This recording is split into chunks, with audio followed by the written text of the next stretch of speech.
A confirmation about the audio, please. If the audio is clear and available. Thank you. Good to see you guys also.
So, hello, a very warm good morning to all of you, and welcome to Baiju's Exam Prep IAS.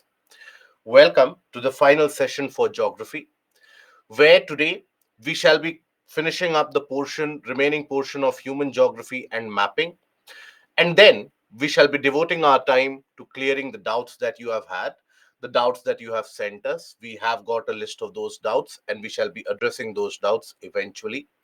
But before that, we shall be addressing the areas of population settlement, few of the areas, and then we shall be taking a look at mapping, how to develop an approach for maps. With the help of the maps, we are going to take a look at the overall world geography, also a kind of a preview of the world geography again.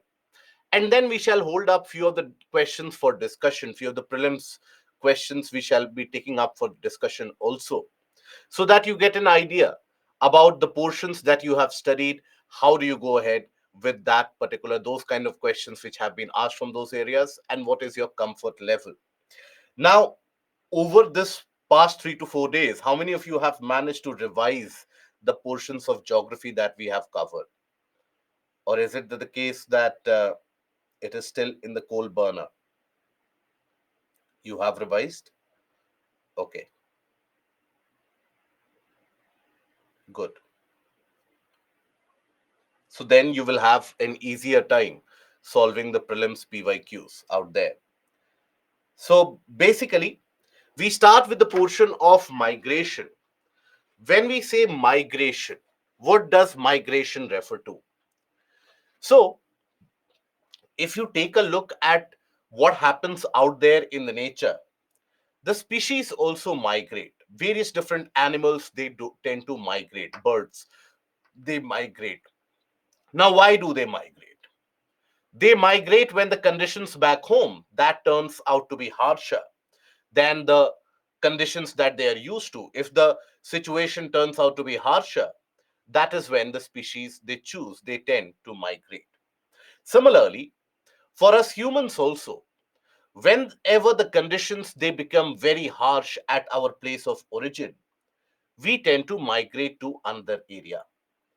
And that migration can be permanent, it can be semi permanent, it can be temporary in the sense that it can be seasonal also.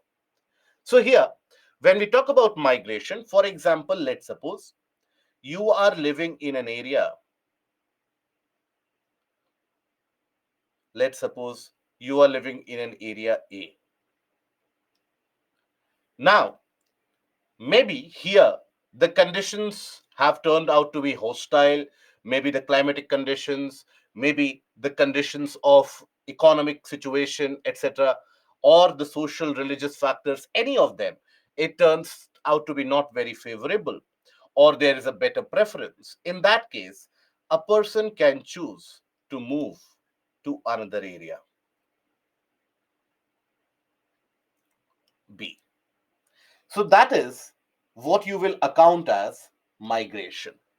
Okay, so that movement on a permanent or a semi permanent basis, that is something which you account as migration.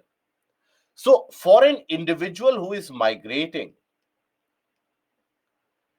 that individual has got its origin from A and the destination is B. So A is referred to as the point of origin or the place of origin, and this is the point of destination.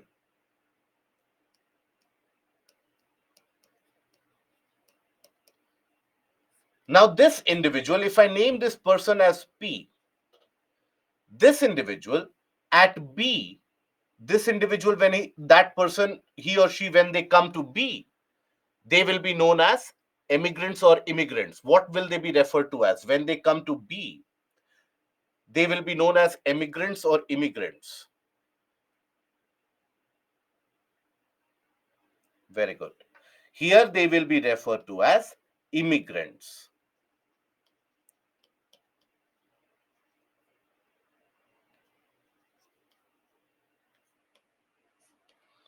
Okay. And from the place of destination, at A, this person has basically, P has moved from A to B. So at A, this person will be known as immigrant. So DV, I hope this solves your doubt also, right? That where is an individual known as an immigrant, where an individual is known as an immigrant. I hope that is understood. So the point from which you are migrating, there you are referred to as immigrant. So for example, an individual moves from India to US. Okay. Many of your friends would have moved from India to US for higher studies, for your jobs also.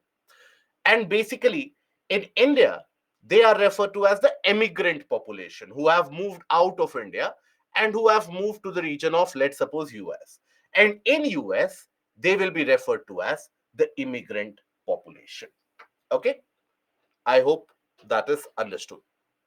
Now, in the case of migration, there are two vectors involved or 2 points involved. There is always going to be a place of origin, and simultaneously, there is always also going to be a place of destination. So, when we say a place of origin, here, rather than talking about India and US, let's think about a person who is, again, let me attach a caveat here. Please don't get offended if I take the name of a place, but I hope that since you have attended the previous 24 modules, you would be well versed with how the discussion in the session goes. So we have a kind of a frank and a transparent discussion going on. So no ulterior motives there. So let's suppose an individual has migrated from Odisha, okay,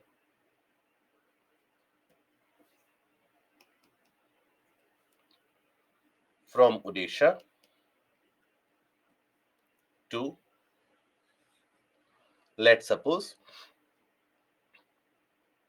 that individual has migrated to Mumbai.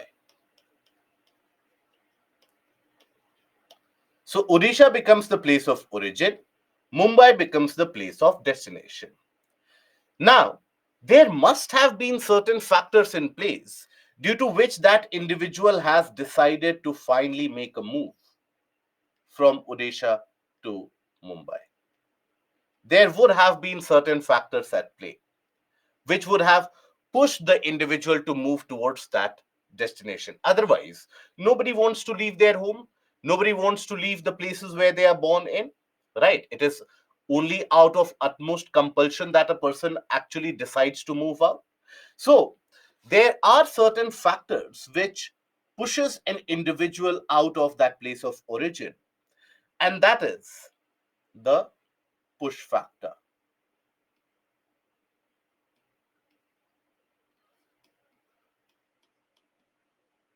So those are known as the push factors. Okay. So push factors, basically, they are those particular situations due to which a person decides to move out. Now, these push factors can also be subclassified into geographical,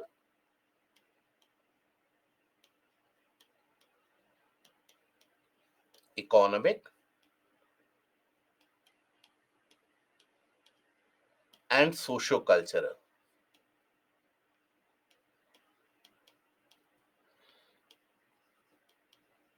So what can be those factors?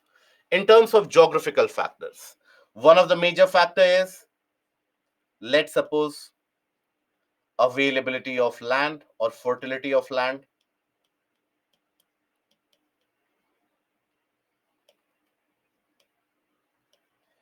So if, let's assume, the land is no longer as fertile as it used to be, if the land is not producing anymore enough amount as it used to do, then basically you will experience frequent farm failures, crop failures, and then you will not have enough income to support yourself or to support your family either. So in that case, you would be migrating from one region to another distinctly, right? Then after that, let's suppose you have the aspect of availability of water.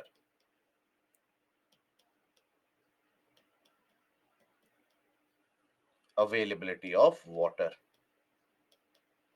Now, water is an important requirement for the survivability on a day-to-day basis.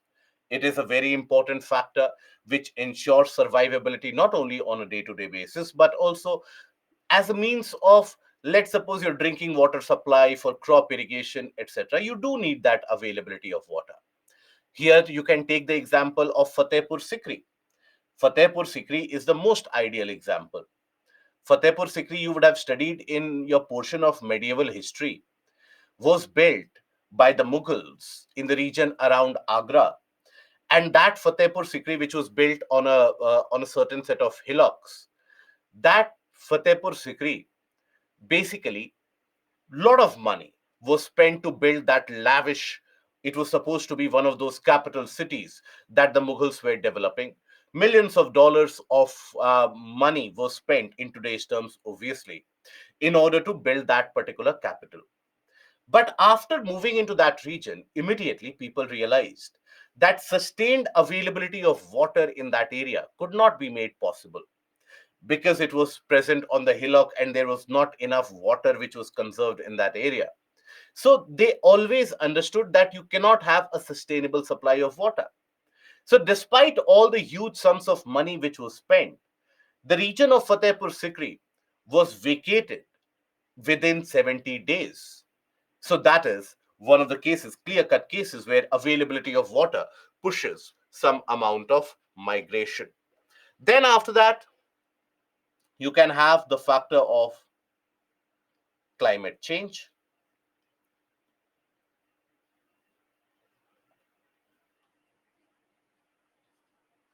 Changing climate also induces certain kinds of non or certain kind of permanent impact on the various different places. For example, let's suppose due to climate change there is a rising seawater. The seawater level is rising up, let's suppose. Now in that case, as due to the changing climate the water level is rising up, basically what will you come across? You will come across the fact that the coastal areas are getting submerged. The small islands, the low-lying islands, they are getting submerged. So people will be forced to migrate, isn't it? Take the case of Sundarbans, for example. Sundarbans, there the fertile land has allowed for cultivation, particularly the cultivation of rice, for hundreds of years. People have lived there and they have cultivated rice and carried out the agricultural practices. But because of the frequent sea level rise and frequent storms which hit Sundarbans now induced by climate change, much of that Sundarbans gets flooded.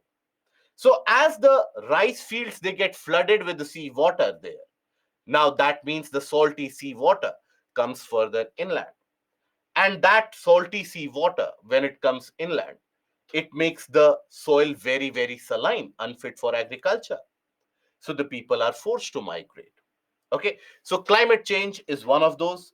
Then is frequent natural disasters.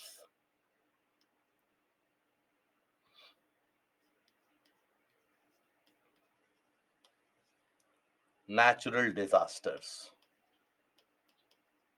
It can be in the form of sudden increased frequency of volcanic eruptions in certain areas. For example, in the southern part of Europe, you would have very frequent volcanic eruptions occurring in an area, right? So that again is one of those conditions why the people would choose to migrate. That is one of the factors. Let's suppose a region is experiencing landslides very frequently.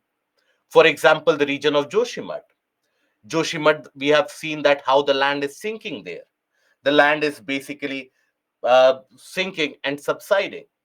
So there, due to that uncertainty, many of the people, they would have had their homes destroyed, and there is always that perpetual fear that maybe another such sinking or subsidence event can happen, and that can lead to the end of it all.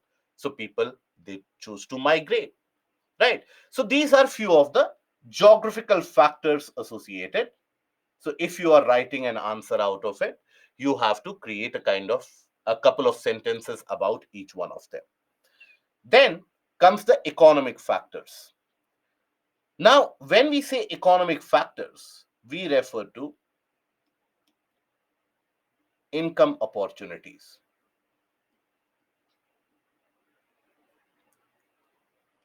Income opportunities.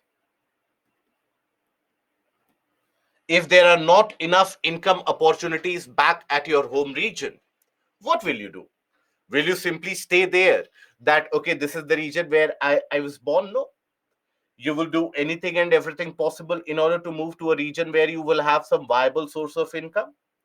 So that is where these income opportunities are also very, very important. They are very important, very relevant in terms of you moving from one area to another.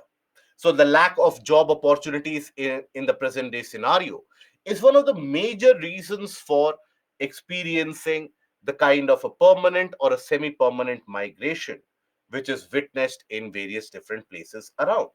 So that is why the economic factors are also significant. Then comes socio-cultural. Now this would include availability of, let's suppose, basically, or the conditions of, let's suppose, internal turmoil,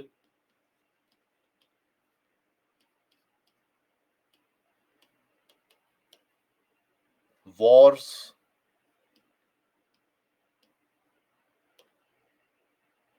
both external and internal.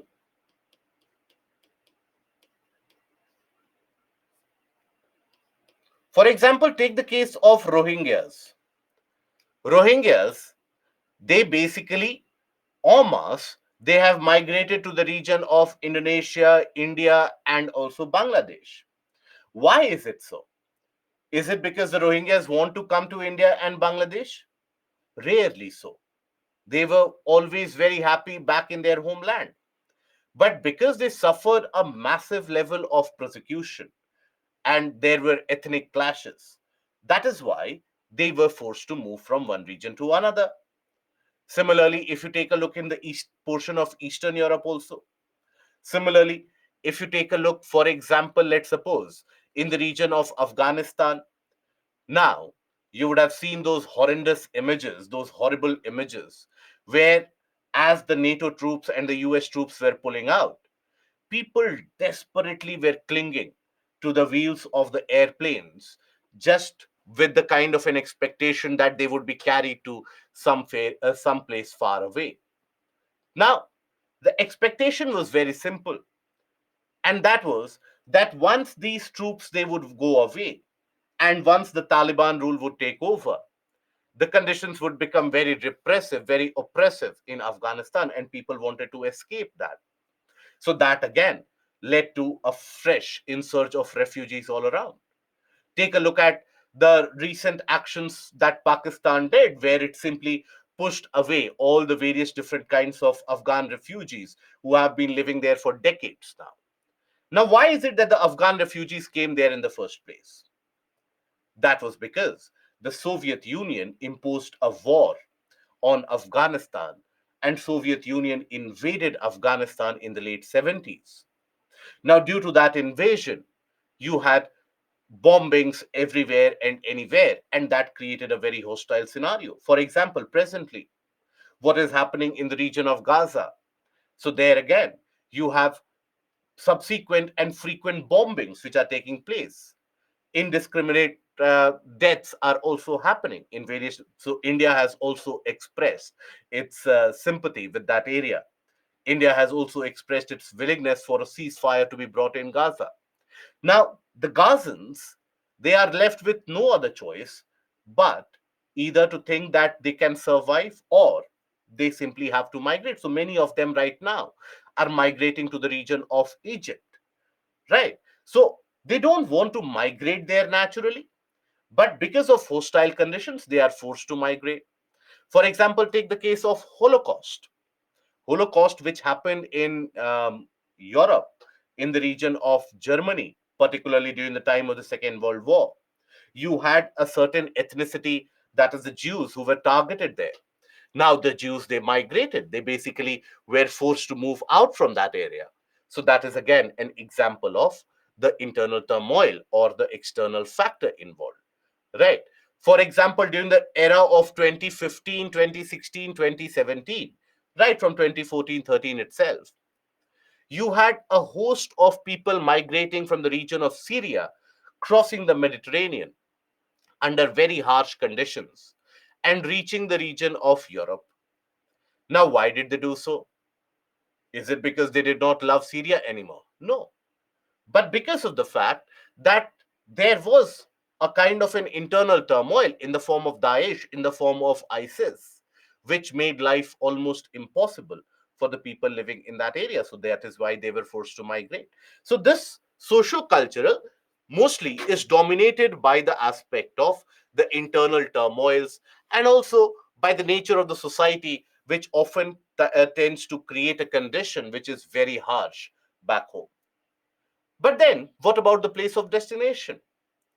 So, this person who is migrating from, let's suppose, Odisha to Mumbai, that individual could have gone to Kolkata, that individual could have gone to, let's say, Hyderabad, Chennai, Delhi, Bangalore. Why is it that the person chose only Mumbai? So, there must have been certain factors at play which have attracted or pulled that person to that region. So, those can come or those are talked about in the category of pull factors.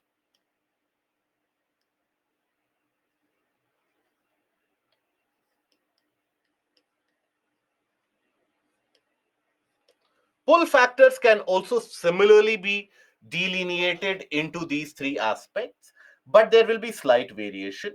So, here in terms of geographical factors,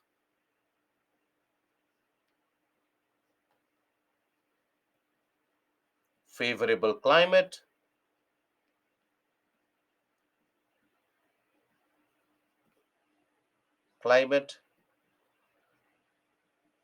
then fertile land,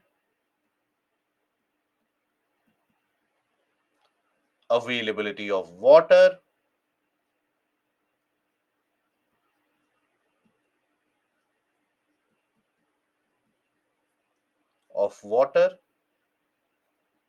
Okay. For example, in many of the northeastern states, you will find that people are migrating significantly from, let's suppose, from the hills. They are migrating to the lower areas because the hills, due to climate change, there is a scarcity of water which is being experienced. So the seasonal streams, which would always turn out to be the reliable source of drinking water supply, those streams are drying up. So the people, they have no alternative but to move out. They have no other alternative but to migrate. So that is a part of the pull factor. Then, other than that, you also have economic factors. In the present day scenario, this is the most dominant factor. So, here, availability of income opportunities.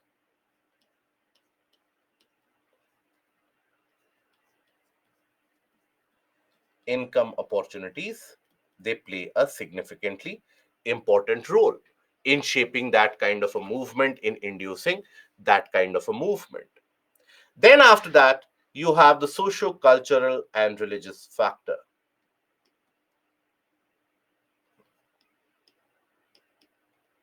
Socio cultural factors. Now, here, generally, people in many of the rural parts of the country, you will find that discrimination on the basis of caste, class, creed, and even religion is an absolute reality even today, regardless of whatever we say.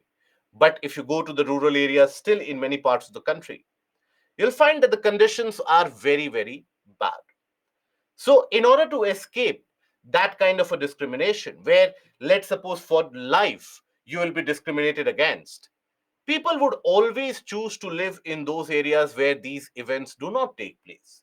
They will always be encouraged to move into those areas where this kind of a discrimination is not a reality, right? So, open societies,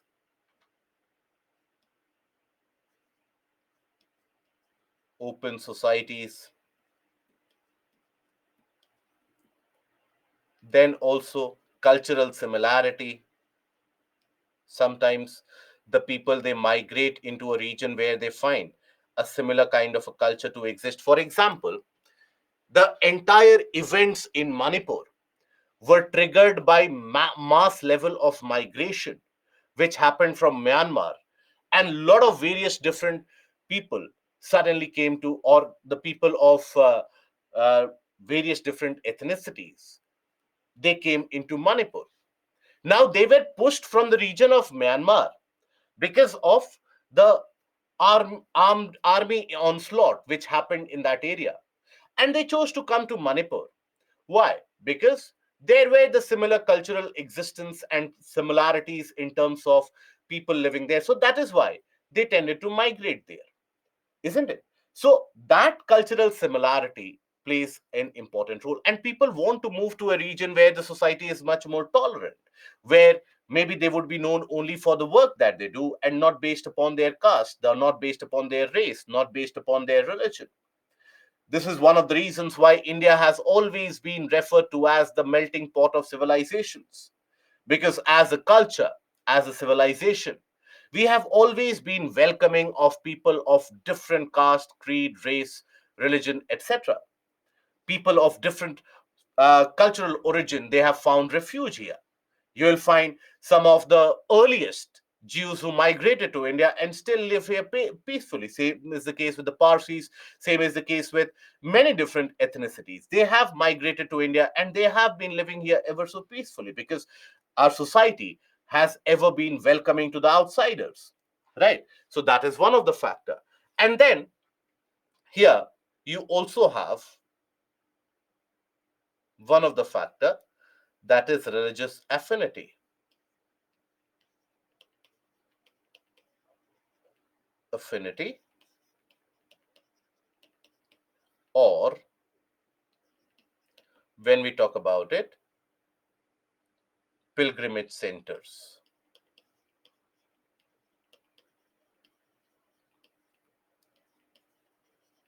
So you will find, even in your locality, even in your society, you will come across situations, you will come across conditions where people are, many of the people, when they retire from services, or many of them when they get old, they prefer to move to an area which they think will be closer to their religious or cultural identity, or in the area where they think the pilgrimage centers. For example, in the region of Varanasi, you'll find many people who have migrated there just because of that religious aspect. After a particular age, they want to live there, right? Same is the case with Ajmer, same is the case with Haridwar, same is the case with Ujjain.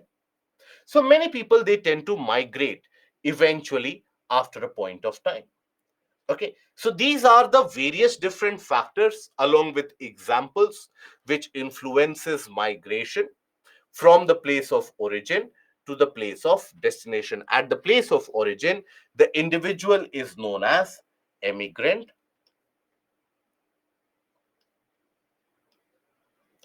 emigrant,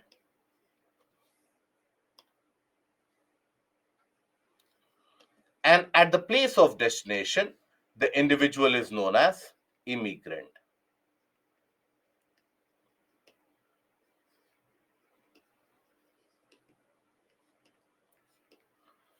Okay? Yes, Vrindavan is again one of those areas.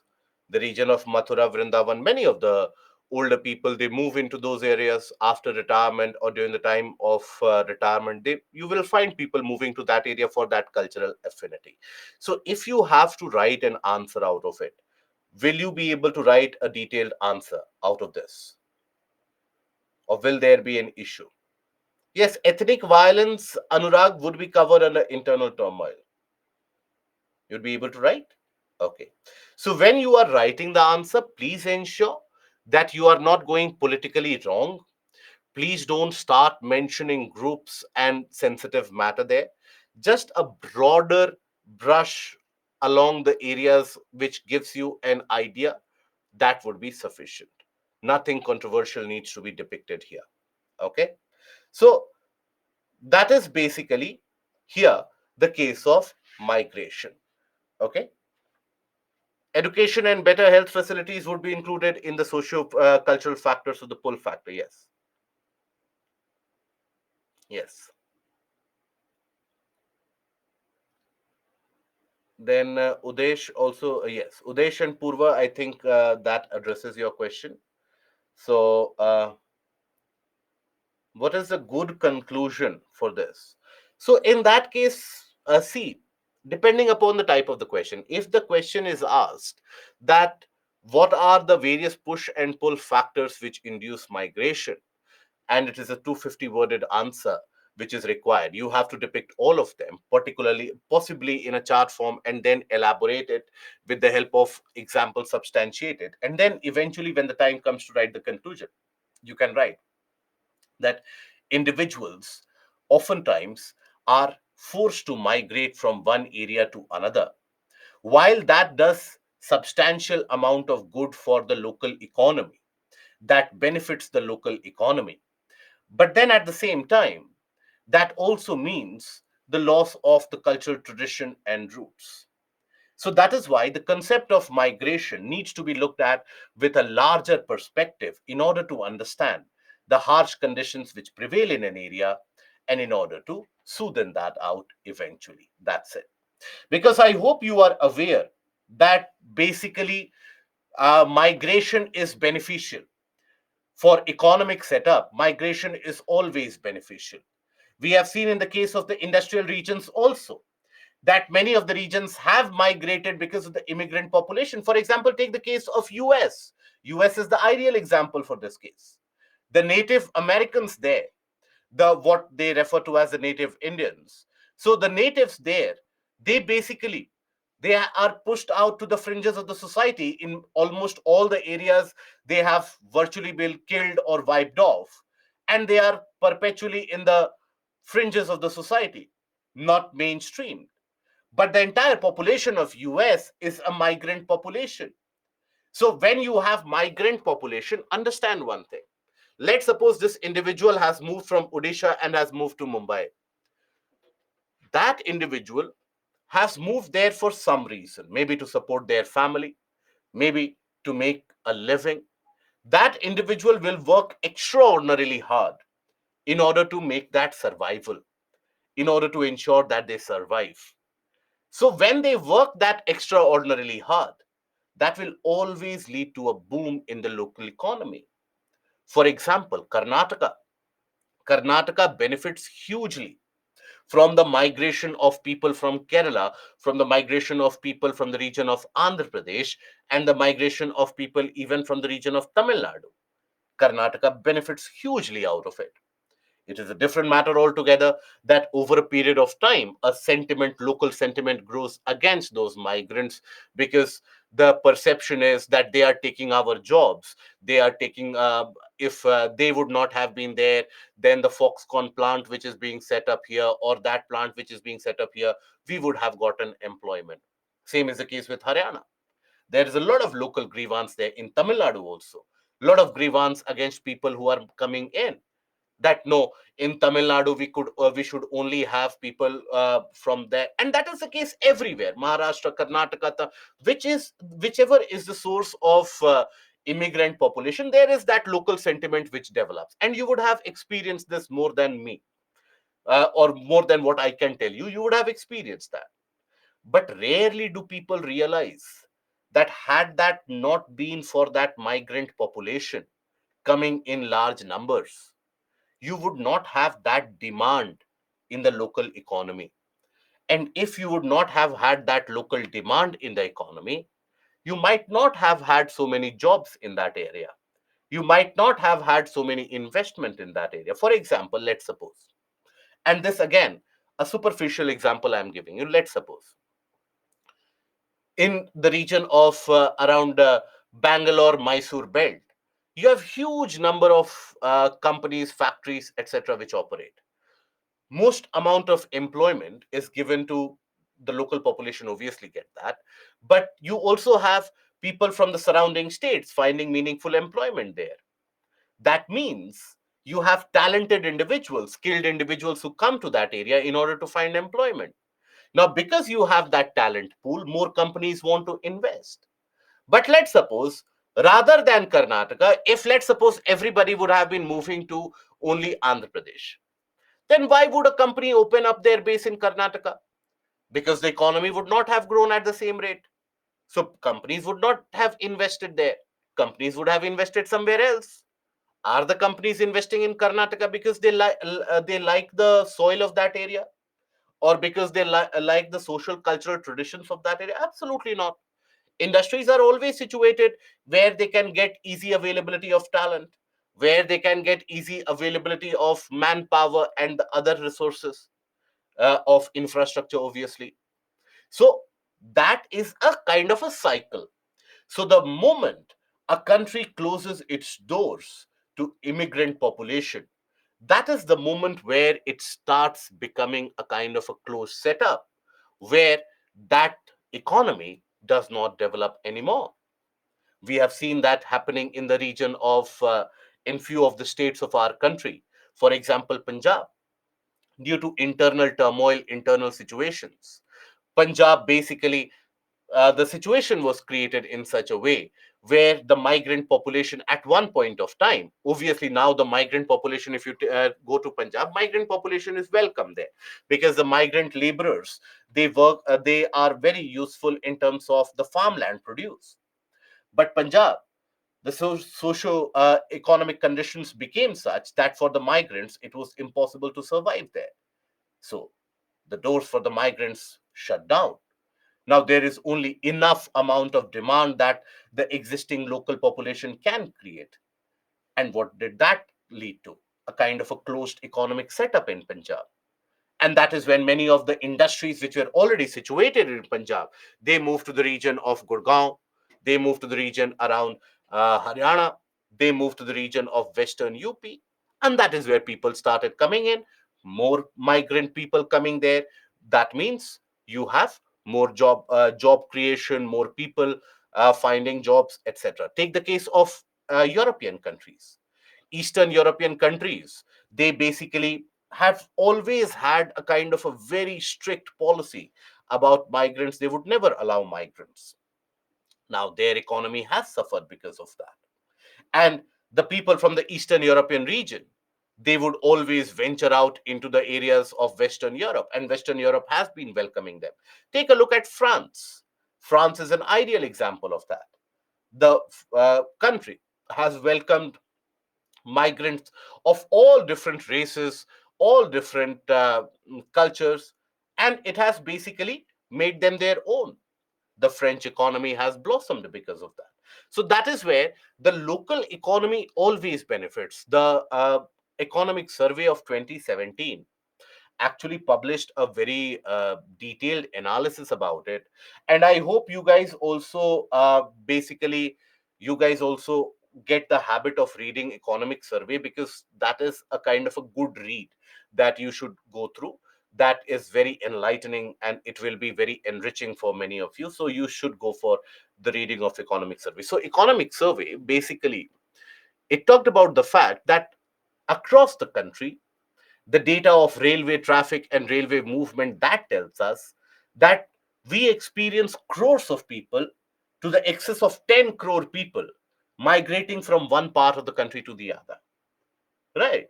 Largely, when we think about migration, the common perception is that people from the eastern part of the country, only they migrate, but that is not the case. Migrations happen in quite large numbers in various, for example, from Rajasthan, people, they do migrate.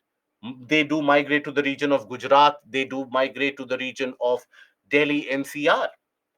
Now, for example, in Maharashtra, while yes, you have people from various parts of the country migrating to Maharashtra, but also in the case of Maharashtra, you have to understand that the coastal region of Maharashtra, that witnesses migration of people from the eastern portion.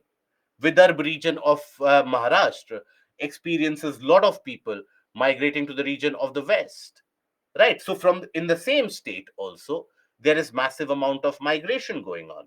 Even in Karnataka, for that matter, you will find large amount of migration coming from the region of Hubli, coming from the region of Bellary, and they come to the region of Bangalore, Mysore belt, right? So internal migrations are on. Same is the case in, let's suppose, Tamil Nadu also. You have massive level of migration from the western part of Tamil Nadu to the, which is the hilly areas of Tamil Nadu, to the eastern part of Tamil Nadu, right? So that internal migrations, that is always important for boosting the economic setup of an area. So as open a society is, as welcoming a society is for the migrants, the better it will always be, right? So that larger picture you always have to keep in mind.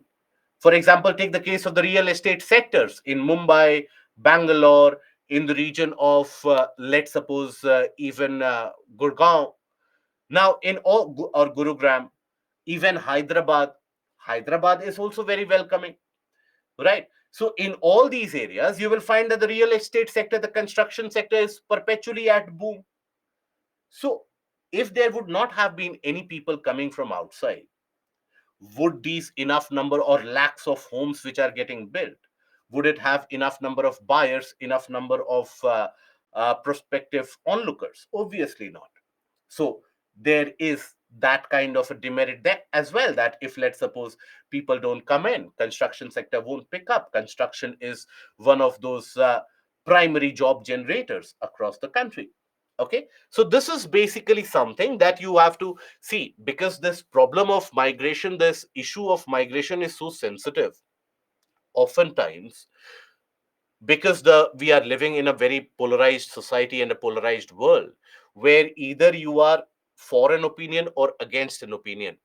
Many of us are, our opinions are shaded by our surroundings, whatever we see in our surroundings. So these kind of questions are asked in the interview, and that is where the interview board wants to understand from the candidates that what is your viewpoint. If you say that in your viewpoint migration is something which should not be done, that will be a strict no no. Why? Because when you go for all India services, let's suppose you are belonging from a state of Tamil Nadu, and you are posted in or you are given the Bihar cadre, you will have to call Bihar your home state. Bihar becomes your home state.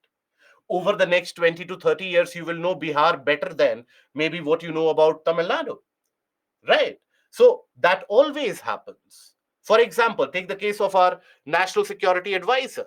National Security Advisor Ajit Doval is from the region of Uttarakhand. He was of Kerala cadre, right? And eventually, what happened? So basically, you call that home state, and then the northeastern cadre also. So that happens. So there is always that internal migration, which is good. you have to maintain that. But simultaneously, you have to ensure that ideal conditions are created back home also for that individual, so that no one is forced to leave their home. Okay, that kind of a balanced opinion, if you hold, it is always good. Please don't go to any extremity that migration should never be allowed or something like that. Don't go for any extremity. Even if you have that kind of a viewpoint, even if you maintain that viewpoint, at least maintain that facade that, okay, it is good, it should be promoted till the time you clear the interview. Okay. Now, after this, if we take a look at the migration, so migration to cities are traditionally age and sex selective.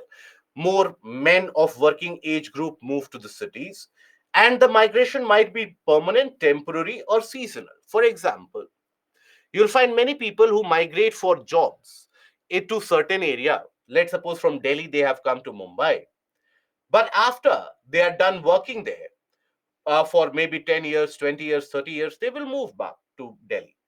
You have many of the people who migrate to, let's suppose, UK or US in order to find jobs.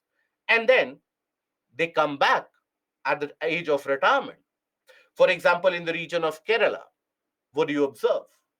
In the region of Kerala, you will observe there's a mass level of migration to the region of the Gulf countries in order to find jobs there. Now, after doing their jobs, after they come to that retirement age, they come back, right? So it is temporary.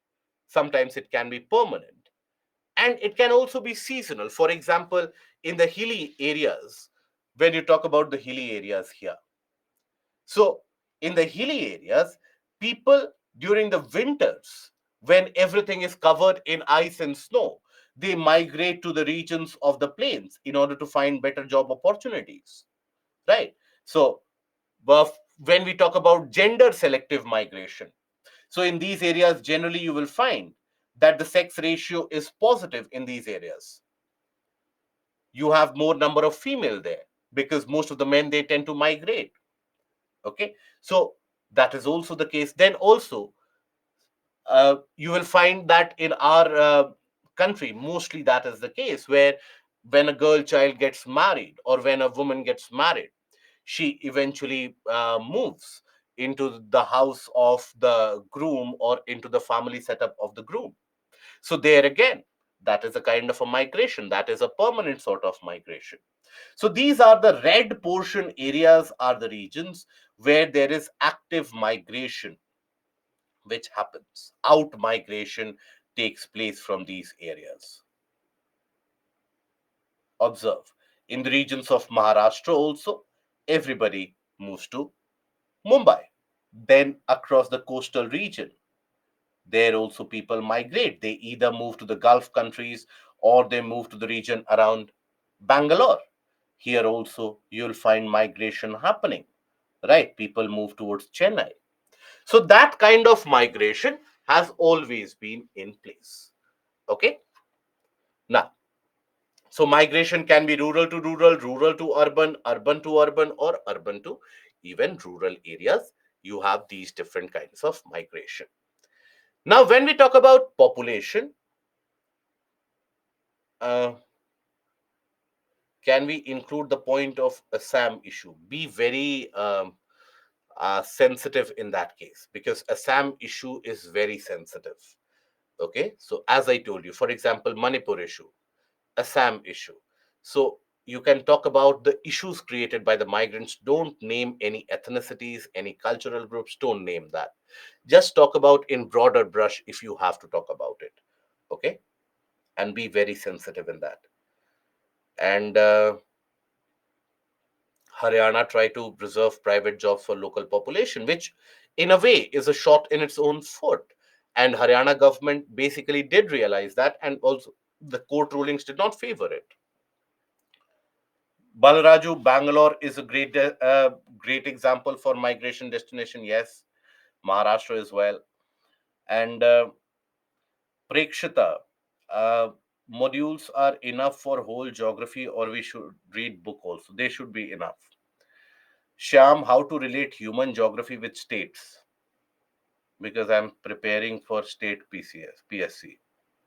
So depending upon which state PSC are you preparing for, so understand human geography is always about observing your surroundings, always about trying to understand the realities of your surroundings.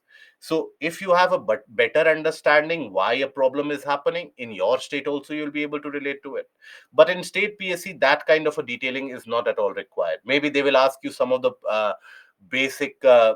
Shallow questions in the sense of what is a population pyramid, what is demographic transition. That's it. They won't go into the details about it. And but sir, migration leads to overcrowding and overutilization of resources. That is because of the poor urban planning. Why is it the case that in US you don't have that case of overcrowding? In India, the problem is that the migration centers are only 3 to 4. You migrate either to Delhi, Kolkata. So, for example, in the entirety of the those of you belonging from eastern part of the country, eastern part of the country, I mean even the northeastern states, the region of Bengal, Bihar, Jharkhand, parts of eastern Uttar Pradesh, parts of Chhattisgarh, parts of Odisha, all those of you, ask your parents and grandparents. In their time, people would always migrate only to Kolkata. During the 70s and even 60s, 70s, and up till the mid 80s, people would always only migrate to Kolkata. Now you won't find large number of population migrating to Kolkata. Why? Because there has been an economic decline there. So then people started migrating to Maharashtra, right? Now even that got limited to a bit because of certain factors. Then they started migrating to Delhi. Now, Delhi NCR is one of those large hubs of the migrants because there you will find that because you have people of all various different origins coming there. So, there is a kind of a definitive open society created in many parts. Then, same is the case with Hyderabad, Bangalore. But the moment that there is an economic decline, so the migrant centers, the destination centers are only 4 to 5 for a country of 1.4 billion population or plus. You cannot have only 4 to 5 such growth centers. You need to have at least 10 to 15 of them. So when you have such economic growth centers, people would move to that area. Okay, right? And what should be the approach for questions on illegal Bangladeshi migrants in Assam, Tripura, and West Bengal? You have to handle that sensitively. You have to talk about the fact that due to adverse conditions back home and the presence of economic opportunities, people did migrate there, but that large scale influx of the migrant population that has created a kind of a discontent amongst the local population because of fears of the cultural dilution, etc., that needs to be handled sensitively. The migrant population should be provided economic opportunities and the basic human rights to ensure.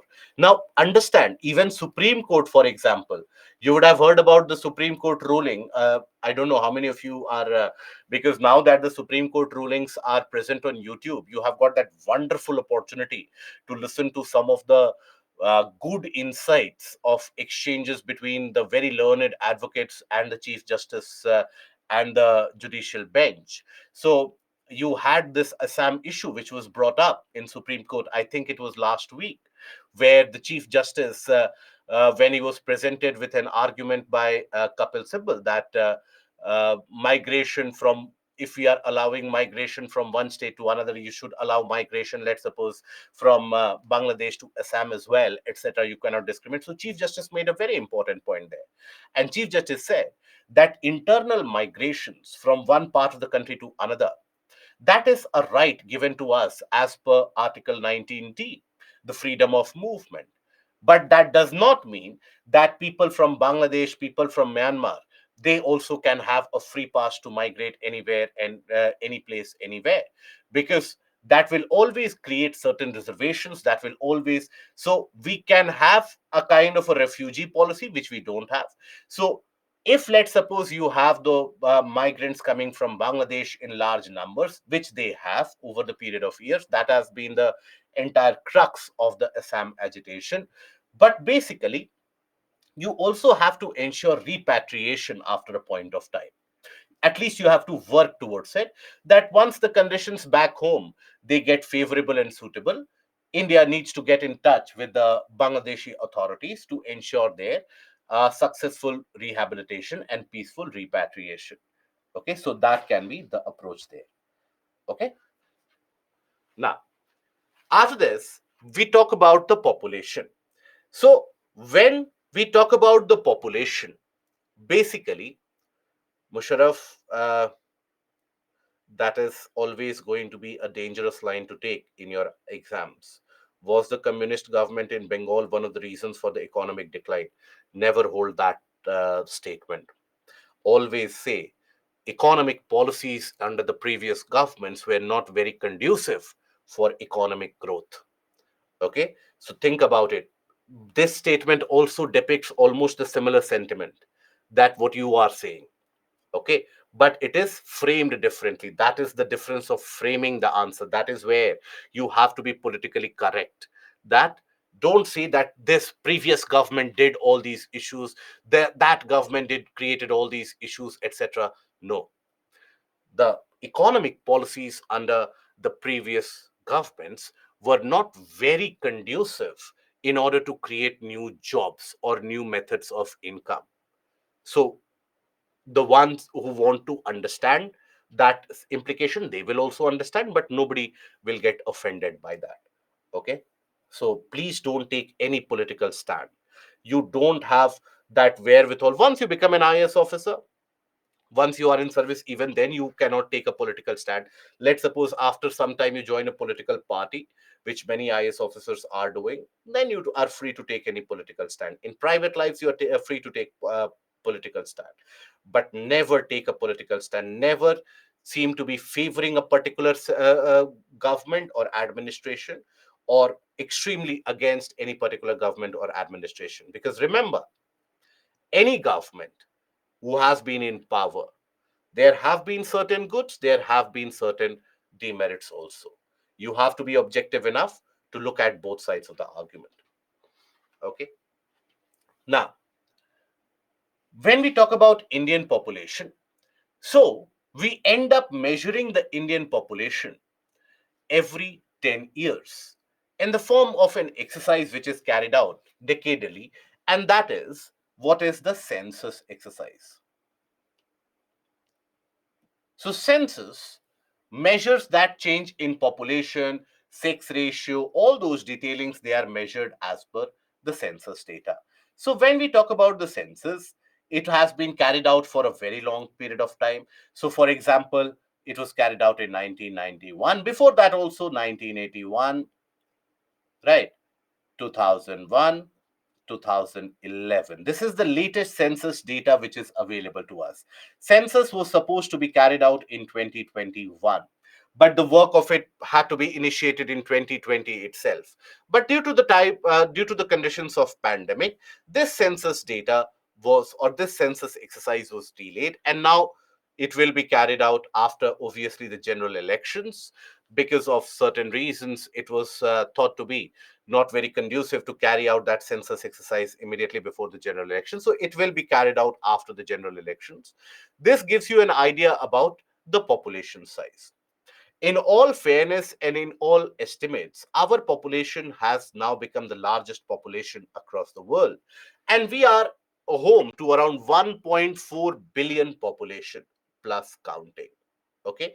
So we call ourselves the home for 1.4 billion as per the latest estimates. Now, it is equivalent to close to around 18% of the global population. That is, one out of every six individuals, they are Indians. Okay. Now, out of our population, the distribution is such that 35% of the population is urban, and 65% of the population still lives in the rural areas, even though we are expecting that change to happen to around 40-60 ratio. That is 40% urban and 60% rural. But that still tells you that majority, more than half of Indians, they live in the rural or non-urban areas. So that means the problem of rural and non-urban India, that is the problem that the country faces majorly, right? It is the urban centers which become the centers of economic growth in many of the cases, but the problems, they persist in both these areas.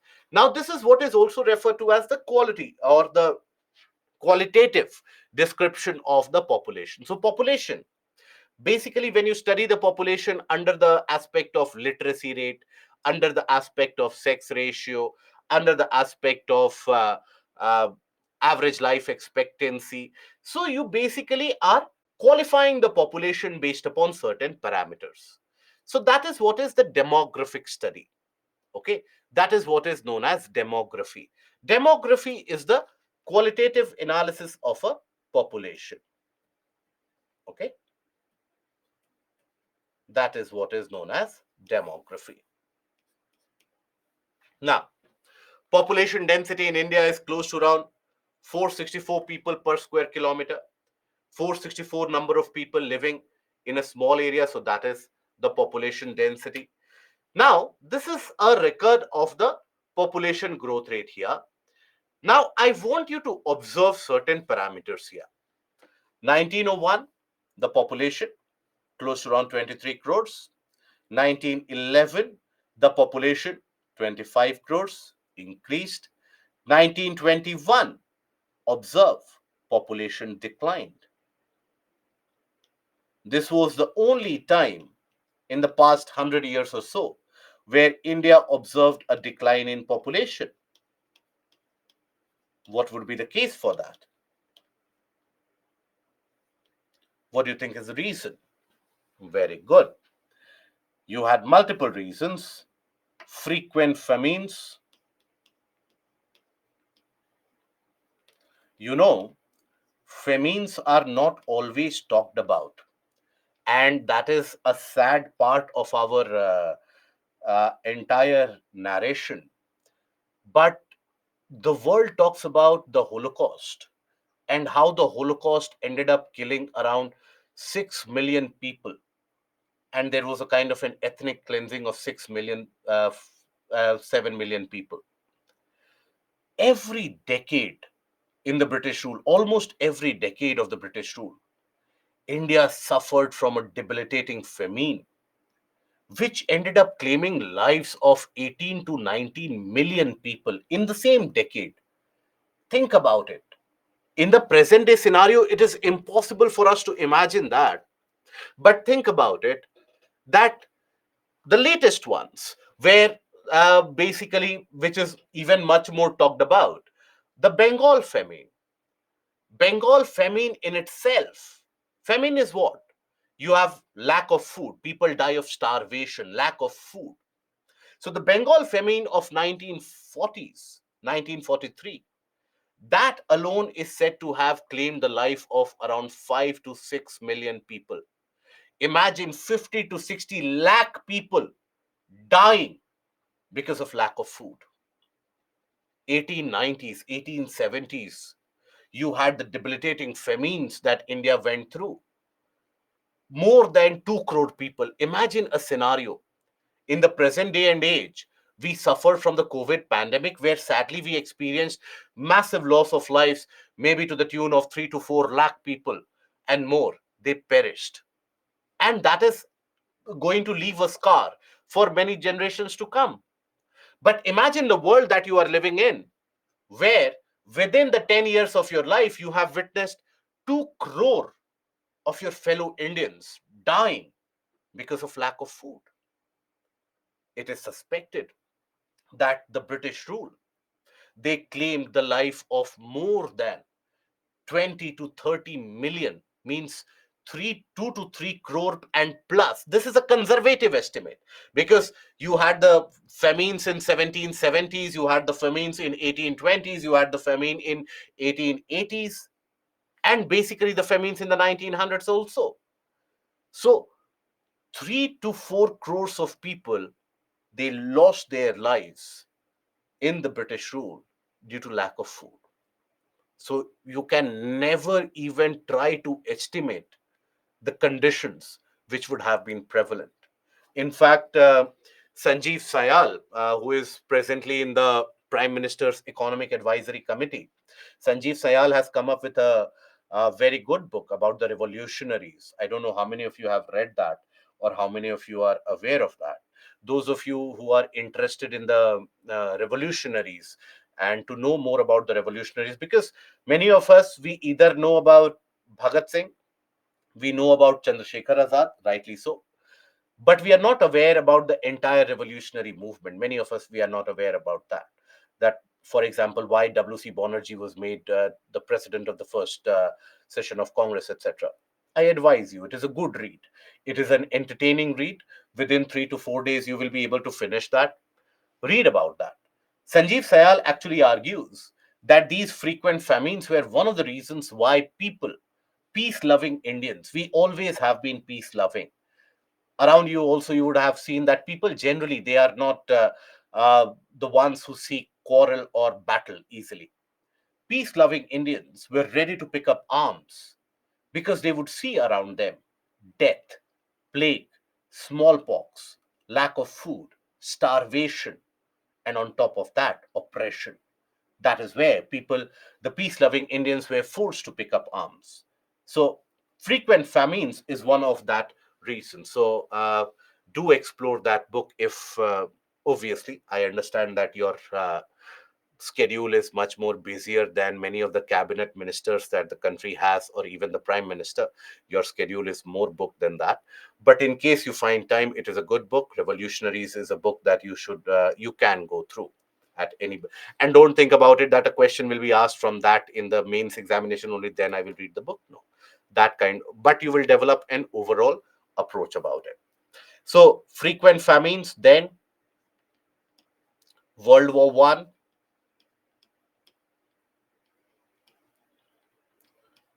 claimed many lives, and many of the Indians who went there never to come back. They were lost in that battlefield, right? Then you had the pandemic before this. The name of the book is Revolutionaries itself. Find that, search it on the Google. You'll find that wonderful aspect of, for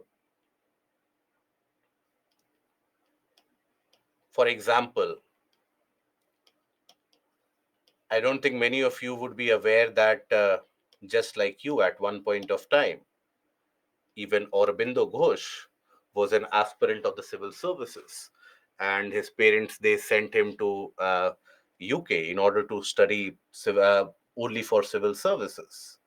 And basically, he was so very bright. He cleared the prelims. He cleared the mains examination. At that point of time, there was a requirement in civil services in the 1880s and the 1890, where there was a riding test which was required. It was kind of a customary thing. Like right now, you have the fitness test, right? You have to pass the fitness test in order to get into the services.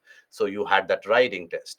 Aurobindo Ghosh, being Aurobindo Ghosh, he basically simply said that I won't take that test, and he thereby opted out of that civil services. Otherwise, he would have been in the civil services. And then the impact back home was so significant, his father could not survive that shock. And then it was the Maharaja of Baroda who took him into the state services. And that is where he thrived. So you will find many such anecdotes, interesting anecdotes about it. So you can go through that. But it is, please don't start holding it against me that no, the in geography class he had said to study history. That is why I'm studying history. Otherwise, I would have studied geography. Don't hold me against this. I have seen many of the candidates writing this, that I was studying this particular book, but the geography faculty told me to read other books. Now, what do I do? Do I study Pax Indica by Shashi Tharoor, or do I read the NCRT? Your preference. Always read the portions which are there in the syllabus. These are just advices. Okay. So, other than that, you had the pandemic in the form of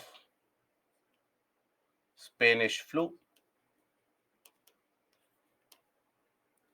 That also is said to have claimed the life of thousands. So, because of that, there had been a substantial decline in population. Now, after that, observe that the population has been increasing. Population has been increasing. With the same low rate, population has been increasing. Then observe massive increase in population every year. Massive increase in population.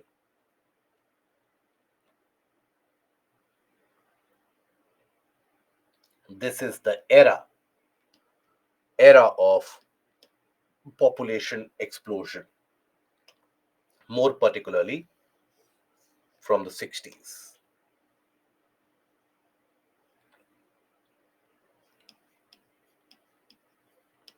Population explosion. Why did this happen? Suddenly population started to increase substantially. At the time of independence, what was the average life expectancy that we had? Close to around 30 years. An average Indian adult was supposed to live for 30 years itself, not more than that. Medical facilities were not there. People would die because of starvation, lack of food also. Then, after independence, when that oppression reduced, when you had the condition where you could live freely, you could have the availability of food, medical facilities were provided, people started living more. People started surviving for a more time. And that was the era when population suddenly boomed. Okay, so those conditions created a boom in population. And for the aspect of population, you have to understand one psyche of the society. For example, if in the previous generation, let's suppose you have observed the case that, take the case of your generation of your grandparents. You would have found that your grandparents, they would have had much larger number of siblings, brothers and sisters that they would have so their parents would have 10 kids, 12 kids, right? Come to the generation of your parents, still large number of kids, maybe 5 6.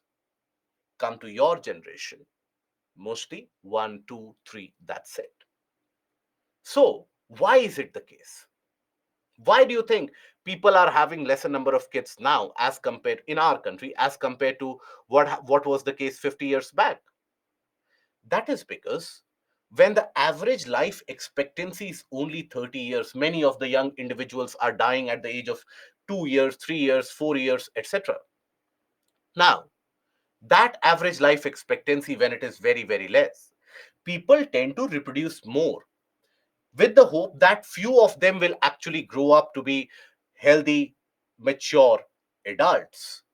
And then people also have more number of kids with the aspiration, when you are in an economically deprived state, that also creates that social aspiration that you will have more earning members in the society, in the household. More earning members in the household means they will contribute more, and you will maybe after 10 years, 20 years, you will be in a better position.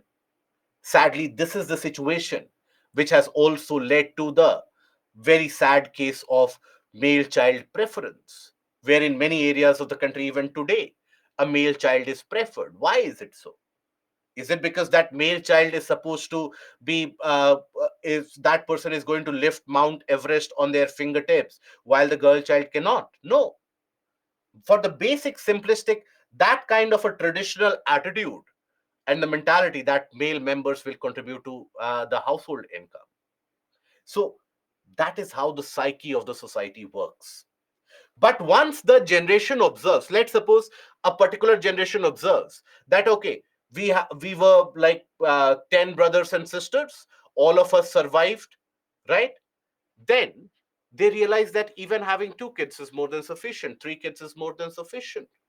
So, over the next generation, if a present generation has experienced good healthcare, if the present generation has experienced good conditions of livelihood, next generation will experience a lesser number of kids being produced. Even today in India, you will observe there is a significant social variations. For example, average number of kids that some portions of Odisha, some regions of Bihar, the average number of kids. So the total fertility rate is the average number of kids that a woman has in their reproductive age, in their reproductive cycle.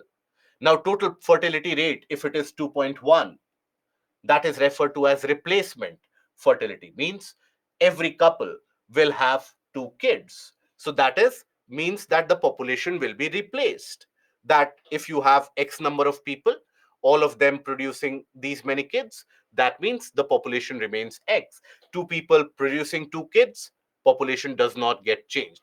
So this is what is known as the replacement level fertility. So if this is the case, that means the population is not increasing in that area. That can only happen if that region is doing economically well, where people don't feel the need or the urge to have many number of kids. So in states, economically well off states that you will come across, you'll find the condition where in many of the areas the total fertility rate is close to 2 or even lesser than 2. That means in certain areas the population is even declining. But if you take a look at the economically poor areas where the social indicators are very bad, social indicators in the sense infant mortality is very high. That means the young ones are unable to survive. Within 3 years, within 5 years, they die. For example, the KPK region of Odisha, Koraput, Bolangir, Kalahandi region of Odisha. For example, in portions of northeastern Bihar, in some sections of Uttar Pradesh, the fertility rate is around 3.4. That means on an average, each couple, they are having at least 4 kids or 3 kids. Why? Because there is still that fear that maybe they will not survive.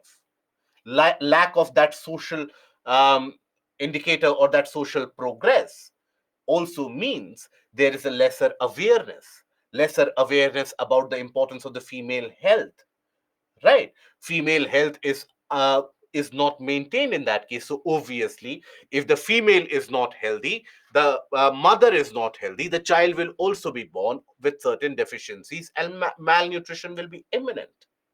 So as the rest of the country basically and the entirety of the country progresses, you still have certain pockets which have very high rate of reproduction, and that is purely aimed at the economic and the social conditions of that area. Okay, so after independence, when people found that level of comfort, that is when the population boomed. And then observe, after this, population increased.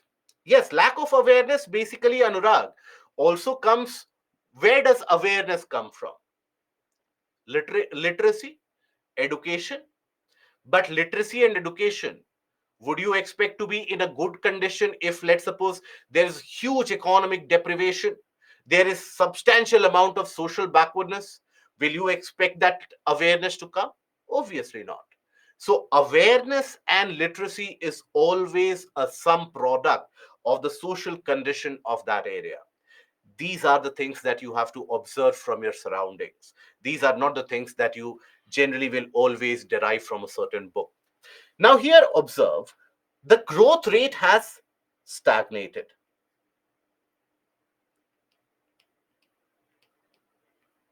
Growth rate moderated. Population is still growing. Okay, population is still increasing in India, but that rate of increase, that has moderated. So population is increasing, but at a kind of a fixed rate now. So that is the case that you find how the population in a region that moves. Now, this is presented by what is referred to as demographic transition. This is a question which has oftentimes been asked in the optional area also, GS area also.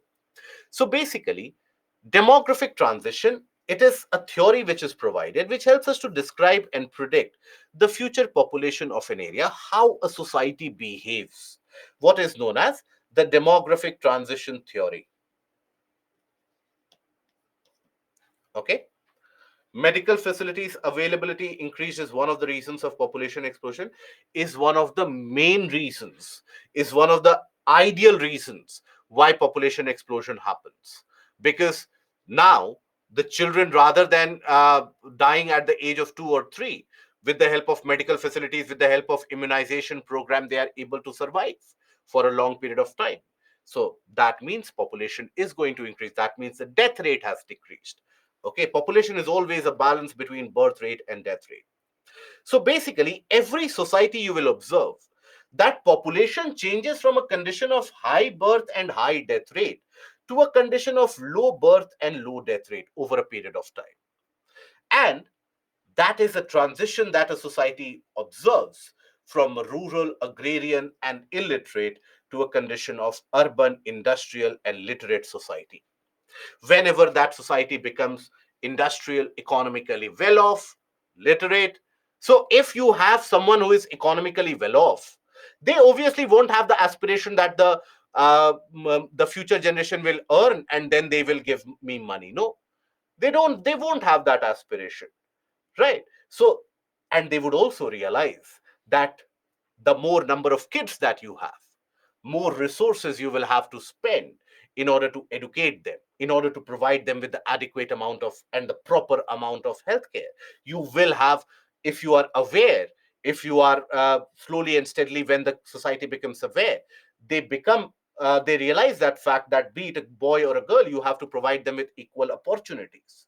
And that is when there is an economic expenditure, so they have lesser number of kids. And more importantly, the health of the mother, that nobody wants to put at risk, right?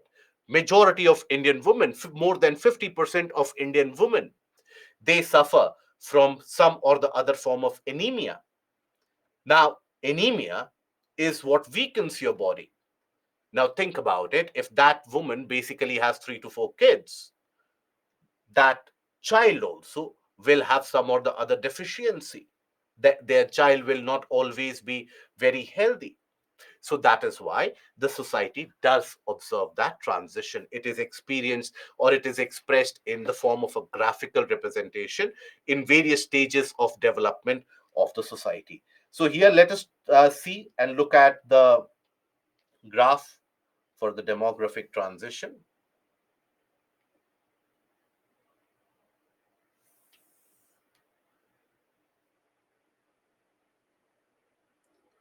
So basically, let us observe this graph.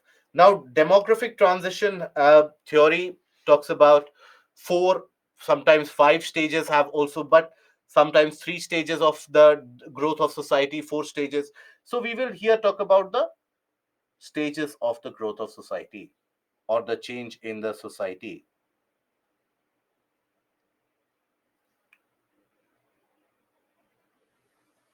in various different phases. I will give you the examples of that also in each of these stages. Now, let's do one thing.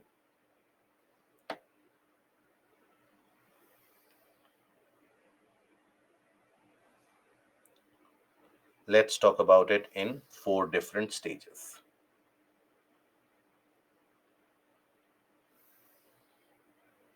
The progression or the transition of the society from one stage to another. So, when we talk about this, is the first stage where the society is not having medical facilities, not having enough amount of food, lack of absolute awareness, rural, agrarian, mostly the society is.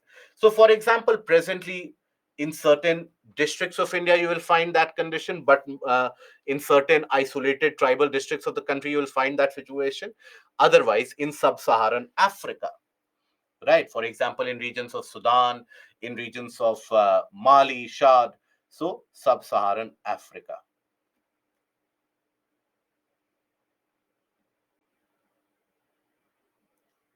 Then the society develops or transitions, medical facilities start getting provided, you have availability of diagnostics. If you have the wherewithal, you provide that diagnostics. So that is the second stage. Food starts becoming available.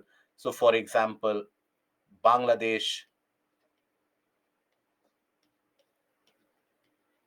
Nigeria,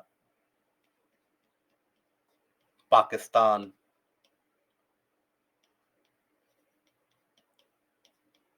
right? India was in that second stage for a long time. We have transitioned into that third stage,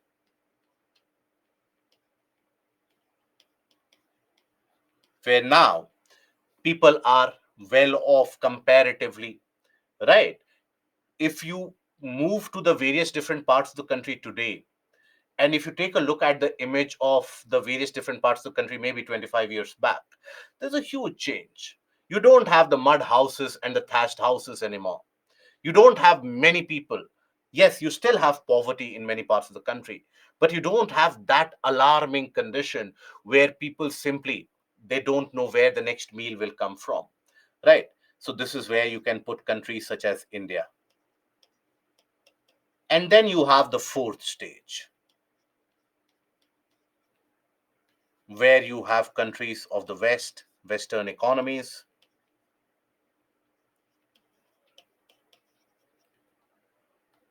developed economies. China, China has come into this area.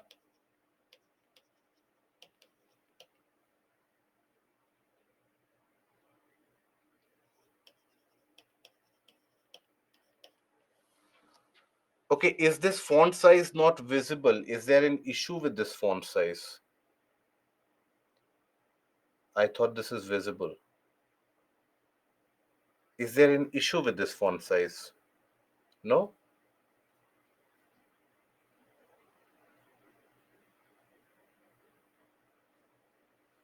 Okay. It is small, I understand, Pile. But see, when the annotations of the PPT you get, that is where you will use it for revision. So then it will be much more comprehensible. But I'll try to write it in a bigger way. Okay. If I start using a bigger font size, that okay, I can use this font size also, no issues. If you want me to use this font size, I will use this font size, no issues. So here, when we talk about these various different stages, so let us talk about how that transition happens in the population. So let's use different colors. Let's suppose green, we use it for birth rate. Is this comfortable now? Rishika, class will continue till around 11:30 or 12, depending upon when the Doubt session gets over. After this, we'll take up the mapping. Is this visible now? Okay. So in the first stage,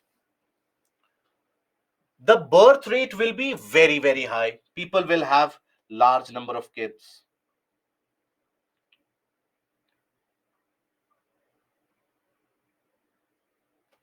Okay. What about the death rate? Death rate will also be very, very high. Let me represent it with color. I don't think black will be visible here. So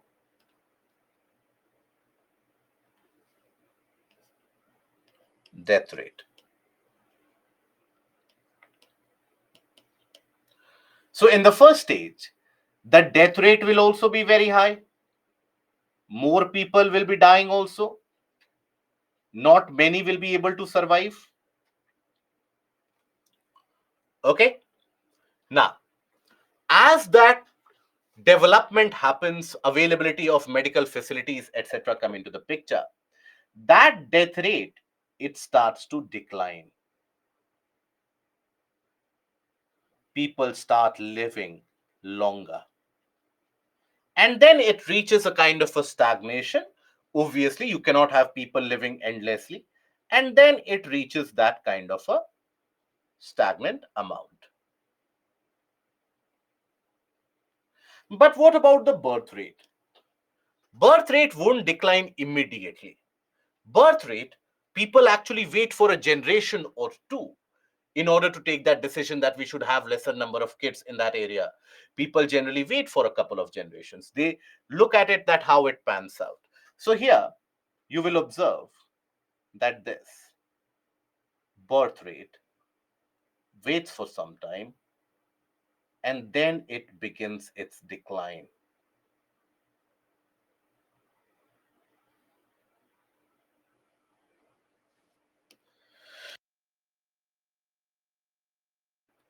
Excuse me. Then that birth rate experiences a decline and it reaches that kind of a stagnation.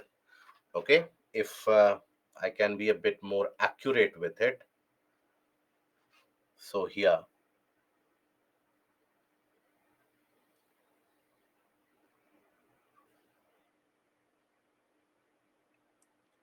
okay, now let us talk about the growth of population. Population growth.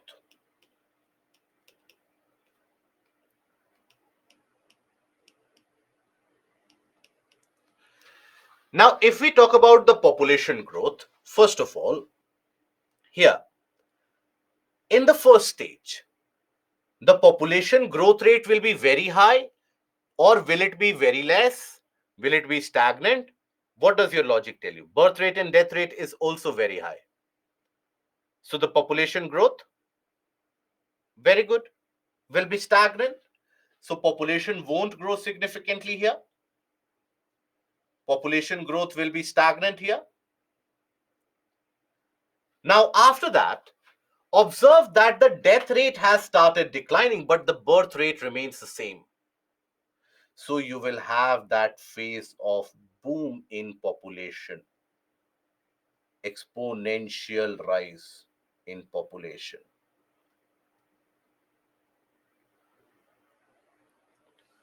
Okay, this is the condition of population boom. Then after that, the birth rate also starts declining. But still, at any point of time, if you consider, birth rate is much higher than the death rate. Birth rate is much higher than the death rate. So the population will grow, but not at the same rate. So there will be a moderation of the growth rate.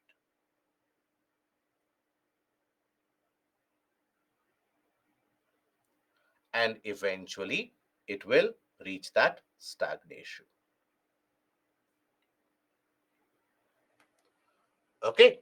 So that is the kind of a transition that you would observe. So in second stage, people experience that sudden boom and sudden growth in population. In the third stage, also population increases, but the growth rate declines. Okay, the growth rate of the population reduces. This is observed, or this has been observed in various different parts, strata of the society, and this is basically the case overall. Okay. Now we come to aspects such as population pyramid. What is a population pyramid? So it is also what is known as the age sex pyramid. It is a geographical representation of the age and sex of a population. So when we talk about why Russia and some developed country want growth in population, because in these areas you will have the case, for example, in Russia, in Japan, now the birth rate has reduced so much, it is lower than the death rate, right? So as a result of that, they are experiencing a declining population. Declining population means you don't have enough manpower, enough workforce. That is why it will basically be always, they want more people to come in. In the third stage, how it decreases? What is population, Nikhil? Population is birth rate minus death rate. At any point of time here, what is the birth rate? Let's suppose birth rate is X here. It is much higher than the death rate. So that means every year more population is being added. Maybe not as much as these years, but more population is being added. So there will be a population growth rate. Here also, more people are being born as compared to the number of people dying. So again, that means the population is increasing. The growth rate might be less, but the population is increasing. Here also population is increasing. Okay, right? Now, then when we talk about population pyramid, so the representation of population in a graphical manner, in a representative manner, which helps you understand the requirements of the present as well as the future generation. That is done with the help of the age sex pyramid, where for every age group, you have that proper delineation that what is the proportion of male, what is the proportion of female. For let's suppose 0 to 5 years, what is the proportion of male, what is the proportion of female. For 5 to 10 years, what is the proportion of male, what is the proportion of female. For 10 to 15 years, again. For 15 to 20 years, what is the proportion of male, what is the proportion of female. So by that, you are able to represent that population variation for various different age groups. And when you have the ability to do that, you have the ability to forecast the population of an area or the population change of an area. For example, if you observe any of these images, any of these, you will observe that, for example, this one, in the younger age bracket, that is 0 to 4, the population is very high. Then as you move up, the older population is less. The younger population is very high. So you have a kind of a triangular pyramid-like structure. What does this tell you? This tells you that in the coming years, you will have more number of people in the working age group. This is a youthful population, isn't it? This is a population who will come into the workforce.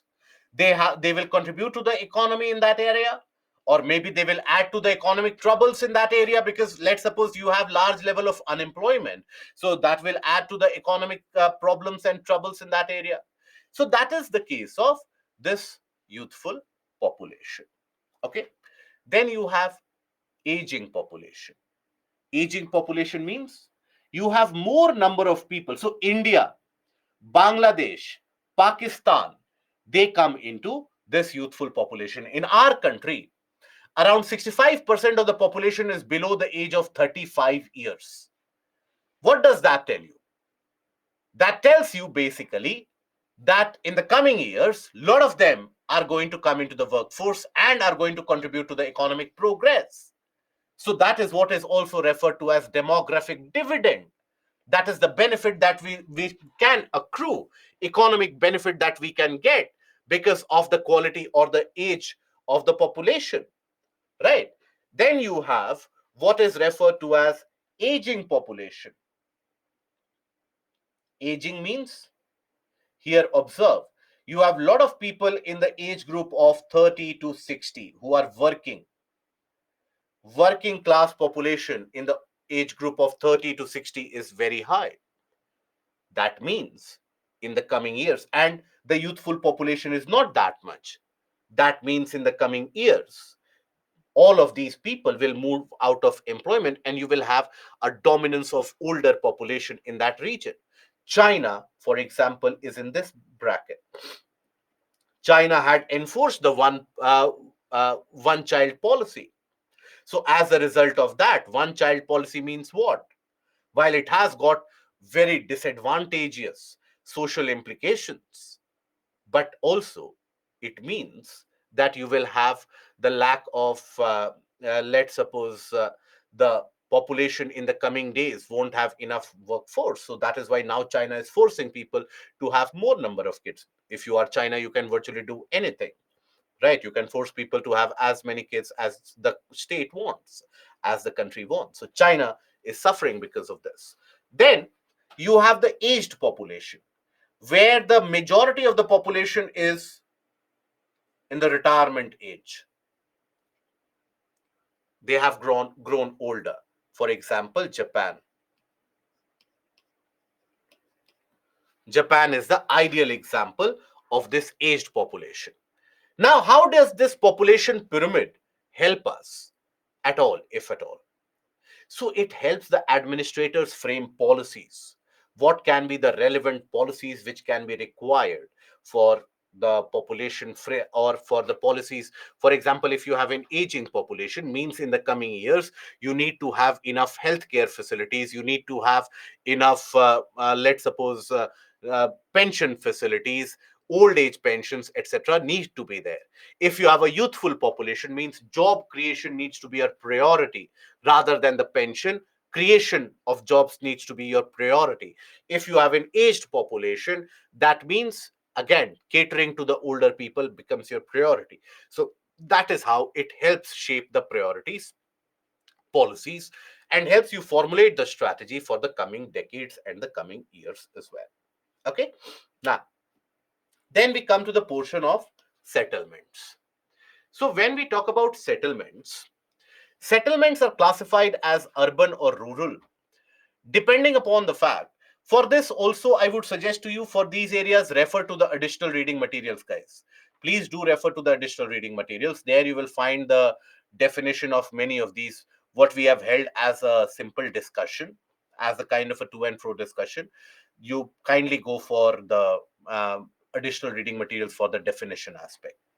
So broader categorization of the settlement is done into rural and urban settlement.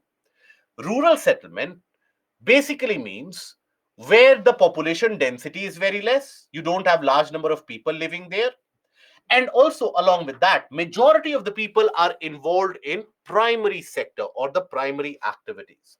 So primary activities are dominant, such as agriculture, animal husbandry, fishing, quarrying.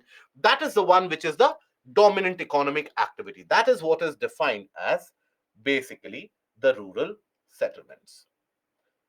Additional reading material will be available on the portal itself. Okay, right to the IS Live, they will give you the pathway also. So, when we talk about the rural settlement, primary set of activities they do dominate. Okay, and population density is also very less. But not every area, people will not start living in any area or every area. Even where the rural settlement happens, there are certain factors which come into place in order to determine where people choose to live.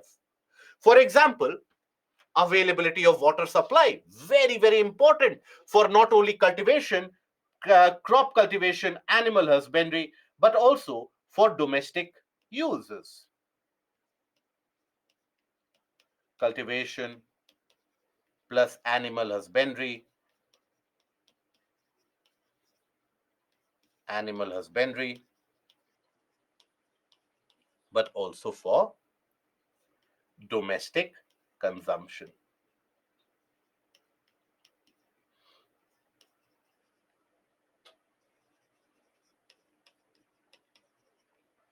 Okay, so that is where water supply is a must. Water supply is required. Okay, then availability of land. Now, here, fertile land, wherever it is available, and topography, which supports building of houses, for example. For example, people will never ideally prefer to live in the marshy lands, right? They will require some amount of fertile land where they can, or even a hard ground where they can build their houses. Okay, so availability of fertile land,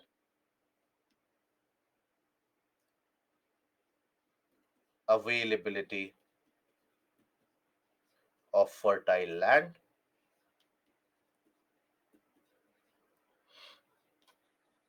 and also topography to support houses. Then upland. Now, wherever upland is available, upland here refers to a kind of a raised area. Now, generally, you will find rural habitations to be present in the region of upland rather than a lowland. And why is that the case?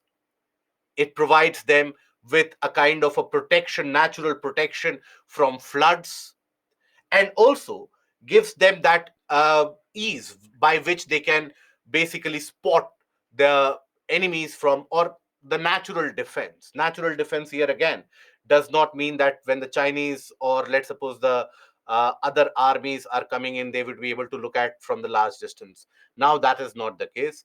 But basically, let's suppose rival clans, rival groups, or let's suppose even wild animal attacks, that is something which can be spotted from a far away distance. That is why people choose to live on the uplands. So here, protection from floods,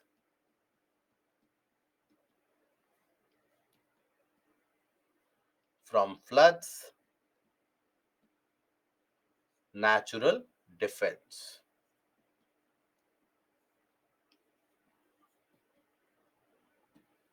Okay, that is these are the criteria based upon which you'll find rural settlements spread around or being present in any particular area. Then urban settlement. Urban settlement basically means where the population is very high, right? Economic activities are mostly dominant and dominated by secondary and tertiary activities. Because in urban areas, you won't find a person living in the region of, in the heart of Bangalore, and on a daily basis telling you that on a daily basis, my activity is cultivation of farmland in Bangalore. No, you don't have available farmlands in the center of Bangalore. Same is the case with Delhi, same is the case with any of the urban areas that you pick up. So secondary and tertiary activities dominate in this. Domination of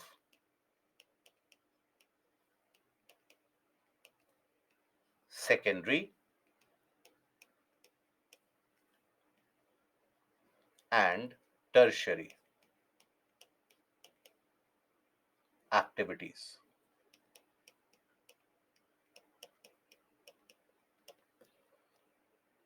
Then after that, basically, you will also have the case where larger population with high population density.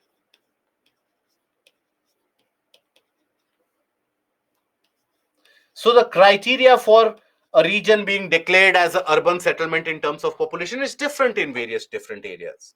For example, in India, if a region has more than 5,000 people living in with a density of more than 400 people per square kilometer, that is declared as an urban settlement. For example, in US, if in a region you have more than 2,500 people living in, an urban settlement. In Japan, if you have 30,000 people living in an area, urban settlement. In India, more than 5,000. And density of 400 people per square kilometer, and share of non-agricultural workers, they are dominant. So secondary and tertiary activities are more dominant. So if you take a look at the urban centers across the country, they are mostly present in the region around the metros, because that is where the economic opportunities, the secondary and the tertiary activities, they are dominant. So here you will find the urban centers, they are very, very predominant in these regions. Right. So look at it. A progressive increase in the number of urban centers indicated by every census. For example, in 1991, we had 3,300 urban centers. In 2001, we had 5,000 urban centers. In 2011, we had around 8,000 urban centers. In all probability, likelihood and probability, when the next census is being calculated or when the data is released, we are going to, or we are looking at more than 10,000 urban centers across the country. And that is because of economic opportunities. There is a mass and a large scale migration of people happening from the rural areas to the urban areas. So, as more and more people are coming to the urban areas due to poor planning of the urban areas, the urban areas, they face certain set of problems. So, what are those kind of problems that the people face? First of all, and this is the case in almost all the developing countries, you'll find that in the urban areas, there is this issue: shortage of housing. Obviously, people won't find the best of the houses, right? And in the case of, let's consider Delhi. Now you have migrant population coming from Rajasthan, coming from Haryana, coming from Uttar Pradesh, coming from UP, Bihar, Jharkhand, West Bengal, Madhya Pradesh. Everywhere the migrant population is coming to Delhi. Now this migrant population, will they be able to find meaningful jobs and meaningful level of income at the first go? No. So where will they be able to live? Obviously, in the heart of the city, they will never find a place to live. They will go to the sides, the periphery. That is where the growth of slums that starts to happen. Now, that basically means poor conditions of living, poor living conditions.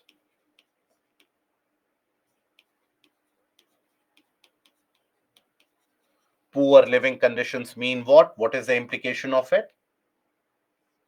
Health issues due to poor sanitation facility, lack of drinking water,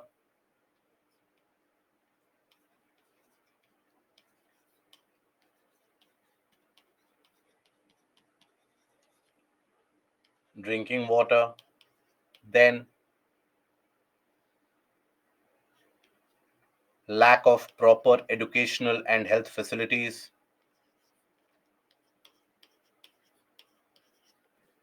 educational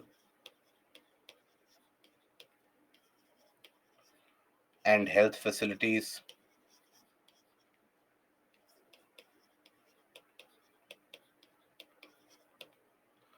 Okay, all of this that basically depicts the poor living conditions that comes along with the poor living conditions. Then you have economic issues as well.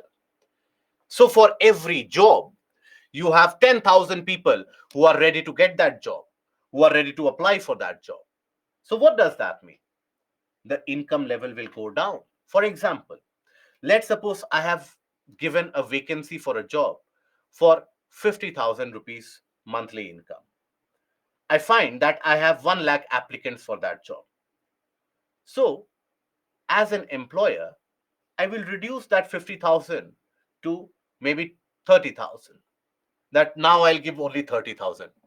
Still, I have 50,000 number of people or 40,000 people who will apply for the job. So for the same job, because of oversupply of labor, the income levels, they are lower. And that also leads to the poor educational and health facilities that they are going to impart to their young ones and their family. So here you will find, for example, the issue of oversupply of labor.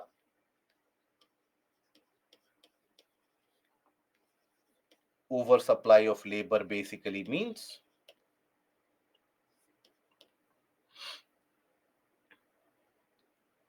low income levels,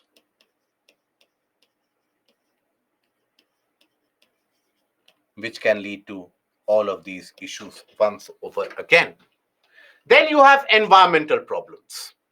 So random settlement is happening anywhere and everywhere. So as a consequence of that, you will find, for example, urban flooding,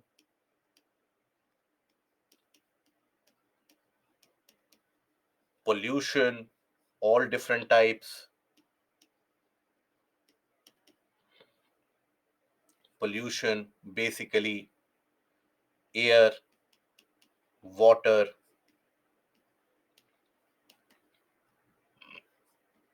then land pollution. Then you have the impact of urban heat island, very good. Urban heat island effect.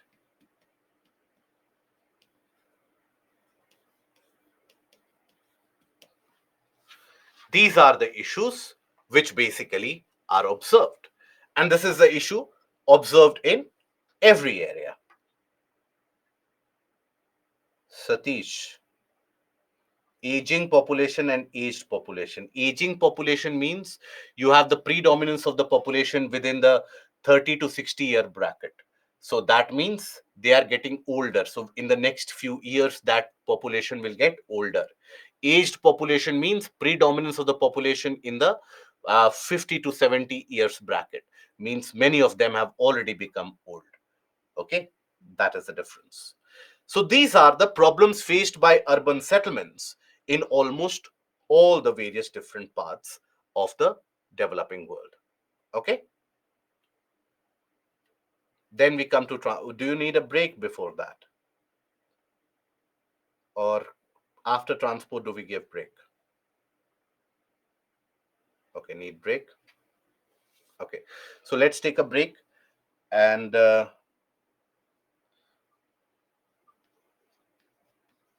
we'll take a break for 15 minutes. We'll come back. We'll finish this portion of transport quickly, and then we will talk about the mapping portion. So, break for 15 minutes. We'll start at around 9:43, 9:45. We'll start.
A confirmation about the audio, please, if the audio is clear and available.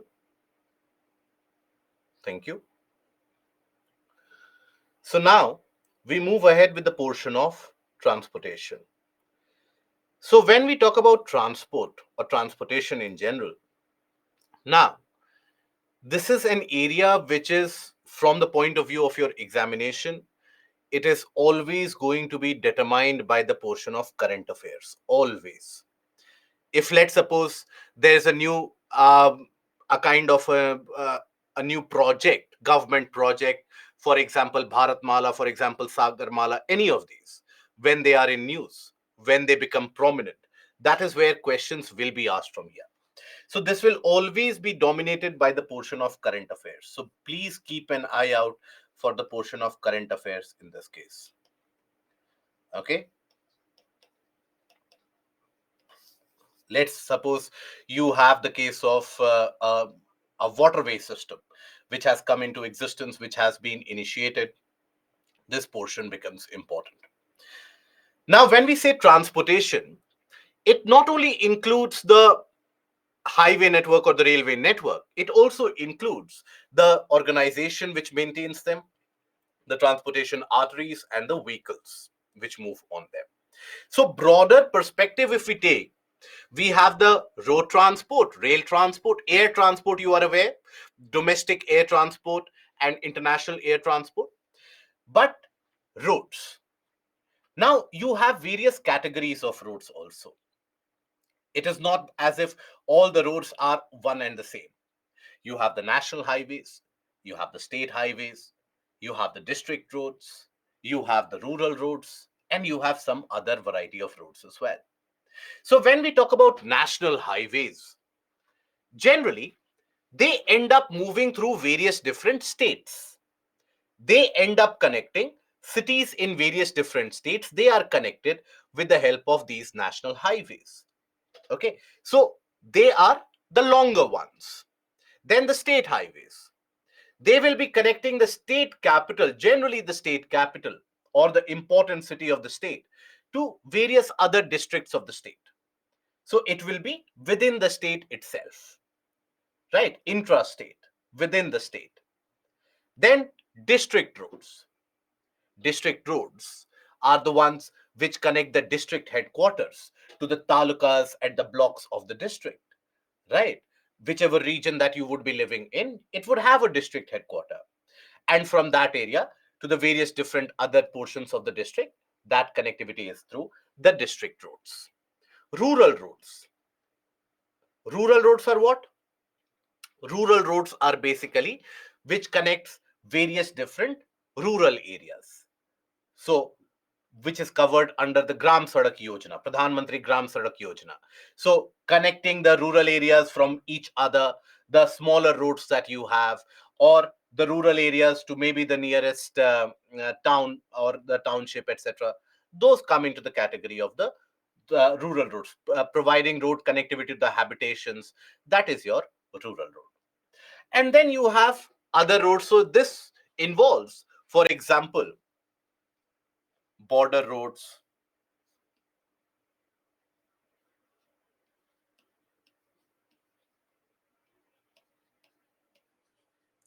for example, international highways.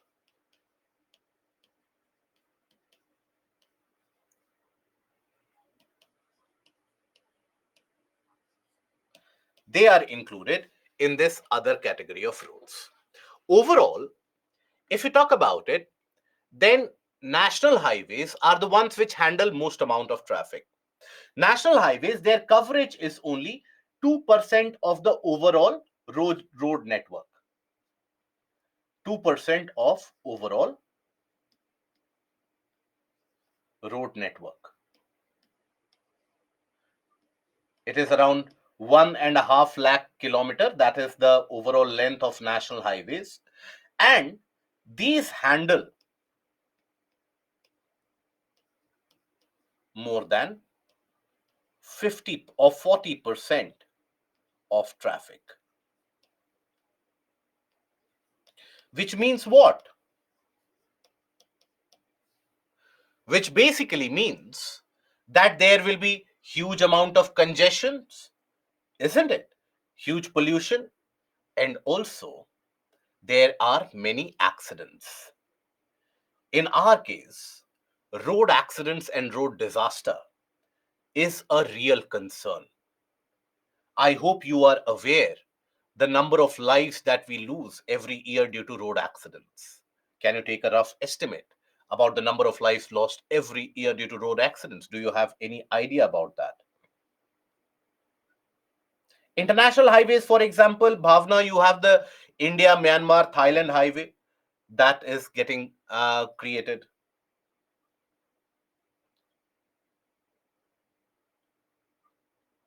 Okay, very good. Anurag, Aman, you are more to the tune of it, but Akhilesh, Stephen, Animesh, you have overestimated it.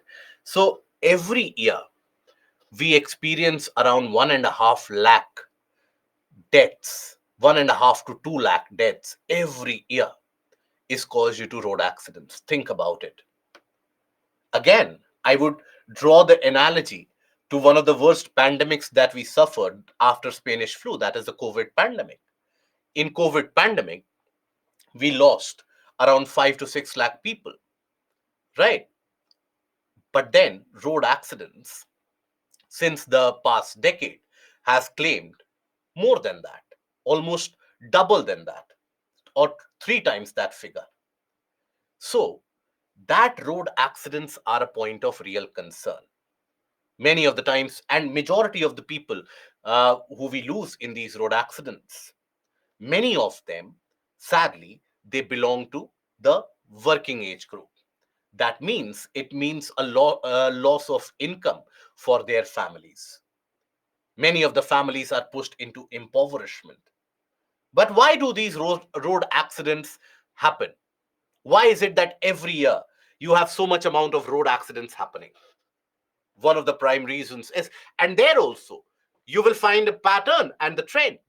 And the trend is that more deaths occur in road accidents on the two wheelers, right? So one of the factor is poor engineering design of many of the roads. You have interconnectivity, which is almost not needed or which is poorly designed, creating that zones of or what is referred to as those death zones.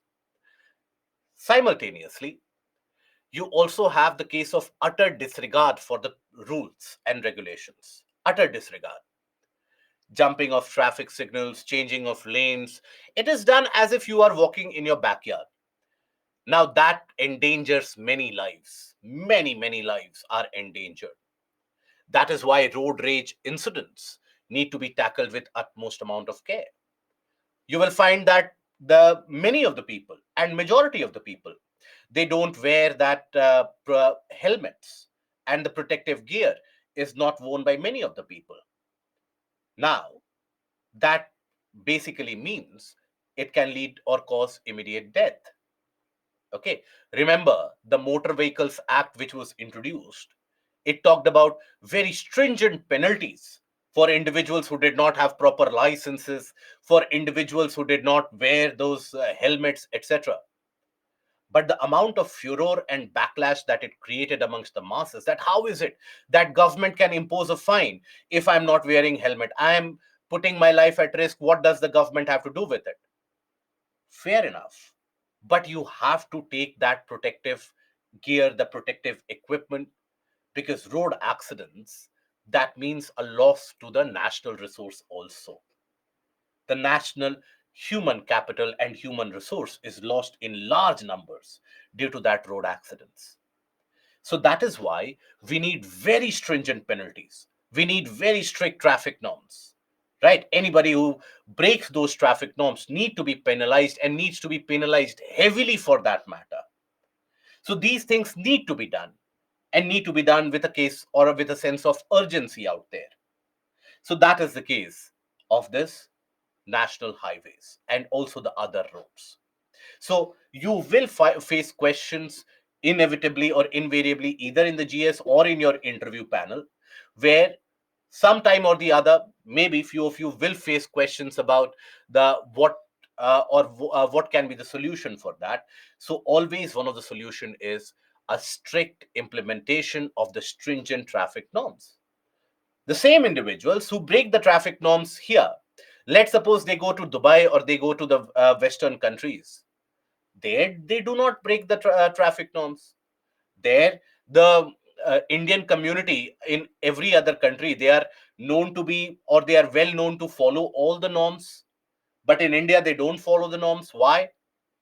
Because there is that kind of a feeling that even if we break the norms, we can easily escape. Maybe the traffic constable or the traffic policeman who is there, we will give them 100 rupees or 500 rupees and we will be taken care of. That has led to this disaster spiraling out of control. So, road accidents and road deaths need to be brought under control.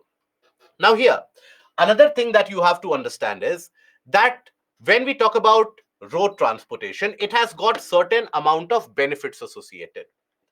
For example, it provides you with a kind of a flexibility.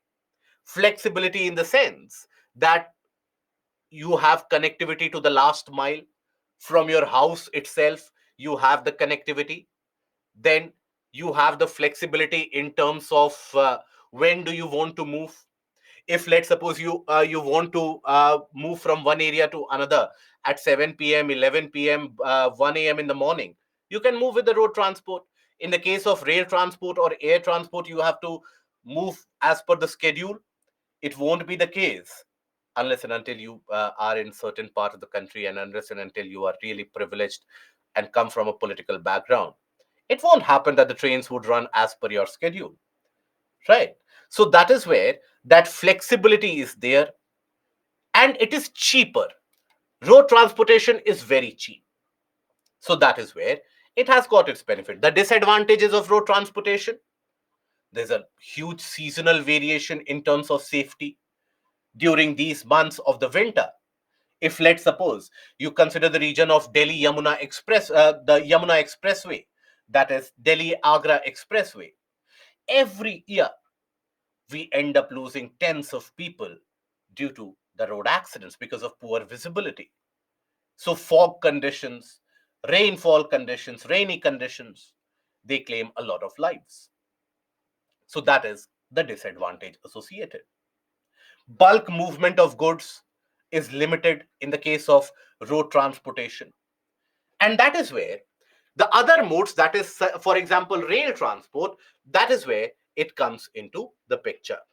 Speed limit of the vehicle should also be aligned and regulated. Yes, Anurag, absolutely. So here, rail transport. Now in India, rail transport came in around 1853. That is where you had a train moving from Bombay, present day Mumbai, to Thane. Now, railways initially were brought by the Britishers in order to provide that connectivity to the supply areas, to the coastal cities, so that the raw materials could be transported to Britain.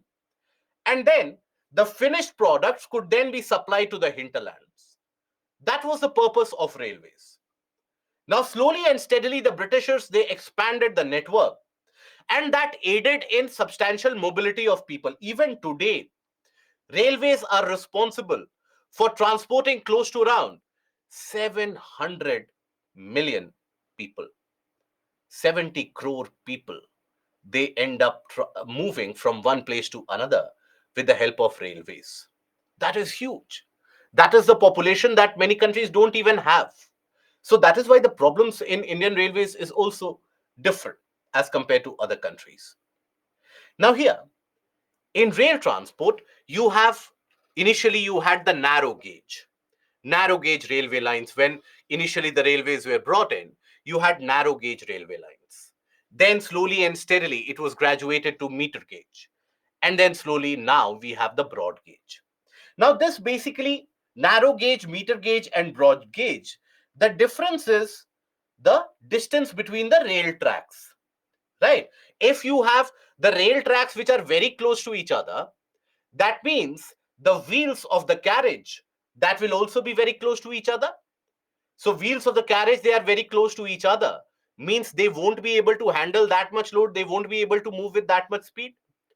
So that is why broad gauge, since the time that broad gauge has come in, all the trains that you would have traveled by, most of the trains that you would have traveled by would be the broad gauge network itself.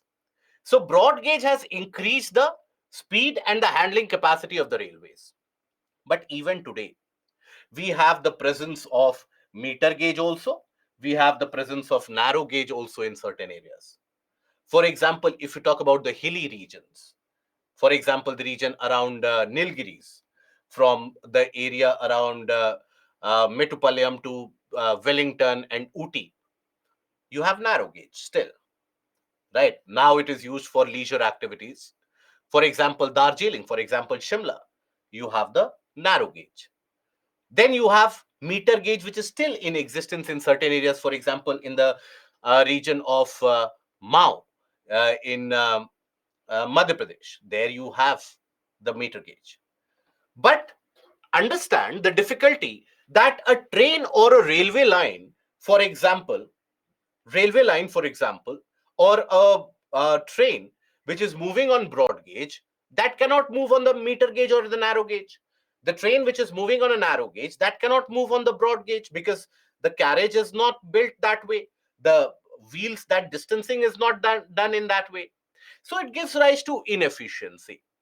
That is where in the early 90s, the government had launched an ambitious project, that is Project Unigauge.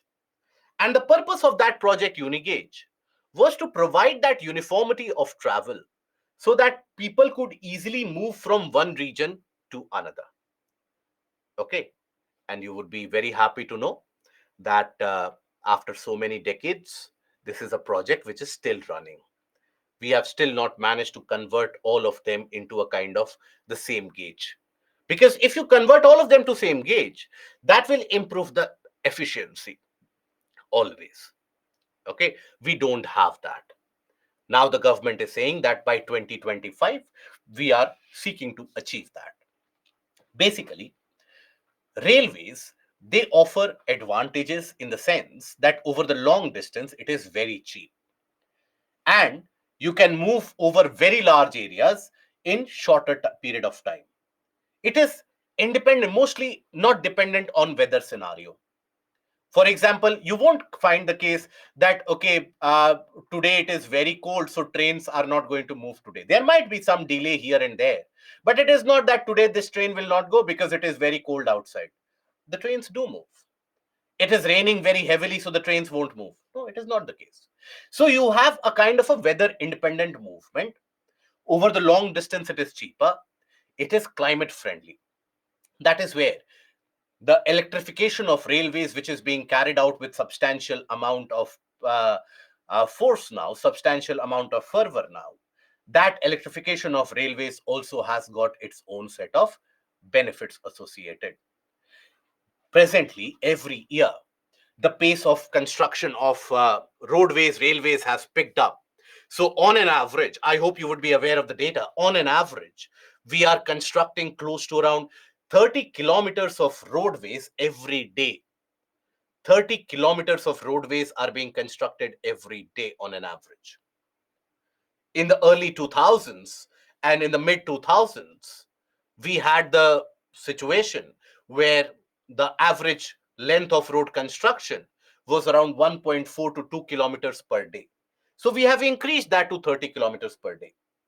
Every year, we are constructing 5,000 to 6,000 kilometers of railway network.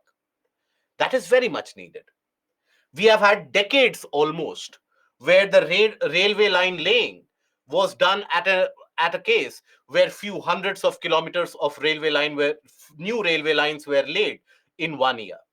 So that has increased to around 6,000 kilometers of railway line being laid every year. That we are seeing with the help of connectivity which is being provided to the northeastern states. Many regions in the northeastern states, those of you belonging from that region would attest to the fact that people, let's suppose, who wanted to travel from Nagaland even to West Bengal, it would take them around 2 days to move, right? 2 days to 3 days. But now they can move it in that distance within, or very conveniently, within 1 day. So, rail transport has got that ease. The Only disadvantage is that it is costly. Laying of railway lines, that is a costly endeavor. That is a costly process. So it is capital intensive. Now, we are working upon now, even in the case of road transportation, we have had some of the overarching uh, projects. For example, during the time of late Shri Atal Bihari Vajpayee, when he was the prime minister, he launched the Golden Quadrilateral program. The Golden Quadrilateral project of roadways was basically to connect Delhi, Kolkata, Chennai, and Mumbai with good four-lane highways. Now that substantially improved the economic growth because logistics movement could happen easily. Okay. Understand, development of transportation is very essential for economic growth. Faster modes of transportation need to come in. In the case of railways, also we have moved to semi-high speed trains with the introduction of Vande Bharat trains, etc. We need to work more. And for example, rapid rail transport system, which has been developed in the region of Delhi Meerut. Now that is very essential. Always there is also this lingering debate that do we need bullet trains in India, a country which is suffering from poverty? Do we need these bullet trains, etc.? Or should we spend that money on taking care of the poor? Bullet trains will come maybe 200 years down the line. Always understand, it is not as if today you develop a bullet train network, tomorrow it is going to give you results. When you have these faster modes of transportation, understand the benefit. For example, just on the top of the surface here, when we talk about the case of bullet train network, it is being provided from Ahmedabad to Mumbai. Now that distance can be traveled within 2 hours. So, and it comes right to the heart of the city of Mumbai, in the Bandra Kurla complex, the business district of Mumbai, where all the offices are there. So, Mumbai is overcrowded. Lot of people living in, housing prices have gone up. It is not affordable anymore. And urban issues are there. So, if you have that bullet train transportation, let's suppose someone chooses to live 100 kilometers away from Mumbai. That person will be able to live in a kind of a cheaper price, a good quality of life, maybe better natural environment. And that person, if he knows or she knows that they can travel to Mumbai within, let's suppose, 1 hour, they can reach to their office within 1 hour. Why will they prefer to live in Mumbai? So it also leads to dispersion of population. What Japan has done, Japan basically started building the bullet trains in the 1960s itself. So that meant people from various parts of Japan, they could come to the urban areas and they could travel back. So that basically meant, now take the case of Bangalore. Bangalore is one of the worst cities in the country when it comes to handling of traffic, right? Amongst the global cities defamed for traffic, Bangalore finds its name in the second position after London. Now, in Bangalore, from one part of the city to another part of the city, it can easily take you more than 2.5 hours to move. Right? Now, why would people choose to live in that area? If let's suppose they know that from Mysore, they can travel within 1 hour to Bangalore. That is where, ever since that Bangalore-Mysore expressway has come into usage, there has been a greater mobility. People from Mysore, they don't prefer to live in Bangalore anymore. If you ask a person who is from Mysore, they will never prefer to live in Bangalore because they like Mysore because it is much more open, much better and cleaner environment there, peaceful as compared to the hustle and bustle of Bangalore. So faster mode of transportation is required. And even this year in the interview, many students face this question because it is a political aspect, a politically sensitive issue, where you will find many people raising that issue that why are you spending money on this? That is the same kind of a question that you will find even in the case of space exploration. You will find people raising questions that why do we need to send space missions to moon? We have poor people. Why do we need to do this? We have poor. Now the same argument prevailed. I have talked about it maybe in environment sessions. When Delhi Metro was being built, many of you would have been not even been born, or you would have been so young that you would not have followed the debate around Delhi Metro. Delhi Metro, it had started being built in the late 90s itself. And 2002 marked the first movement of the metro train from Tisazari to Shahadra. Now it was embroidered in so much amount of controversy. There was so much amount of political bickering at that point of time that they are building this metro, only the rich will travel in this. The poor people won't get access to the metro. Look at Delhi Metro today. More than 350-kilometer length in metro. And majority of the lower middle class of the population, they travel in metro. Delhi Metro boasts for an average ridership on a daily basis of more than around 20 lakh, 16 to 20 lakh people, they travel the Delhi Metro on a daily basis. Think about the benefit to the environment. Imagine if these people would have traveled through road. Delhi would have been worse than Bangalore in that case.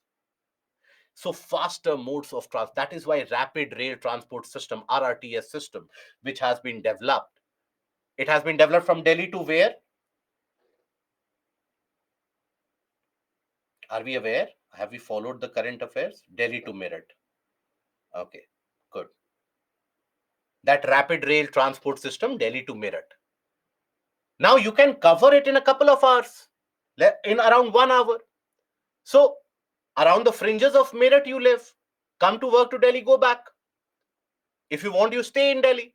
So that is where that flexibility is very important for the dispersal of the population. Okay, so that is the benefit of having that faster mode of transportation. I'm telling you this so that if a question asks, if the question is asked that should we spend, and this is a question which is asked not in the mains but in the interview, in the mains also, in GS paper you will find the questions associated. For example, last year also it was asked, or year before that, what are the advantages of faster modes of transportation? What are the advantages of better urban mobility? So in these questions always talk about that the urban areas, they face various problems: lack of affordable housing, costly expenditure is very high, cost of living is very high. That is where it helps in dispersing the population. Okay, population distribution can happen. And also, if people choose to live, let's suppose, 100 kilometers from Bangalore or 100 kilometers from Mumbai, now in whichever um, township that they are living in, there also the economic progress will happen, rather than the growth center being restricted to Mumbai, Delhi, Bangalore, Chennai, Hyderabad and Kolkata. That growth center will also distribute. That is why faster modes of transportation is a must. Otherwise it leads to economic stagnation. Take the case of, for example, take the case of United States, US.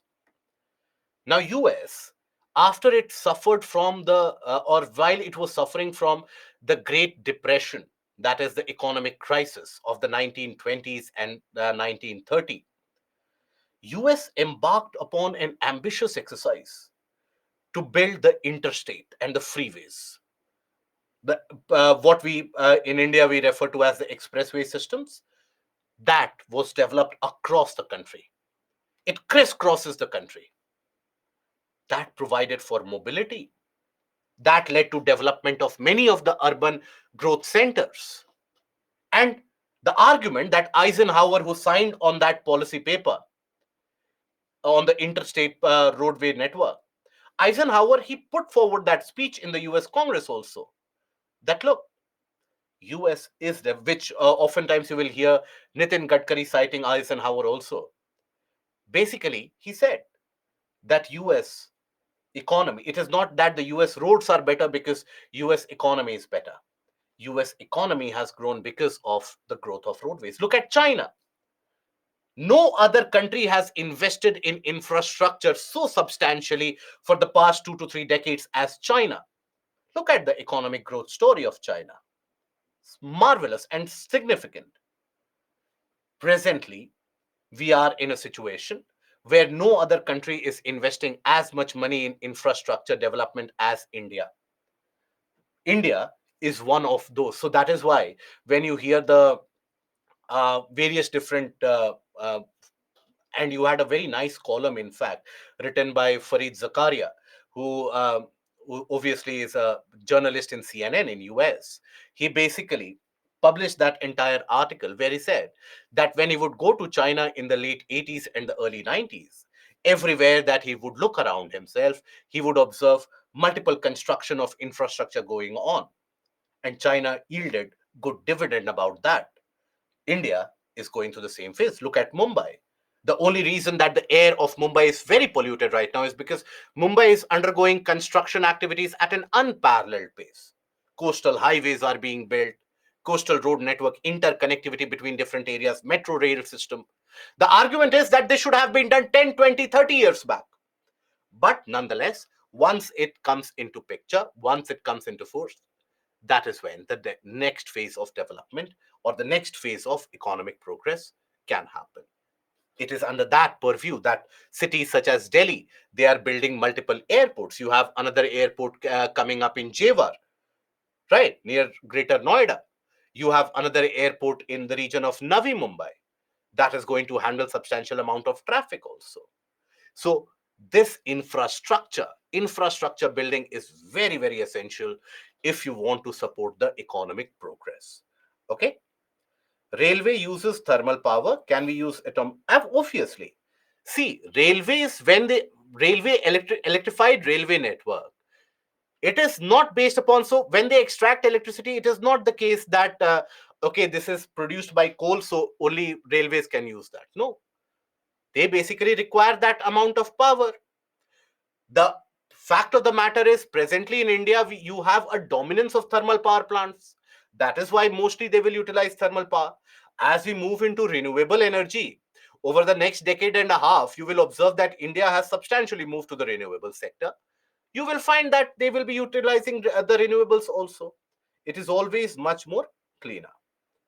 Okay. So it takes 4 hours to move from Bangalore to Mysore. No, now it takes, I don't know when you have traveled. Now you can move within 70 to 80 minutes. You can move from Mysore to Bangalore. Yes, in different parts, if let's suppose you have to go to North Bangalore, then that is a different matter altogether.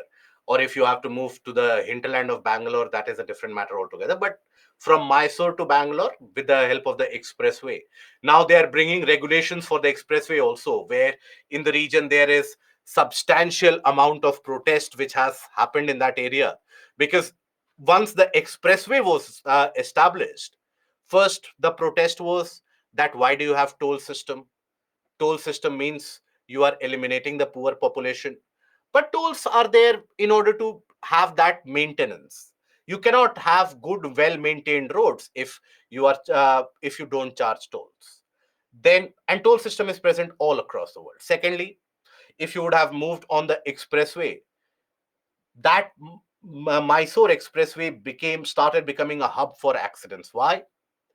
Because there the vehicles would be moving at 120, 130 kilometer per hour, which is the case, or why the expressways are built to, so that the vehicles can move at high speeds. And you would have a random two-wheeler or an auto rickshaw coming in the opposite direction, right? Many of the people have utter disregard for the rules. So that is where that access is being limited. Because if you have built an expressway and there also you are facing the same traffic jams, then there is no purpose of building that expressway, is there? So expressways are always access controlled. Access control means you cannot enter from anywhere and exit from anywhere. That is where you would have the sad situations where you had in the initial days when access control was not enforced. You had vendors, vegetable vendors, etc. They also started moving on the expressway. Now imagine a bus which is moving at 120 kilo, or a truck moving at 100 kilometer per hour, and there's a cart of a vegetable vendor. Now that truck cannot simply veer away, and if it does, there will be toppling and massive accident. So that is why now thankfully, in the state government has brought in some controls there. Access control has been there brought in, and that bodes well for the commute in these areas. Okay, there's a rule bike was restricted in Mysore. Yes, Mysore Expressway. Yes, because the please understand, it is not as if there is only expressway. Underneath that expressway, you have a four-lane network road also, right? So for the bikes and the other three-wheelers, etc., who move at slower speed, move through that four-lane network. They would always have moved through the four-lane network. So utilize that. Expressway is for high-speed mobility, for point-to-point connectivity, isn't it? When you travel by railways, is it the case that okay, my house is next door, stop the train here, I will get down, and then okay, my house is here, you have to stop the train, I have to get up, board the train? No, you move from one station to another. That is the entire purpose of expressways. Okay, now water transport. Now water transport is a cheaper method of transportation suitable for carrying heavy and bulky materials over long distance. 90% of the international trade by volume happens through water transportation. Now, there are advantages of water transportation also. We'll take a look into that. But water transportation overall, it is very cheap, right? And it is classified into inland waterways and oceanic waterways or overseas waterways, depending upon what is the mode of transportation. For example, let's suppose the transportation has to happen internally from one part of the or from through the river and the canals, that is inland waterways. And if let's suppose from the port cities of the country you have to move to some other area, maybe Singapore, maybe to Suez, maybe to UK, Rotterdam, China, anything, that is your overseas or oceanic waterways. So inland waterways, India has got huge scope for inland waterway network. We have 14,500 kilometers of inland waterways. Now, the sad reality of the matter is also that if you take a look back hundreds of years ago, we had a well-developed internal waterway system, right? Right up till the time of the Middle Ages, till the reign of the Mughals, you basically had a well-developed waterway network. People could and would move large amount of goods from one area to another with the help of this waterway. During the time of the British also, you had few of the national waterways which were declared, around 6 national waterways. But we did not develop that quite significantly. Other countries such as China, US, Western Europe, they have worked tremendously to develop and improve their inland waterways. When we talk about the overall goods handling, and the freight handling, China, US, and Western Europe, they together, they are able to handle close to around 7 to 8% of their goods. They move through the inland waterways. What it does, it improves the costing. The pricing is put at a lower price. The goods become cheaper, right? And people in the hinterlands, they get that facility that they can transport their goods internationally also through the waterways. But in India, we have only 0.5% of the goods moving through waterways. So there's a lot of scope for that. Now, we have many of the national waterways. Out of that, the few of them, that is the first five, they are relevant for prelims.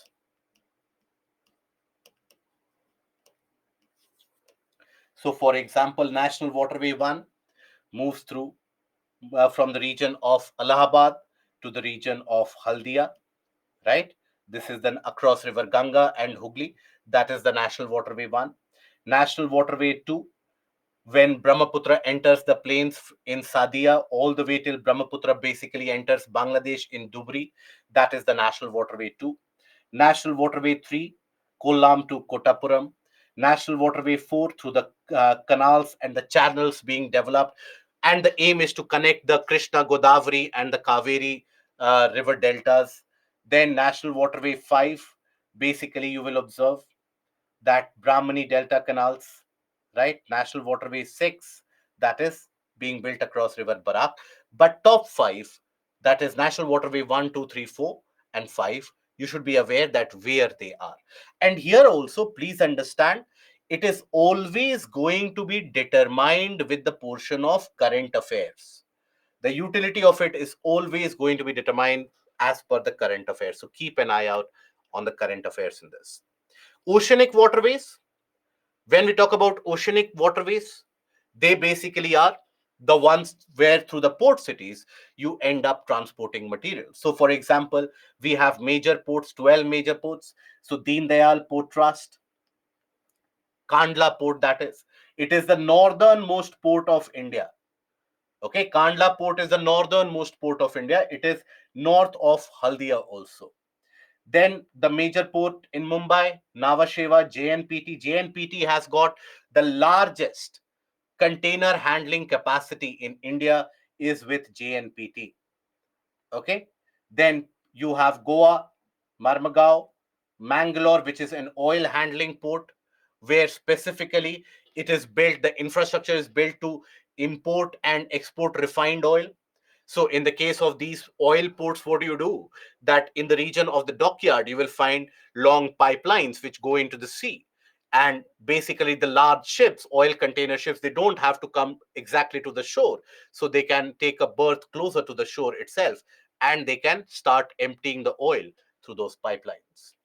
Then Kochi, which is a kind of a naval port also, right? You have, for example, the Kochi shipyard is the one where you will find the building of India's aircraft carriers are being built in the Kochi shipyard. Then Tuticorin, presently it is the southernmost port, but with the development of the deepest water port in India, which is coming up in Vizhinjam in Kerala, that is going to simply change the entire dynamics of international trade, because majority of the trade, international trade, comes through this area. They take a berth at Colombo port, a break at Colombo port, and then they move across, right? So here, if Vizhinjam port will be developed, largest of the vessels across the globe, they can come to Vizhinjam, and that will provide substantial economic boost not only to the local economy of Kerala but also substantially to the country as well. Then you have the Chennai and the Ennore or the Kamrajar port. Kamrajar port is the only port developed by the private entities, and it has basically been registered under the Companies Act. Rest of the major ports, they are registered under the Port Trust Act. Kamrajar port is the one registered under the Companies Act. Then you had Vishakhapatnam port, one of the deep water ports in the eastern coast, because in eastern coast you don't have the conditions to develop those deep water ports, but here natural conditions are there where water is deeper.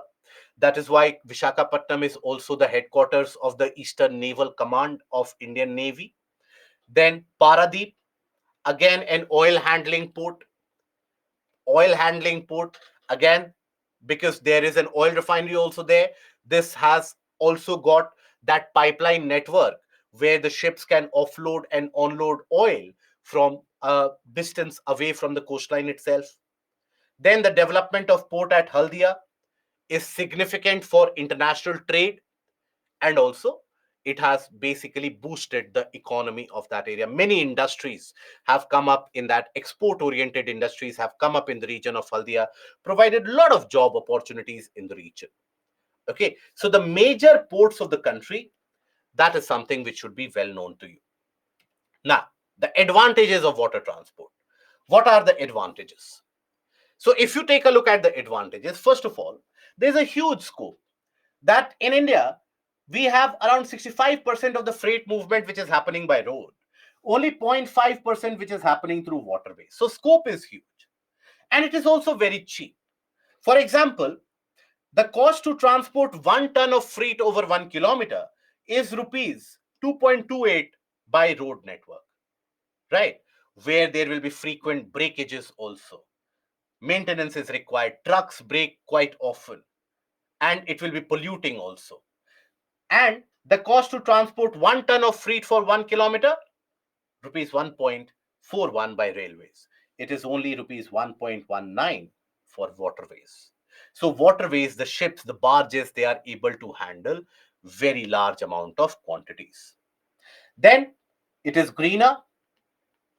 For example, 1 liter of fuel can move 24 tons by roadways, can move 85 tons by rail. It can move more than 100 tons in 1 liter of fuel. You can move more than 100 tons by waterways. So that is why there's a huge scope, huge prospect for the development of waterways. But there are certain issues also. Issues, for example, we don't have infrastructure. Waterways does not mean that through river Ganga you put it somewhere in the hinterland and you offload the vessel. No, the depth needs to be maintained so that the large ships can come by. You need that depth. Okay. And how do you maintain that depth? Consistent and constant dredging needs to be carried out. Right. Consistent digging, and because in the Himalayan river so heavy amount of sedimentation takes place that it becomes shallower, and you need that deeper waters for the movement of the ships. Right. There's seasonal variation in many of the rivers also. You need the adequate road and rail connectivity right up till these regions of the ports so that the mobility or the transportation of the goods can take place. So there are huge opportunities, but simultaneously there are challenges along the way as well. Then you have the classification of ports based upon their specific functions. For example, oil ports. They are generally used for import and export or of oil, handling of oil.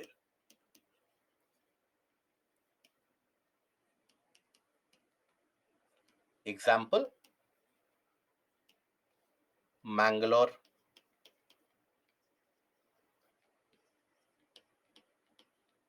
Example, Paradeep. These are your oil ports. Then port of call. Port of call is a term also used for airports in many of the areas. Port of call is the one where if you get to that port, you have connectivity to the rest of the country. That is considered to be a kind of an inflow for the rest of the region also. For example, Colombo port serves as a port of call for Sri Lanka. JNPT serves, or Mumbai serves as a port of call for India, because from there, if you offload the goods there, the goods can be transported in any part and every part. You have good connectivity. Port of call is also the one which is utilized by the merchant vessels, by the shipping companies.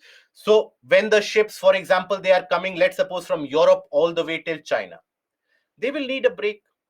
They will need to restock, refuel their supply. The seamen, they need to take a break. So they basically take a break for a couple of days at a port of call. And that is when the restocking, refueling of it happens. And then again, it embarks on the larger journey. So that is where port of call, if you have well developed port of call, that will be always a boost to the local economy also. Okay. Now, then you have the ferry ports. Ferries. What are ferries? Ferries are those vessels which move over short distances. Let's suppose you have a channel or a small waterway, and from one area of the land you have to move through other area. Let's suppose you have a land, you have water in between, not very large, and another area. From one island to another, let's suppose you have to go. From one region to another, you have to go. So you take these small ferries, right? You drive with your vehicles. You simply park your vehicles in the ferry itself, and that ferry carries you to the other region. You again offload your vehicles and you can drive out there, right? For example, if you take a look at English Channel separates UK from the rest of Europe. Now there, at the at the coast of England, you have the Dover port. So people, when they drive from England to Europe, how do they do so? So basically, with their vehicles, they come up to Dover port. They get their vehicles on the ferry. They sit on the ferry. That ferry very slowly carries them over to the port of Calais, which is on the French coastline, and then with the vehicles, they can move away. So it is for short distance, right? Very short distance, very slow moving barges and ferries will be observed there. Then you have naval ports, which have the twin utility. Yes, Jamnagar to Bhavnagar is also an example. Havra and Kolkata connected through ferry ports, yes, around the region of Chandanagar. So when you have naval ports, so twin utilization of navy and for civilian usage also. For example, and some of them specifically for navy itself. So for example, you can take the case of Vishakhapatnam, Kochi, Vishakhapatnam, Karwar,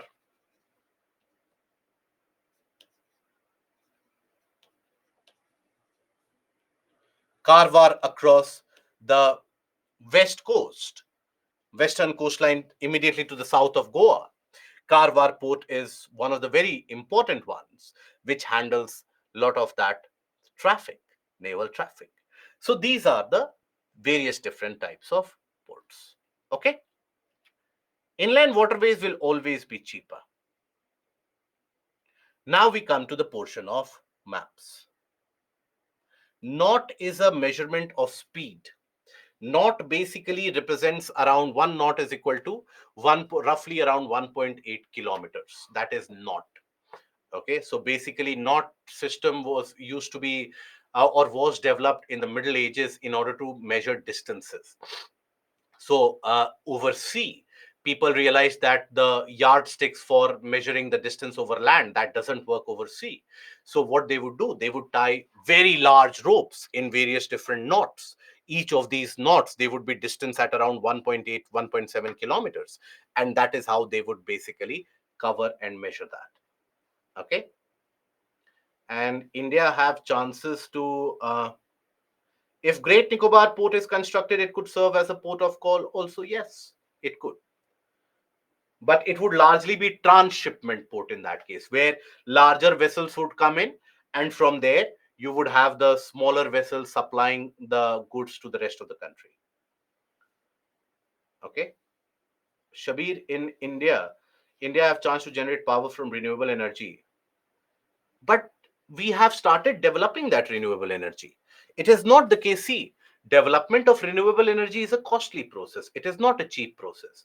Development of, let's suppose, the thermal power plant is always easier. You have that technology. In many of the cases, for example, Adani's, they are building up the largest solar plant across the world. So we are reaching that stage. But always it is easier to produce energy with the fossil fuels. That is why poorer countries, they don't have the wherewithal to develop renewable energy significant. Solar panel is very costly. Installing them, maintaining them is a costly process. That is why we don't deploy that, and we are deploying that. India has been adding renewables at a rate which is almost unparalleled across the world. Okay. How can we remember all the highways uh, from where they connect? Why do you need to remember all the highways? Is it a kind of uh, hobby that you want to learn? Then fair enough. Otherwise, why do you need to learn? Is there a particular reason why you need to learn? UPSC had asked one question about it in 2014. From that point of time, I have seen endless a number of candidates wanting to learn the highways. But then UPSC has not asked that question ever since that point of time again. Please, and one of you had also asked me the question that basically, let's suppose that how do I learn the population data? Why do you need to learn that? How many of us have the aim that we have to solve 100 questions in prelims? How many of us hold that aim? Any of us? That we have to solve 100 questions in prelims? I hope you don't have that aim. I hope you don't get that aim, because even if I give you an open book test for those 2 hours, you won't be able to solve 100 questions. unless and until I give you the blessing of Saint Google. Unless and until I do that, you won't be able to solve, because even UPSC doesn't expect you to solve. Try scoring more than 150 out of that. Even the toppers out there, the best of the best candidates who have basically ruttofied and mugged up all these areas for 5 6 years, what is the best score that they are able to fetch? 140, 150.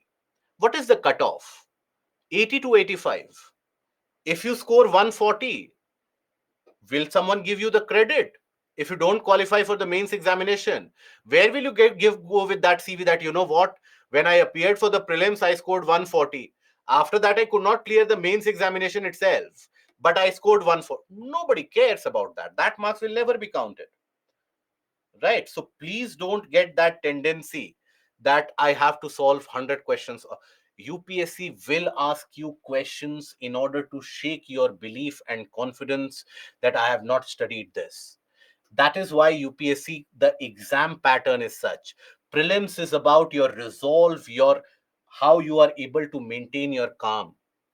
Always understand, the failure and success in prelims is dependent on those 45 to 50 basic questions which are asked, the utmost factual questions which are asked.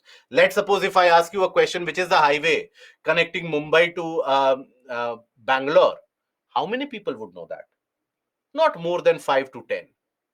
So your inability to answer that question, will that mean that you won't be able to get through prelims? No. You know where the problem lies?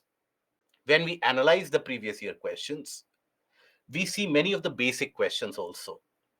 But somehow our mind convinces us that, you know what, these basic questions I will be able to solve. I have not read the basic portions. Once I read it, I will be able to solve. The factual questions which have been asked, that is the one I need to address. No. UPSC had asked a question about which of them are minor minerals. I can't tell you the number of mails that flooded my mailbox that you have not told me how to learn the major and minor minerals. UPSC has asked that in the examination. Now what will I do? But it is because of that that I could not clear the exam. Now I ask all of them. What about the basic questions of geography, polity, economy, and history? Were you able to solve all of them? No, I committed mistake in that, but that question I could not solve. Why are you aiming for that question? Out of 100 questions, UPSC will give you 15 to 20, at most 15 questions which will be very factual. Simply leave it off, right? Leave it. Don't bother. Cutoff is 80 to 85. So if you attempt even 75 to 80 questions, out of that, let's suppose you commit mistakes in 20 questions, 20 incorrect, still you will get close to around 50, 55 correct. More than enough to clear the exam. More than enough to clear the exam. That is all that is required. Develop that approach for prelims. That is very much required. Otherwise, you will be left amongst those candidates who are still stuck in that vicious cycle. Every year they appear for the prelims, that, you know, this year I have studied this book from art and culture because there was a question asked in art and culture from that.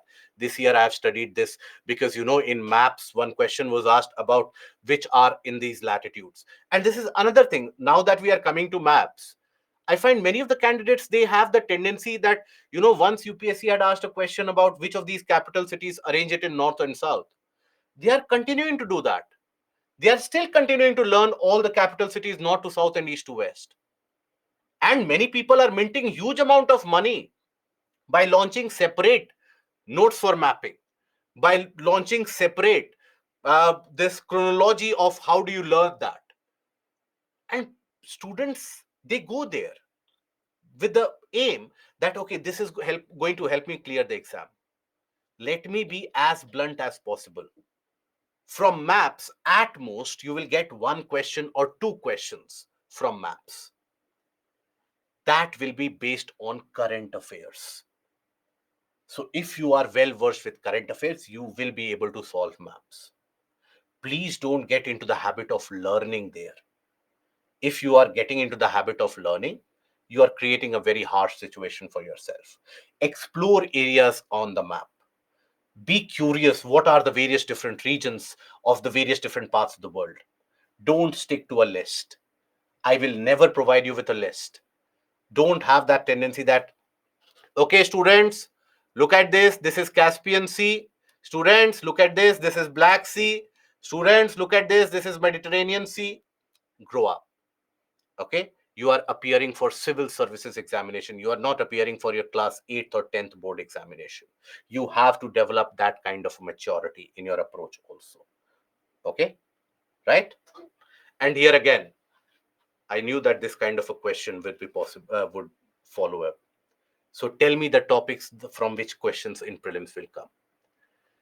If there would have been such sort of topics where from where prelims questions would always be asked, rather than teaching you all this, I would have taught only those topics.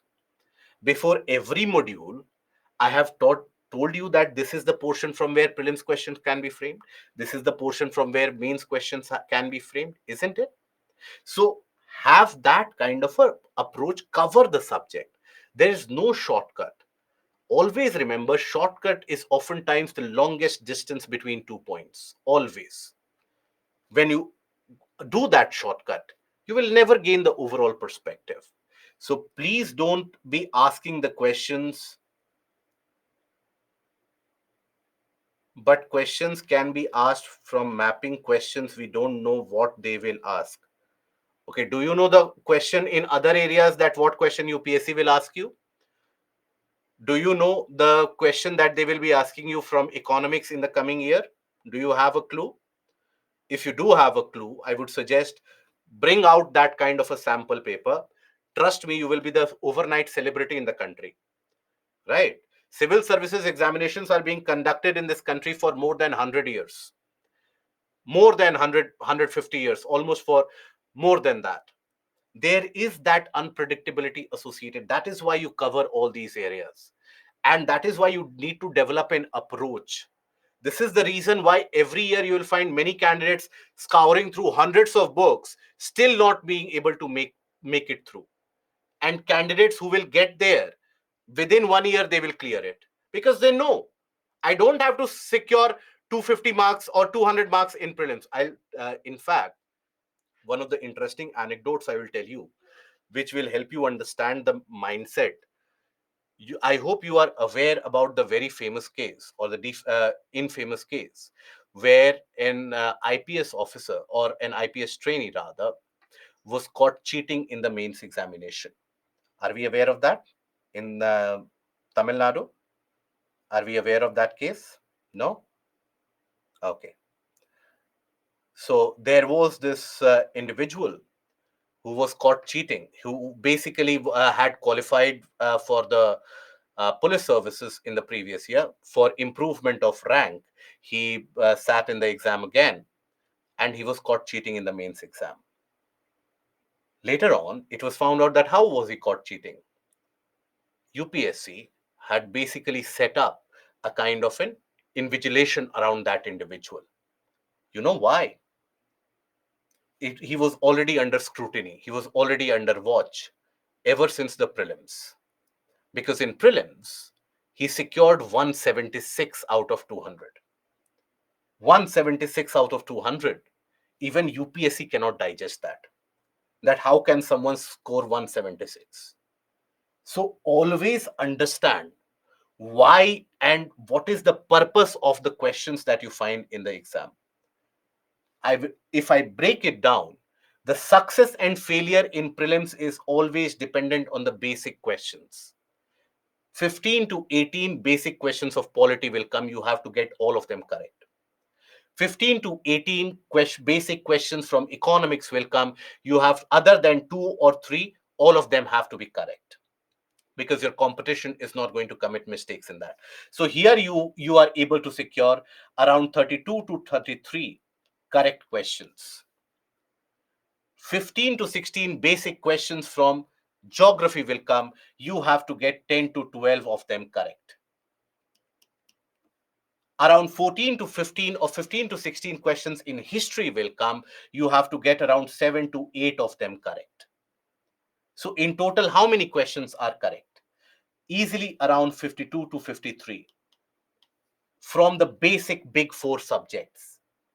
Then remaining areas from the portions in news, current affairs, which you can solve logically if you apply, if you are calm enough. Logically, let's suppose you are able to get minimum of 15 questions correct. In the remaining, none of them are else you are able to get them correct. In this case, you clear the exam. What is the cutoff? So in this, if you are getting these many questions correct, what is your overall marks? 100 plus. And how much is it that you require to clear the exam? 85 plus. You will clear the exam. The problem arises when you are chasing those 15 factual questions.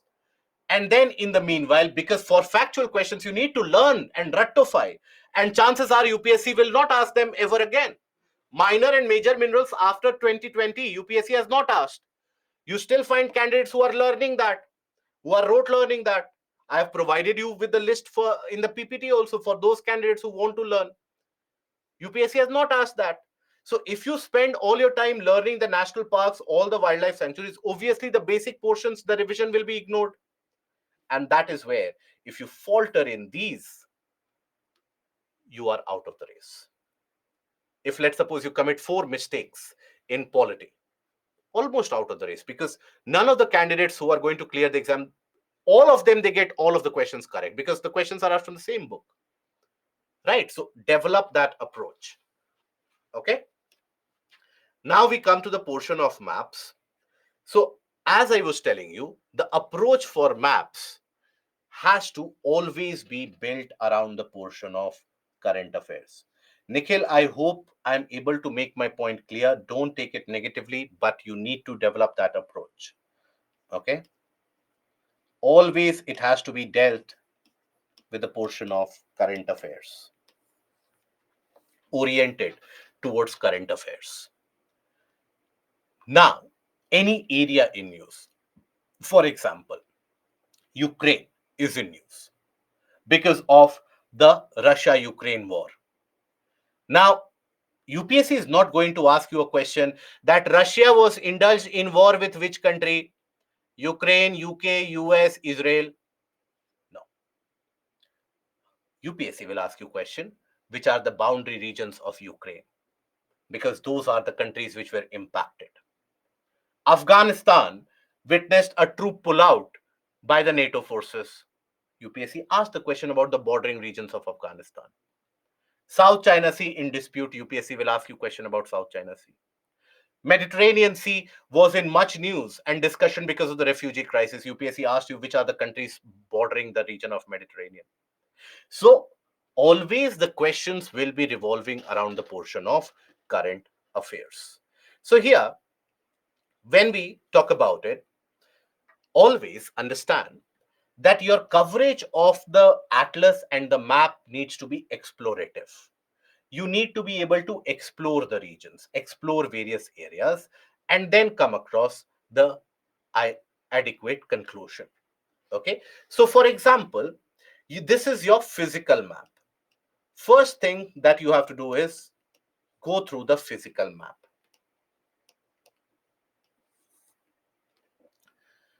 Get well versed with the various different physical features that you find in the various different areas.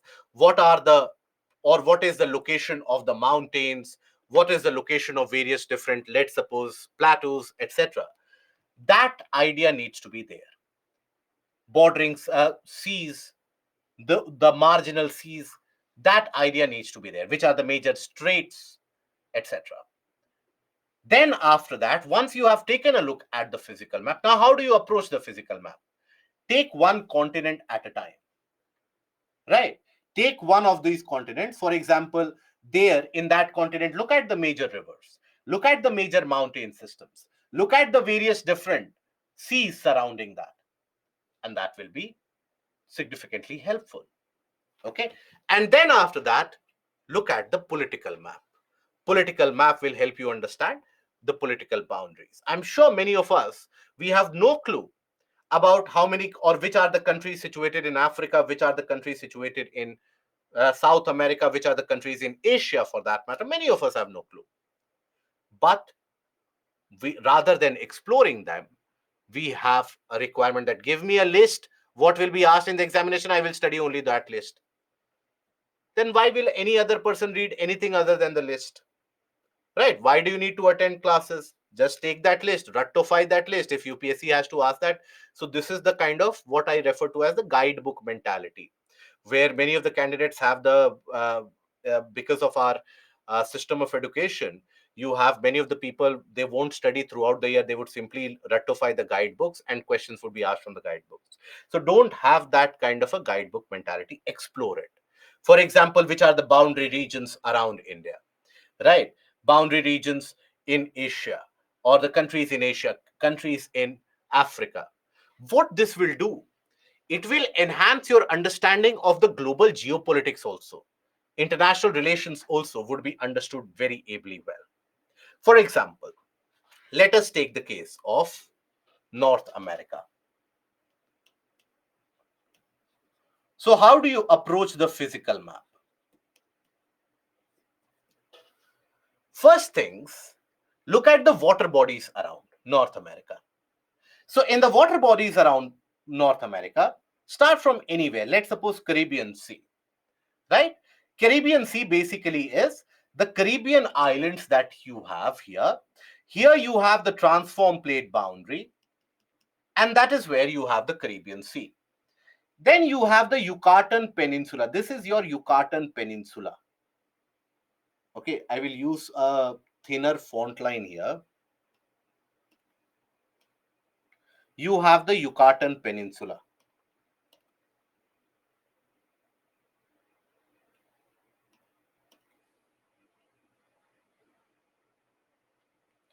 Okay, here you have the Yucatan Channel, which connects Gulf of Mexico to the Caribbean Sea. Gulf of Mexico to the Caribbean Sea. This is something which should be observed. Then, after that, look at the Labrador Sea. It is from here that the cold ocean current comes, which basically the Labrador current that we refer to. Here you have the region of Denmark, which comes under the sovereignty of, or the region of Greenland, which comes under the sovereignty of Denmark. So that is separated by the mainland of North America by the Davis Strait. This is your Davis Strait. Here you have the Baffin Islands. And around the region of Baffin Islands, this is where you have the Baffin Bay. Okay. Then furthermore, here you will observe Gulf of Boothia. Here is the Hudson Bay. And you have a thin water body which basically provides connectivity of the Hudson Bay with the Labrador Sea, and that is the Hudson Strait. That is the region of Hudson Strait. Then furthermore, here you have the Beaufort Sea. That is in the region of the Arctic itself. Here you have the minor Chukchi Sea. Okay, the Bering Sea. Bering Sea and Chukchi Sea, they are connected with each other by a water body, that is the Bering Strait. Now, during the last ice age, this would be water was not present here. You basically had land mass connectivity. It is only because of the melting that is where water has come in. It is said that this land boundary was the one from where man and humans, rather, they entered from Asia into North America thousands of years ago, tens of thousands of years ago, and that is when they started populating North America and eventually even South America. Here, then you have the Gulf of Alaska. Okay. Then Gulf of California. Repeat that again. So if you do it 2 to 3 times, you would be able to know where Beaufort Sea is. Bering Strait connects which two water bodies. That is something which will be inculcated automatically. Then look at the major mountain ranges. So across the west, You have the Brooks Range here, the Alaska Range. It is in this Alaska Range where you will find the tallest peak of North America, that is Mount Denali. Mount Denali is situated in this Alaska Range. Then you have the Rocky Mountains, the Cordilleras in the form of Rocky Mountains.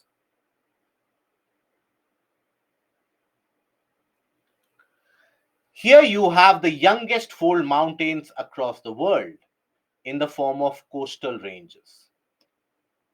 These are the youngest fold mountains of the world, which have been formed only around a couple of million years ago, 1 to 2 million years ago.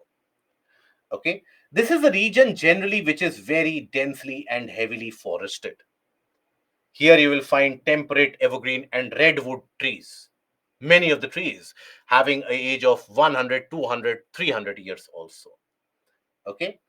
Then you will find across the eastern coast the Appalachian Mountains, mineral rich areas of Appalachian Mountains. This Appalachian Mountains and the region around it, it is said to have been formed when earlier you had the region of North America, which was colliding with the region of Europe.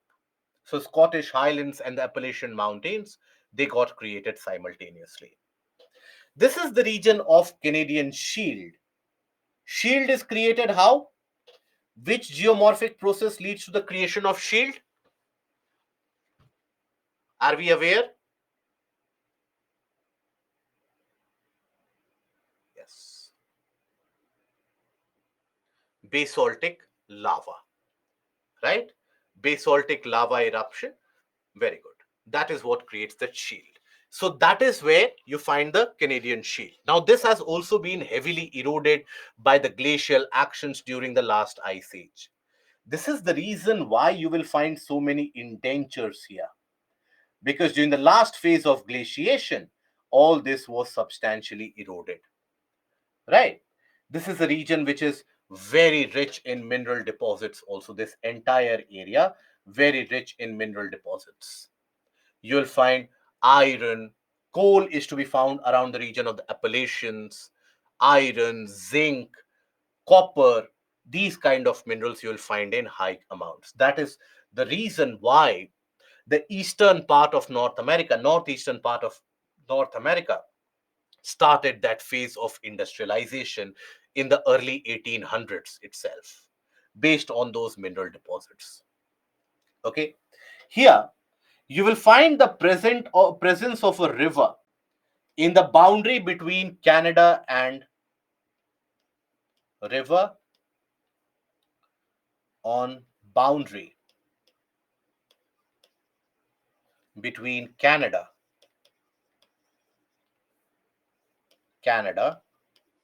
and US. That is St. Lawrence. This river is substantially used for inland navigation, movement of goods. Then you also have a river on boundary between US and Mexico, which is also used for inland navigation. That is Rio Grande.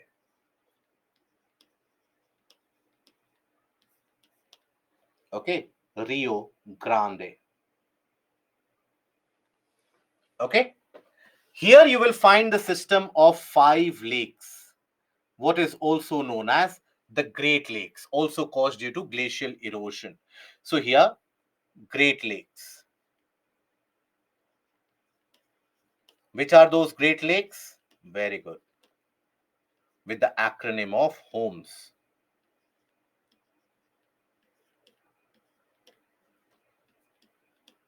So basically, what are those? Huron, Ontario, then after that,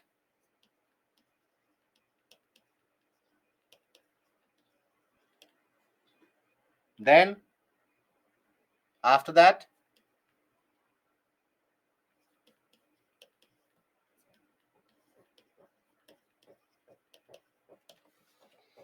Now, it is in this area that you will find that during the last glacial age, along with the rivers, there is very fertile deposits also. So these are the regions of the plains, the Great Plains. The Great Plains, very fertile. This is also what is known as the Corn Belt of United States. Now in Canada, majority, almost 90% of the population of Canada lives in this area. Almost 90%, more than 90%, 95 to 97% of the population of Canada lives in this area itself. Because the remaining area is having hostile conditions, climate, forested, so not many people live in that area. This is the region which is densely populated.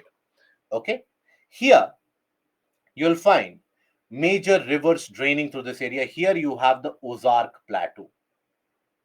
Again, very rich in minerals. Very, very rich in minerals. Okay, coal, etc. are to be found.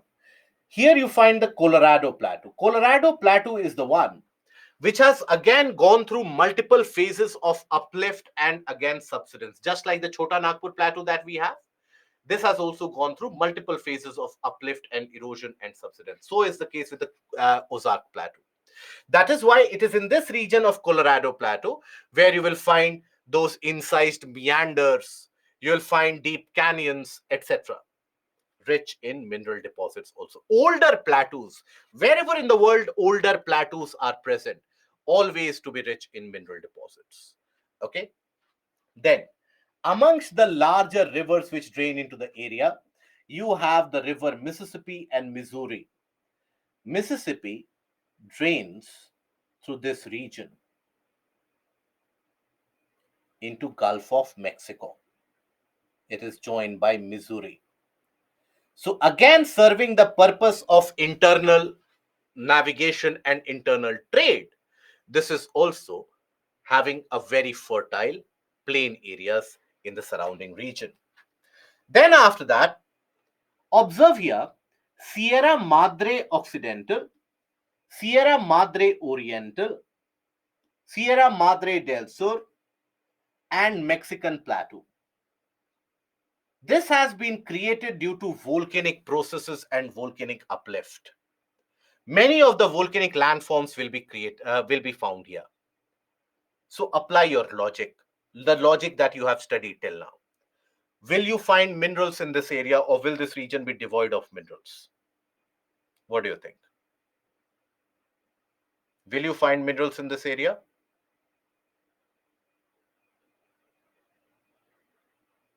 Good. This region is very rich in minerals. Older plateau regions will be very, very rich in mineral deposits. Okay?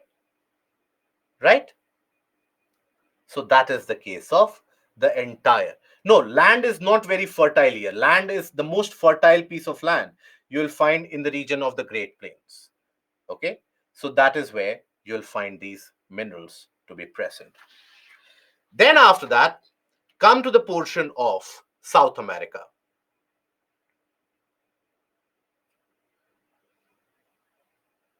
Do we need a break here? Okay. Yes. Okay, but we take a short break here, and 10 minutes break we take, so that you have some continuity, because after that we'll take the Q&A session also. So, but be back after 10 minutes, and we'll take a break for 10 minutes and we'll be back.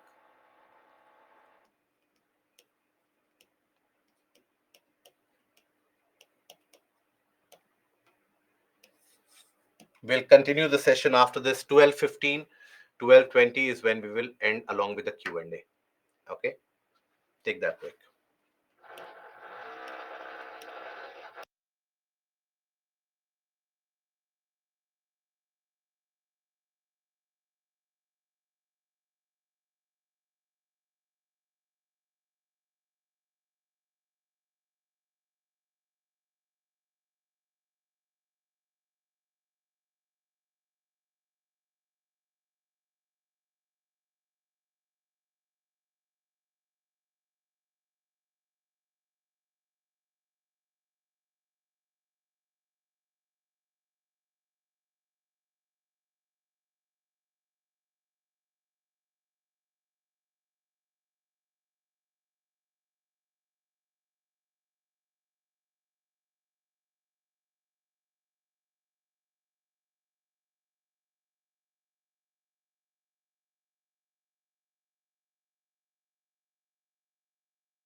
A confirmation about the audio, please, guys.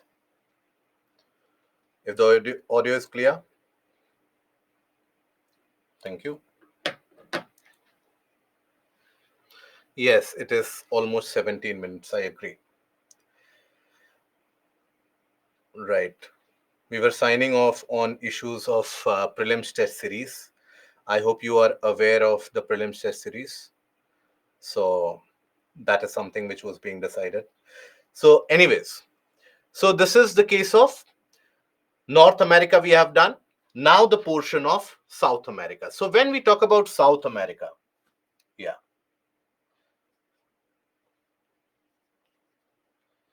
So the same approach needs to be developed here also. For example, in the western coast of South America, and by the way, guys, I would push all of you, please appear for the prelims test series. Okay. And I have told Abhishek sir also to announce it in the class. So basically, all of you, please do try and take up the prelims test series. It is for your practice, your benefit. Please do take up the questions of the prelims test series. The questions have been curated in such a way that we have put the factual questions also there. Do take it up. Now, coming back to it. Now, South America has also got a varied topography in the sense that across the western coast you have the Andes.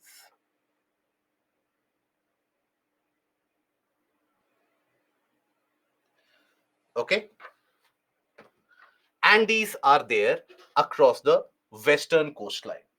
Now, because of the convergence of plates, that is why here you will find the very deep Peru Chile Trench, which is in existence.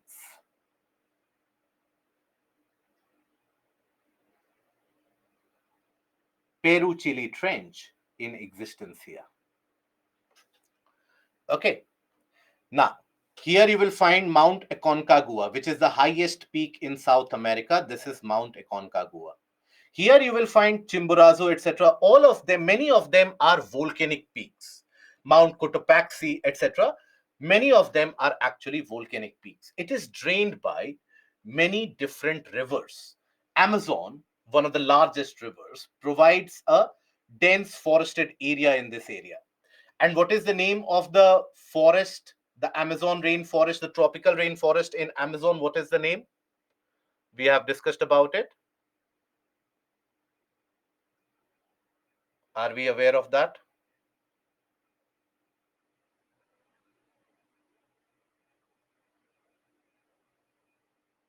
Selvas. Very good. When I searched in the Google about the youngest fold mountain in the world, it showed me the Himalayan ranges. Very good. Now do one thing. Search the formation of coastal ranges in North America and the time of formation. Okay, and search that and let me know what Google Saint Google tells you. That is why I told you many of the times in the prelims, even if you get the blessing of Lord Google, still you will find it difficult sometimes. That is the nature of it. So selvas, that is the case of the Amazon rainforest. This is your selvas. Now here to the south. Now South America also has got many different plateaus.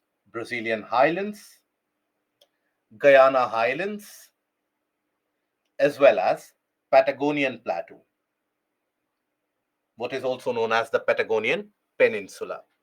This is where the Falkland Islands are situated, where the very famous Falkland War happened between Britain and Argentina. Now, here you have the grassland, very rich grassland of Pampas. Okay, very rich grassland of Pampas.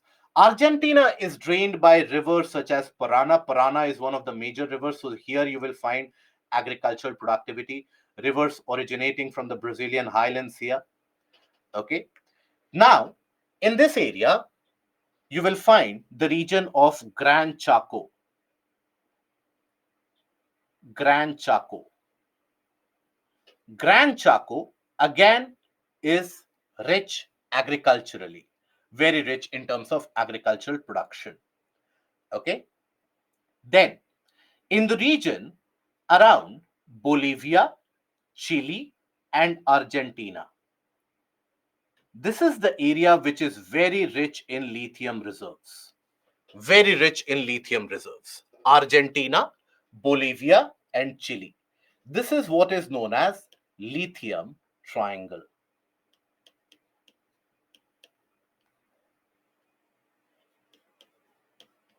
Golden Triangle is situated in Asia. This is your lithium triangle. Okay. Now, then in the region of Brazilian highlands, you will find tropical grasslands, campos. These are your tropical grasslands.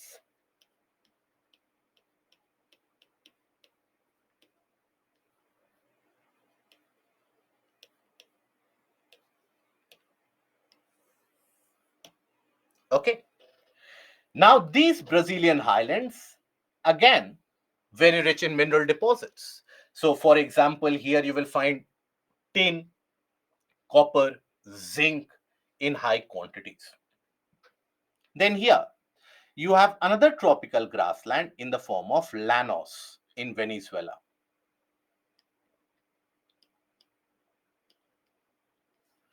Now, this is a region very rich in petroleum reserves, oil, and natural gas in high quantities. You find the presence of oil and natural gas. Now, this is the area in the plateau region. Here you will find the presence of plateau in between these ranges. That is the region which is also known as Altiplano. Again, rich in minerals. And here you will find, because of less rainfall, presence of salt water bodies, saline water bodies. Okay, so you will find a lot of these saline water bodies to be present in this area. On the boundaries of it, you will find one of the driest areas across the planet in the form of which desert? Which desert is present here? Let me see. Very good. Atacama Desert, where in few of the regions it has not rained for hundreds and thousands of years. Atacama Desert.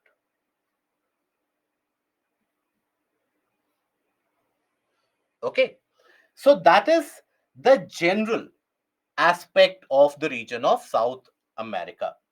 This is the one which is densely forested, right? Here you have the Isthmus of Panama, which connects North and South America. That is the region of Isthmus and Panama. Chile is particularly rich in minerals, particularly the region of Altiplano, very rich in minerals. It has got some of the largest deposits of copper in the entirety of the world. Bolivia has got the largest deposit of lithium across the world, but Bolivia is not the largest producer of lithium. It has got the largest reserve, but the largest producer of lithium is, are we aware which is the largest producer of lithium in the world? No, not China. Very good, Kuraku. Australia. Australia is the largest producer of lithium in the entirety of the world. Okay. Now, just like the Peninsula Plateau is the in the Western Ghats, you have the origin of various different rivers. Brazilian highlands serve as a source of origin of rivers. Then we come to the region of Europe. Now, Europe is also known as the land of peninsulas because of high number of peninsula. Peninsula is a landmass surrounded by water bodies from three sides. Now here, first of all, this is the Italian peninsula. This is your Italian peninsula. It is here that at one point of time, land simply collided with each other and you have the formation of fold mountains in the form of Alps. around the region of Switzerland. That is where you have the Alps. So similarly, if you take a look at the mountainous areas, you have Caucasus and Ural mountain ranges which separate Europe from the region. Geographical separation and delineation from the region of Europe to Asia happens with the help of Caucasus and Ural mountains. Pyrenees are basically the mountains formed in between Spain and the rest of Europe. This portion is again a peninsula which consists of Portugal and Spain. That is the Iberian Peninsula. This is your Iberian Peninsula. Here you will find the very narrow Strait of Gibraltar. That Strait of Gibraltar connects the Atlantic with the Mediterranean Sea. Okay, that is where you have the Strait of Gibraltar. Then here you will find the presence of the Scandinavian mountains in the north. That is why Norway, Sweden, and Finland, they are also referred to as the Scandinavian countries. Here you find the presence of Kola Peninsula. The port city of Murmansk that we have talked multiple times in the discussion of uh, ocean currents. That port city of Murmansk is present here. Here you have the White Sea. White Sea. Here you have the Barents Sea, rich in oil deposit. Okay, significant amount of oil. More oil is found in North Sea. Very substantial amount of oil. The region of UK, the region of the entire Rhine Valley. Rhine here. This is River Rhine. Rhine drains through the region of Black Forest area in Germany and eventually drains into the region of North Sea. That Rhine Valley is very rich in coal deposits. Just like you have the Damodar Valley system in India, very rich in coal deposits. So Damodar Valley region, which is also industrialized, is also referred to as the Rhine region of India, because it is on the back of the minerals that you find in the Rhine River and the Rhine River Valley rather. That is where this has laid the foundation for the industrialization of France, Germany, and Britain also. Okay. Then comes the low-lying areas. Low-lying areas of North European plain, which are drained by multiple rivers. Here also glacial erosion and glacial deposits have happened.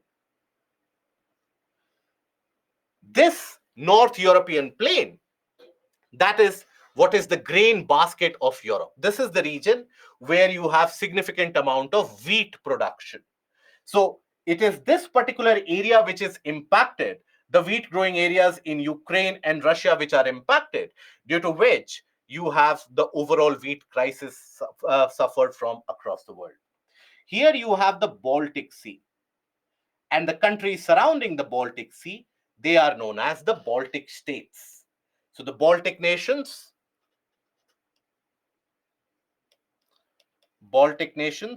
which are those? You have Estonia, Latvia, and Lithuania.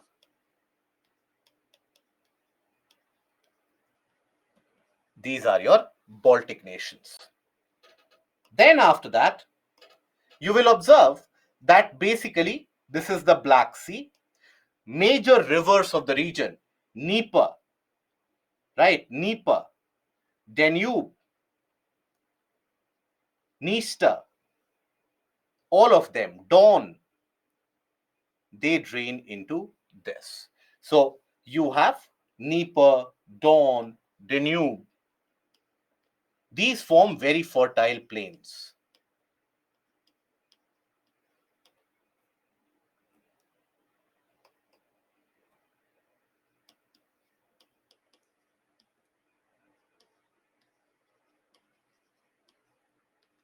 Don. These drain through the fertile wheat belt.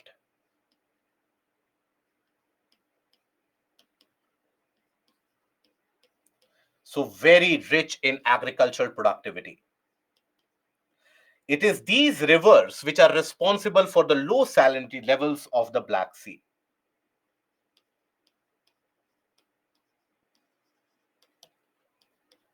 Okay. Now, in the Caspian, you have another major river which drains into the Caspian, that is Volga. Volga is a major Russian river which drains into the Caspian. This is why you will basically find that the northern portion of Caspian, that is having less saline waters. But the southern portion of Caspian, here salinity is high because overall there will be high rate of evaporation, less supply of fresh water. So that is where salinity in the Caspian increases as you move from north to south. Is the portion of Europe clear? So if I ask you, which is the portion of Europe or region of Europe which is rich in minerals? Eastern, Western, Northern, or Southern? Rich in mineral deposits. Which is the region of Europe rich in mineral deposits? Good. It will be Western. Eastern region is dominated by plains, depositional feature. Western area across the Rhine River region, right? So the region of France and Germany, they are drained by two major rivers, which is also used for inland navigation in certain portions. That is Rhine and Rhone. Rhine and Rhone. And Rhone. Major rivers in West Europe.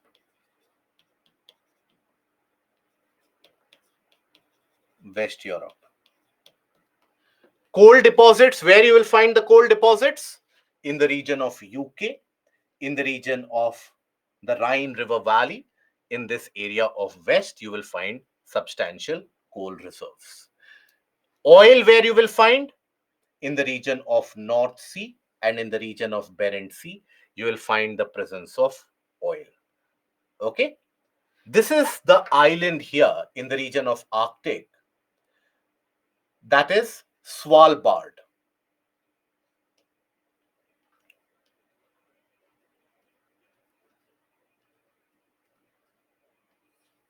It is here that you have world's seed vault, which has been established.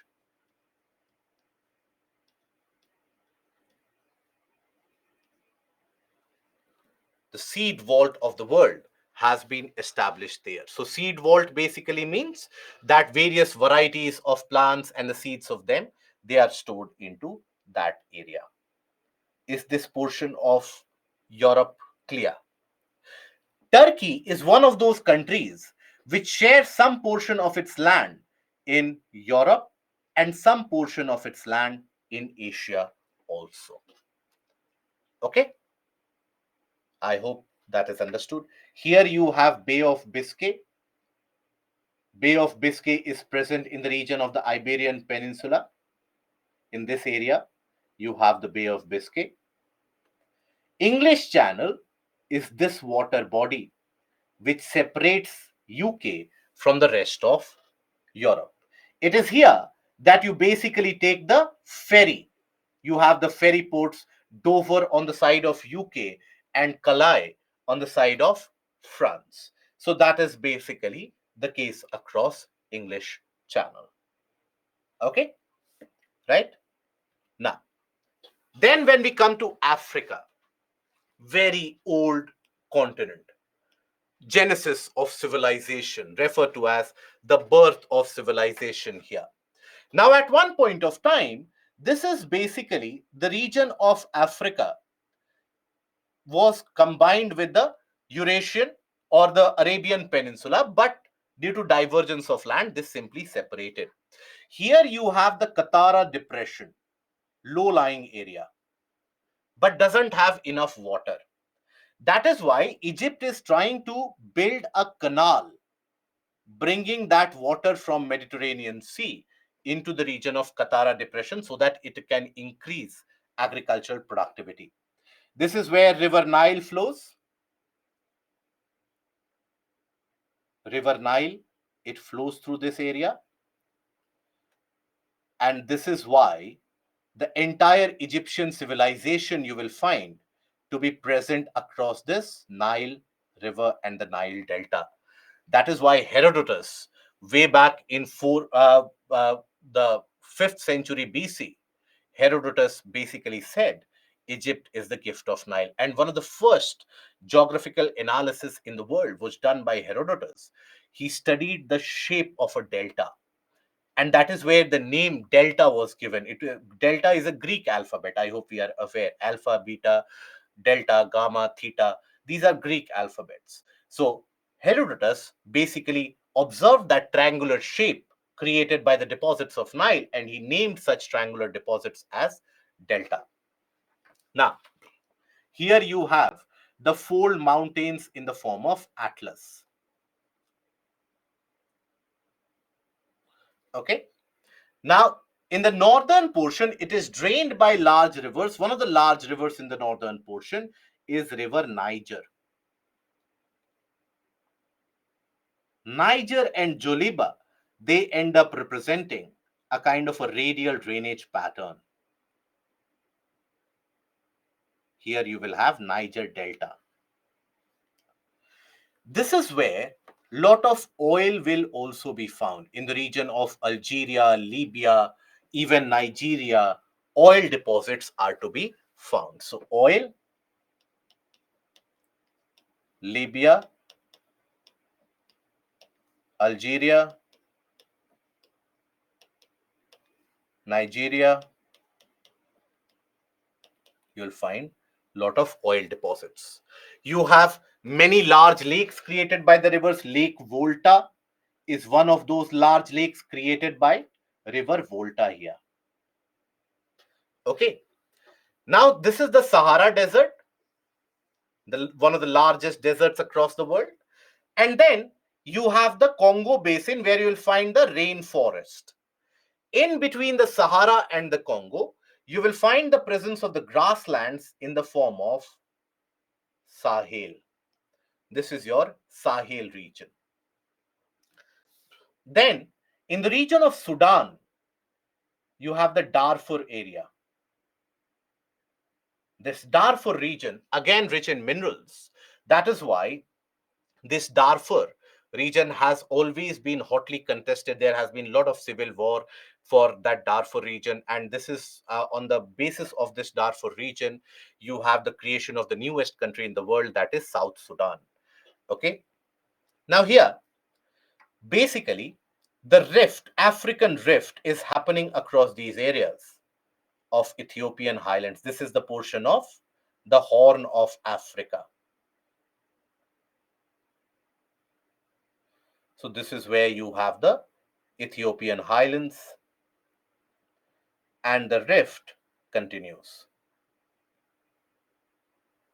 African rift. So it is across this rift that you will find many of the large lakes, for example, Lake Tanganyika, Lake Victoria. Many of the freshwater lakes will be observed across this. One of the most major rivers in Africa is the River Congo. And it is a region of high amount of rainfall, very heavy amount of rainfall is experienced in this area. That is why you will find some of the most dense vegetation to be present in this area. Okay. Now you have the origin of even the river White Nile, Blue Nile, based upon the coloration pattern that they exhibit. They end up meeting together, and that is where you have the formation of River Nile. It is building of dams. Sudan is trying to build dams here. Ethiopia is trying to build dams here. So that is where there is a consistent tussle in between the countries, because Egypt is aware that if damming of Nile is done, availability of water in Egypt will be very scarce. Then this is the region. Presently, you will hear a lot about this region. This is what is known as the Sinai Peninsula.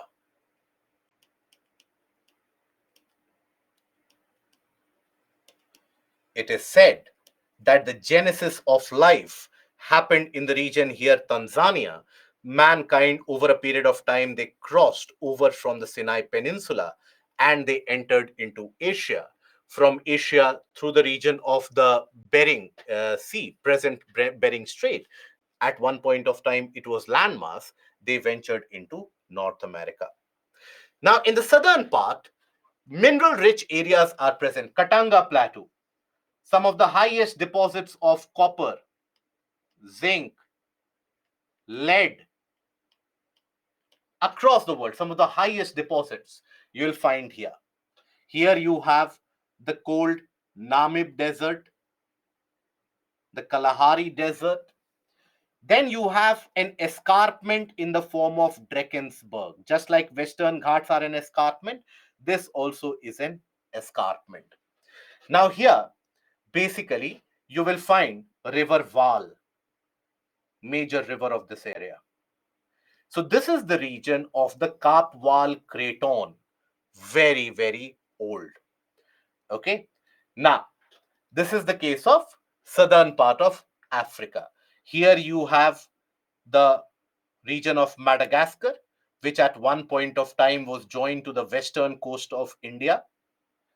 Okay. Here is the Cape of Good Hope, which would be the route of sail for the various different ships coming from Europe all over to India. They would basically take a break here. Here is the Cape Agulhas, based upon which you have the Agulhas Current, which is also named. Mozambique Channel separates the region of Madagascar with the region of Africa. That is where you have the uh, Mozambique Channel. Then, like that, you can go through the entire region. This is the approach which is required. Now, after that, take a look at the political map also. When you take a look at the political map, how do you approach a political map? So, observe here. For example, observe White Nile, Blue Nile, etc. They are moving from Ethiopia and then eventually draining into Egypt. This is where the damming is being done. Okay, dams are being built, which is creating a lot of tension with Egypt. Here you have the Suez, Gulf of Suez on one side of the Sinai Peninsula and Gulf of Aqaba on the other side of Sinai Peninsula. On one side, this is where you have Gulf of Suez.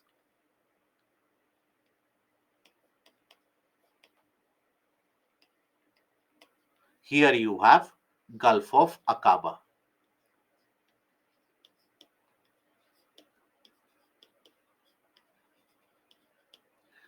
This is the region of Israel, the Gaza Strip. This is your Gaza Strip. This is the region of Israel. Here you have the Dead Sea, very saline water, Lake Van, one of the most saline water bodies across the world.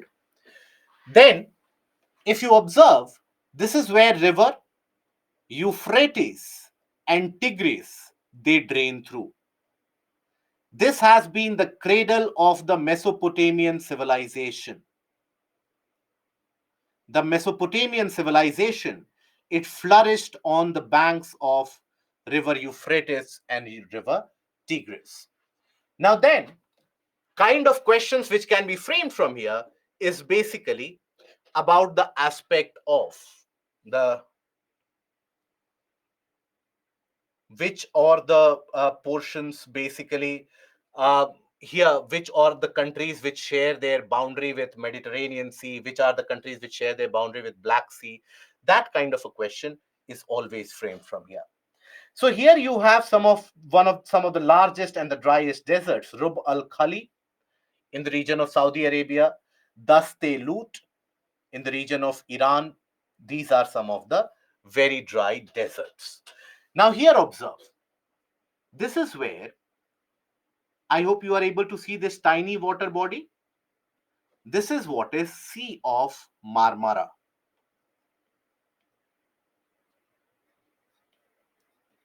Sea of Marmara.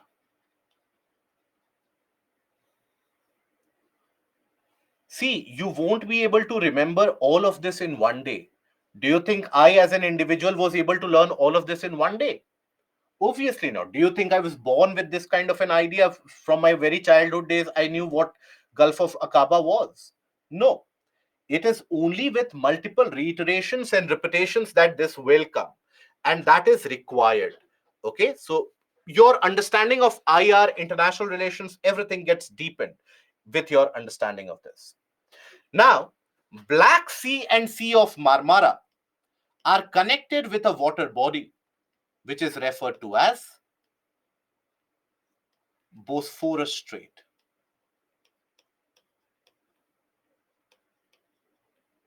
Bosphorus Strait.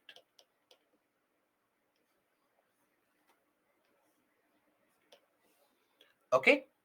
Then Sea of Marmara and the Aegean Sea. This is the Aegean Sea.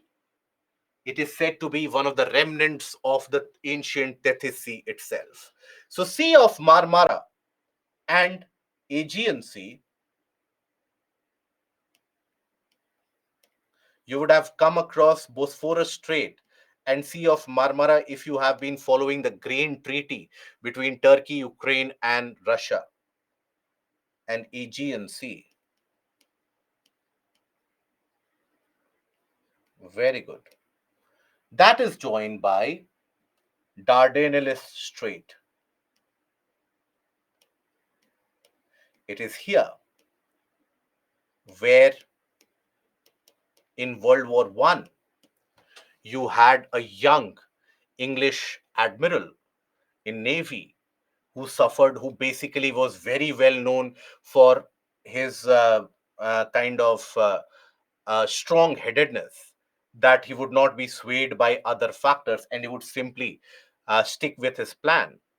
And one of those English naval officers disregarded all the suggestions around him, and he pushed the English fleet through the region of the sea, through the region of the Dardanelles Strait.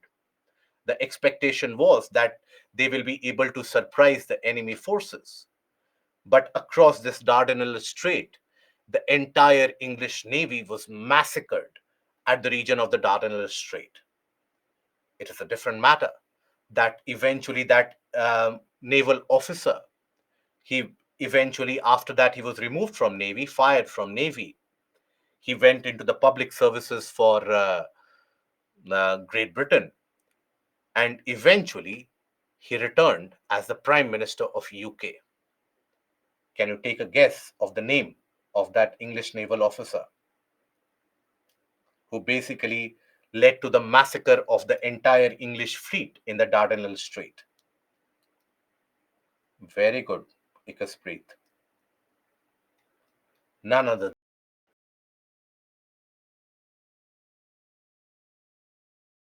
charge of that naval expedition, during which the entire English navy was basically devastated and destroyed in the region of the Dardanelles Strait.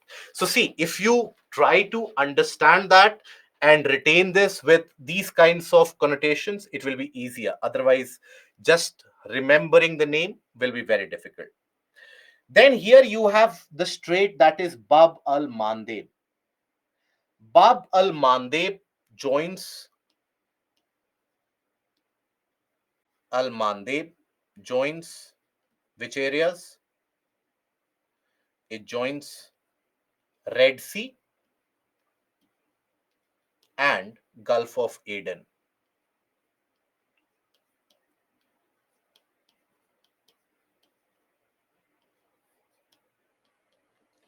That is joined by Bab al Mandeb. Now, then, that is why this is an important choke point. That is why all the countries, here you have the country of Djibouti. All the countries, they basically compete for having a naval base in Djibouti. US has got a naval base. China has got a military base in Djibouti. France has got a military base in Djibouti, because this is a choke point where if let's suppose enemy ships come, you can basically stop their movement. Majority of the ocean trade towards India or towards Asia that moves through the region of Gulf of Aden and Bab al Mandeb. Then another strait which is very important for oil trade is the Strait of Hormuz.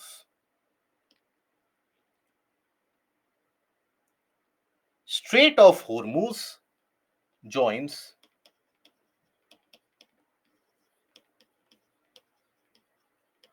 Hormuz joins Persian Gulf and Gulf of Oman. It is here that you have the very famous Bandar Abbas port, right? One of the largest ports in the region, that is in the region of Iran. And here, India was trying and has been trying to build the Chabahar port. This is where the Chabahar port is being built.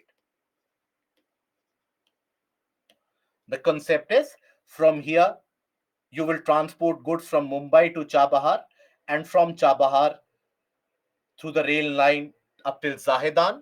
That can provide you connectivity to the western portion of Afghanistan around the region of Herat, and that can eventually lead to the connectivity in the central portion. Okay, now this is your Lake Urmia, again, very saline water body, very, very saline. So, this region is considered to be the cradle of civilization, the birth of civilization is that is the region, because Mesopotamian civilization basically germinated there. Okay, now Australia. In the case of Australia, you have the mountains to the west in the form of the Great Dividing Range.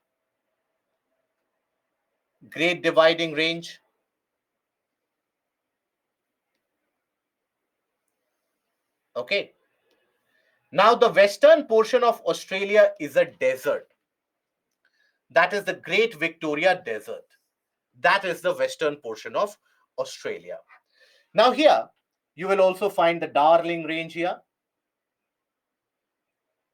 So these are the regions which are very, very dry, typically dry for a very long period of time. Here, you will find Lake Eyre.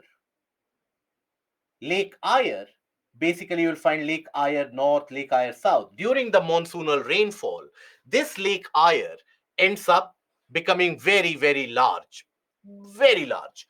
And many migratory species of birds and animals, they come to this lake during that season. Then you have the important rivers of this region, that is the Murray and Darling. That is also famously known as the Murray-Darling Basin. Murray-Darling Basin.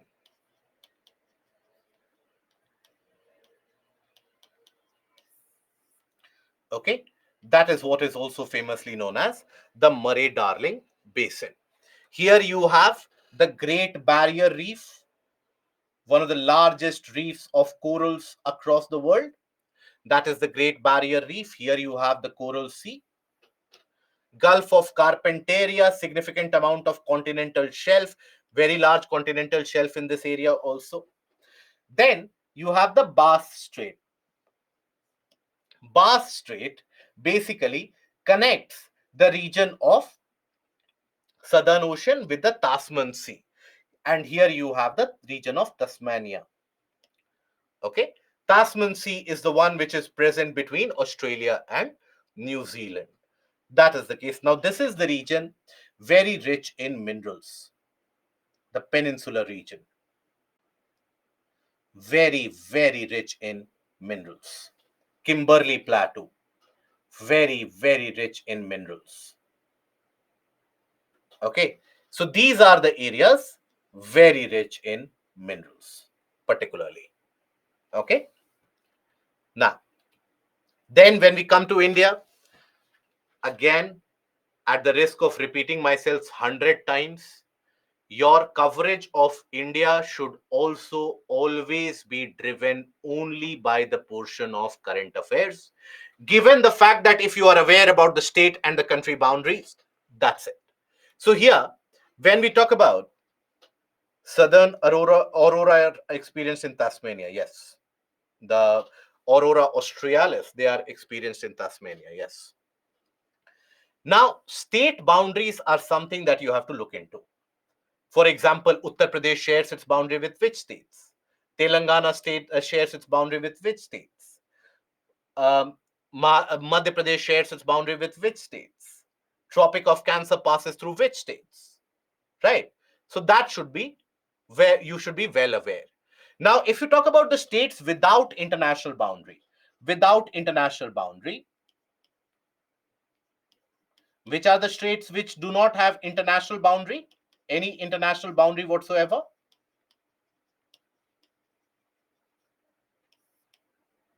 Madhya Pradesh, very good.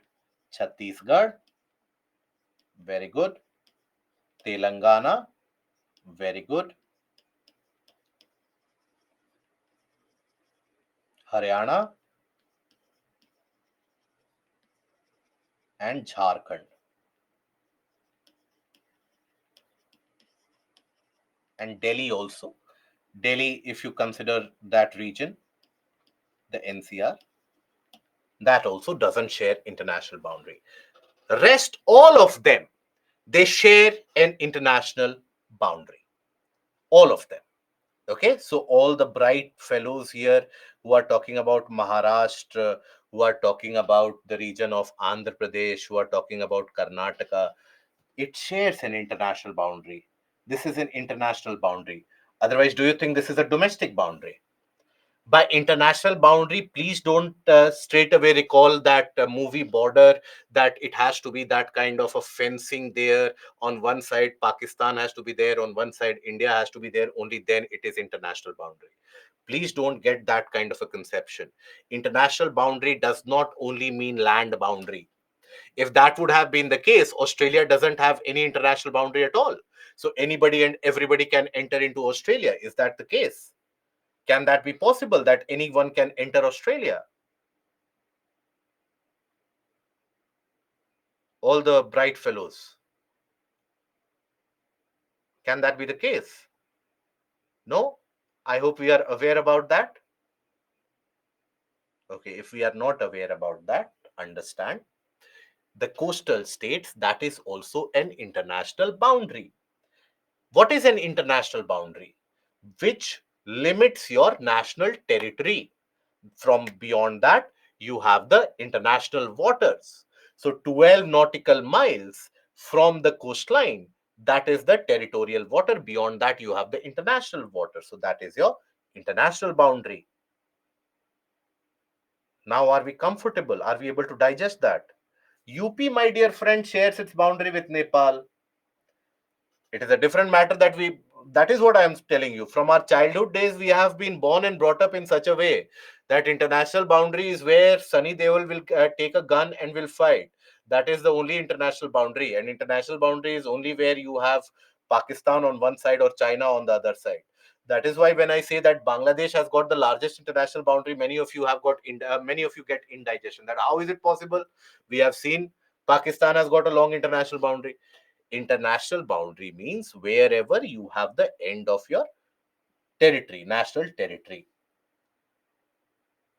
Are we okay with that?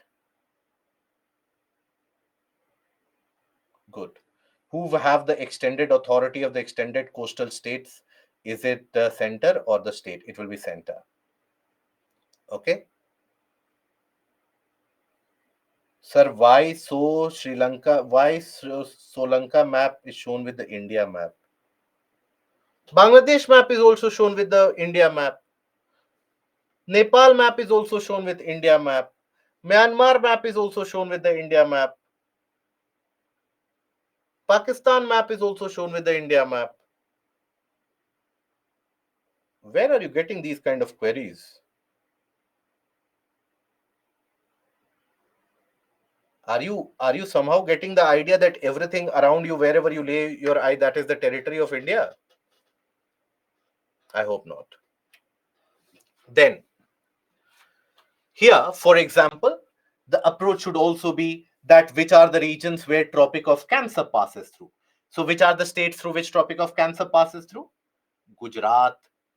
Then you will have the region of Rajasthan, Many of the candidates miss out Rajasthan, but Rajasthan is also the state through which it passes through. Then after that, Madhya Pradesh, then Chhattisgarh, Jharkhand, very close to Ranchi, West Bengal, Tripura, and Mizoram. These are the states: 1, 2, 3, 4, 5, 6, 7, 8. Okay, 8 are the states through which you have the Tropic of Cancer, which passes through these. Okay, then the highlands or the central plains we have covered already. In the portion of the physiography, we have covered the various different central region and the highlands. That should be the approach. That Chota Nagpur plateau here. Here you have the Hazaribagh, the Rajmahal hills are present here. Garjat hills in between the Chota Nagpur and the Bastar plateau. Baghelkhand region spreading across Madhya Pradesh and Chhattisgarh. Then Kaimur hills, Vindhya and Satpura on sides of the region of Narmada, Bundelkhand, which is a part of the ancient Creton, Aravali ranges, Satmala, Ajanta hills, the western ghats or the Sahyadris, the Balaghat and the Harishchandra range here also, Dandakaranya forested area, very dense forested region, multiple utilities or naming of Dandakaranya you will also come across in the mythologies. Okay, right? Then after that, northern Sarkars, Mahendragiri, one of the highest peaks in eastern Ghats, then Nalamala, then Cardamom, Nilgiri, Telangana plateau, like that, as we just the approach that we have observed in physiography, the same approach. Now, in the case of the Himalayas, we have the Trans Himalayas. Which are the Trans Himalayan ranges? Trans Himalayan ranges.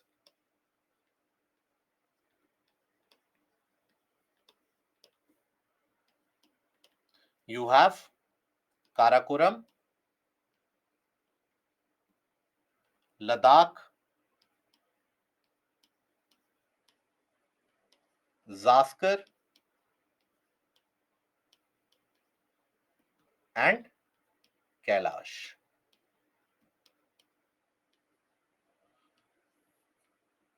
Okay. Namcha Barwa, situated here, oftentimes referred to be a part of the Arunachal Himalayas, but it is beyond the boundary of Arunachal Pradesh.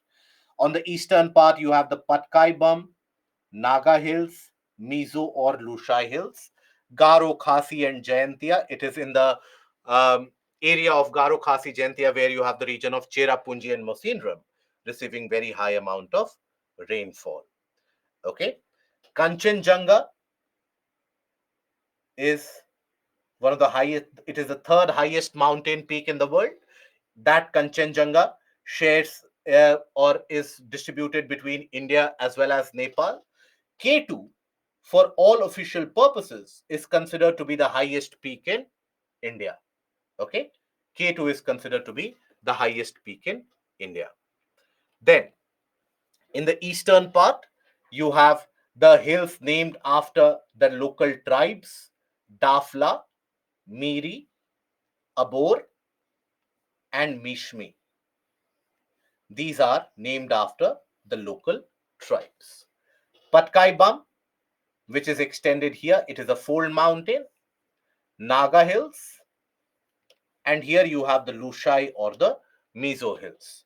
Here you have the Bareil and the Miki ranges. Bareil and Miki ranges are the mountain ranges which also extend and exist in the region of Assam. Okay, Bareil and Mikir and Garo Khasi Jayantia, very much a part of the Shillong and Karbi Anglong Plateau, considered to be a part of the region of Peninsula Plateau in itself. Okay, right? Shyam, all these are considered to be, so Dafla, Miri, Abor, Mishmi are considered to be the part of the Shivaliks. These are considered to be the Purvanchal, the eastern Himalayas overall. Okay. Now, here, how do you retain this? How do you recall this? The portion of physiography that we have studied, Rajmahal Hills. It is beyond that Rajmahal Hills that Ganga takes a sudden southward turn. Chota Nagpur Plateau, one of the oldest portions in India, very rich in minerals. What separates it from the Bastar Plateau is the Garjat Hills, very, very old. Here you have the Kaimur ranges, the Baghelkhand region, which extends to Madhya Pradesh and also portions of Chhattisgarh, right? Now, then you have the Maikal range, Mahadev, Gavilgarh, Ajanta.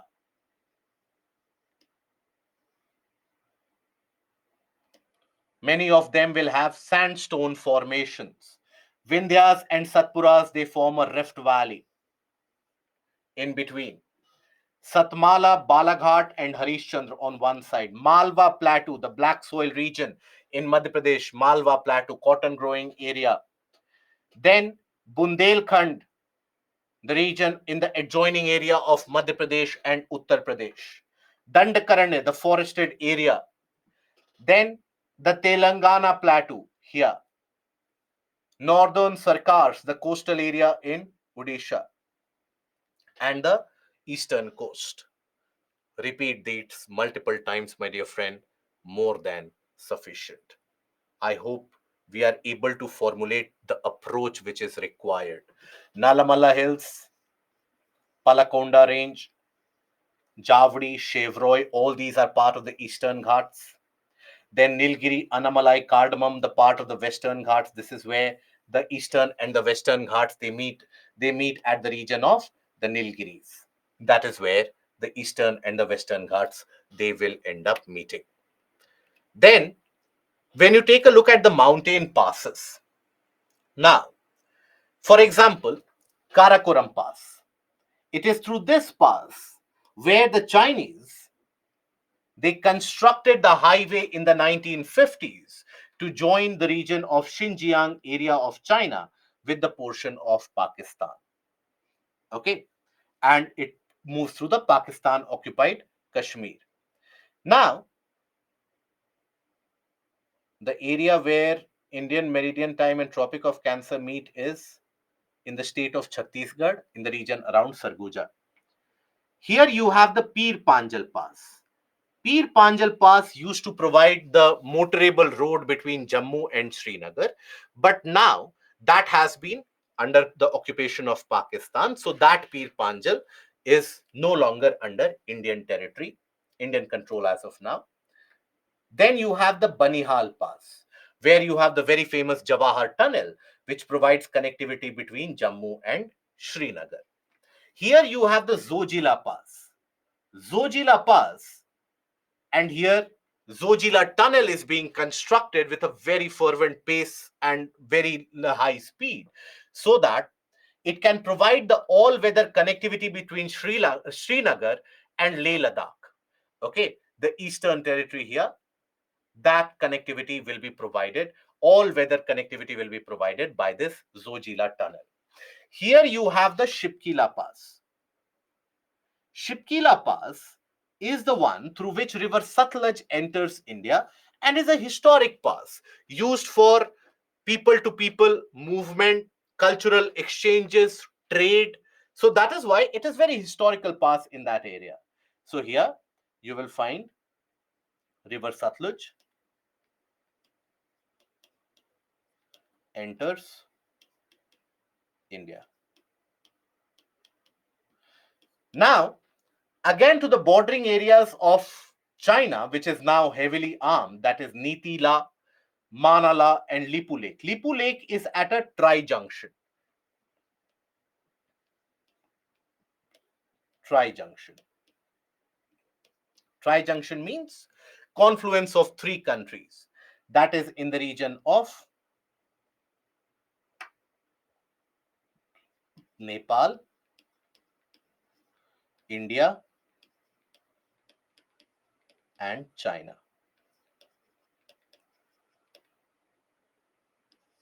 Yes, this is where the Kalapani dispute happened 2 years back. Right? Then still Karakoram is in working condition. Absolutely yes. It passes through the region of Pakistan occupied Kashmir. This is one of the biggest betrayals that India thought that China did in the 1950s. It was immediately after Zhou Enlai. He had a trip to India. After that, he completed the Karakoram Pass construction and Motorable Road was built. That is why India has built an air base in this area, 8 kilometers from Karakoram Pass, the Daulat Beg Oldie airfield that we had talked about earlier. This is the Nathula Pass, which is a kind of a border crossing between India and China, where also trade has been carried out. Dihang, Dihu, and Pangsao passes, they provide connectivity between India, Myanmar, and people basically move. Then here you have the Rohtang Pass.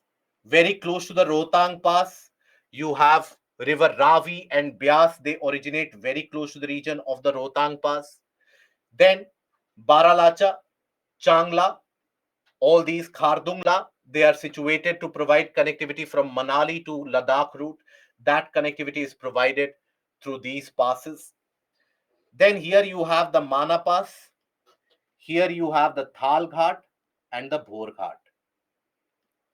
Thal Ghat and Bhor Ghat, they provide connectivity of Mumbai to Nashik and Mumbai to Pune. That connectivity is provided by the Thal Ghat and the Bhor Ghat gaps. It is through these gaps that moist winds from Arabian Sea, they are able to enter even on the leeward side of the Western Ghats. This is the reason why, despite being on the leeward side of the Western Ghats, Pune and Nashik end up receiving substantial amount of rains. Here you have Pal Ghat and the Shenkota Gap, which provides connectivity between Kottayam, Madurai, and the western portion of Tamil Nadu with the region of Malabar coastline. And this is where, again, moist winds enter here, and some portion of the Nilgiris here, they receive, for example, the region around Yerkod, etc. They receive heavy amount of rainfall and the conditions remain pleasant. It is here that Sela and Bomdila passes exist, okay, where the tunnel construction is being done. It is here that India is constructing the Arunachal Frontier Highway to provide the armed forces with a kind of swift movement and flexibility. It is for this construction where the government has diluted the Forest Conservation Act also. Then, when you take a look at the island, Andaman Nicobar Island, for example. So, the Andaman Islands are separated by the Nicobar Islands by the 10-degree channel that separates the Andaman Nicobar and Nicobar. 10-degree basically because it is here that the 10-degree latitude crosses through. This is the southernmost point of India, that is the Indira point, situated at 6 degree 4 minutes north. Here you have the Sombrero Channel and the Duncan Passage. Duncan Passage separates Little Andaman from the Greater Andaman or the Middle Andaman. Here you have the only active volcano in India in the name of Barren Islands. Here is where you have the Sentinel Island, where very famously the Sentinelese, the tribe, live in. They have been living here for thousands of years. It is here where you had an American Christian missionary who was frequenting this area in order to convert, with the aim to convert the people here, and he was killed by the Sentinelese tribe. So it gained prominence, and that is when PVTGs, particularly vulnerable tribal groups, they also started coming in news, and that is when you had a lot of people basically talking about the PVTGs. UPSC had asked a question that year about the PVTGs also. Okay. So that basically is the approach which is required. Here, the ports we have already covered, how to cover the various ports. So just take a look at the major ports here. Kandla port is the northernmost port that India has. Then you have Navasheva, JNPT, the largest container handling capacity. Then Marmagao, Mangalore, Kochi, Tuticorin. Virinium port is getting established here, which will be the southernmost port. Ennore, Ennore is the Kamrajar port is the only one registered under the Companies Act. Vishakhapatnam, Paradeep oil port, and then Haldia. Okay. Then these are your water storage structures across the various different rivers, but please don't learn all of them. Only the ones which are mentioned in news, which are frequented in news, that should be talked about. That's it. Okay. And so is the case with the mineral distribution also. Right. So with that, we end the portion of mapping. Now we come to the doubts that you had sent. I hope you have got some clear concept, some idea about the portion of mapping, how to approach. And let me be very honest and frank with you guys. Please don't judge yourself. Please don't be very harsh to yourself that I'm unable to learn this. How will I learn this? This won't happen in a day. Rome was not built in a day. It is a progressive thing which will happen slowly and steadily. Repeat it, revise it. More times, multiple times that you revise it, better you will get at it. Do it on a weekly basis, right? For example, pick up North America. Start looking at the regions of North America, the regions that we have demarcated. Look at it, revise it again and again. After 3 to 4 revisions, you will have a clear cut idea about the countries, the regions of North America. Then pick up South America. So, like that, follow the approach and the portion will be covered. Yes, Swaroop, it is available. Okay. So, with that, we'll end the session. And now we will basically end the class and we will take up few of the questions that you had mailed earlier. And that is Pravasini. Are you there in the class? We will answer those questions of the individuals who are there in the class. Pravasini, are you there in the class? If yes, let me know or we move to the next question. Okay. Sahil, do we have Sahil? No. Okay. Shraddha. So, see, I will answer only those questions where the candidates are present and available in the class. Otherwise, there is no point discussing those questions. Shraddha. Shraddha is there. Okay. So, Shraddha, your question is how to remember climatic conditions across the world. Basically, see, it will happen only after you have a good control over the portions of the areas of, let's suppose, when you talk about the climatic conditions, pressure belts,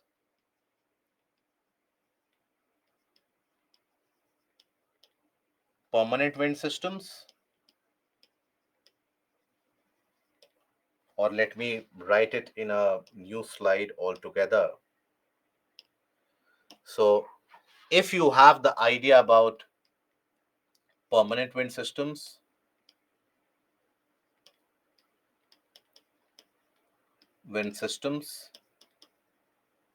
so that you get an idea about onshore and offshore winds. We know that onshore winds will cause rainfall, offshore winds will not have rainfall, will have dry conditions. Then pressure belts and the shifting of pressure belts. Shifting of pressure belts.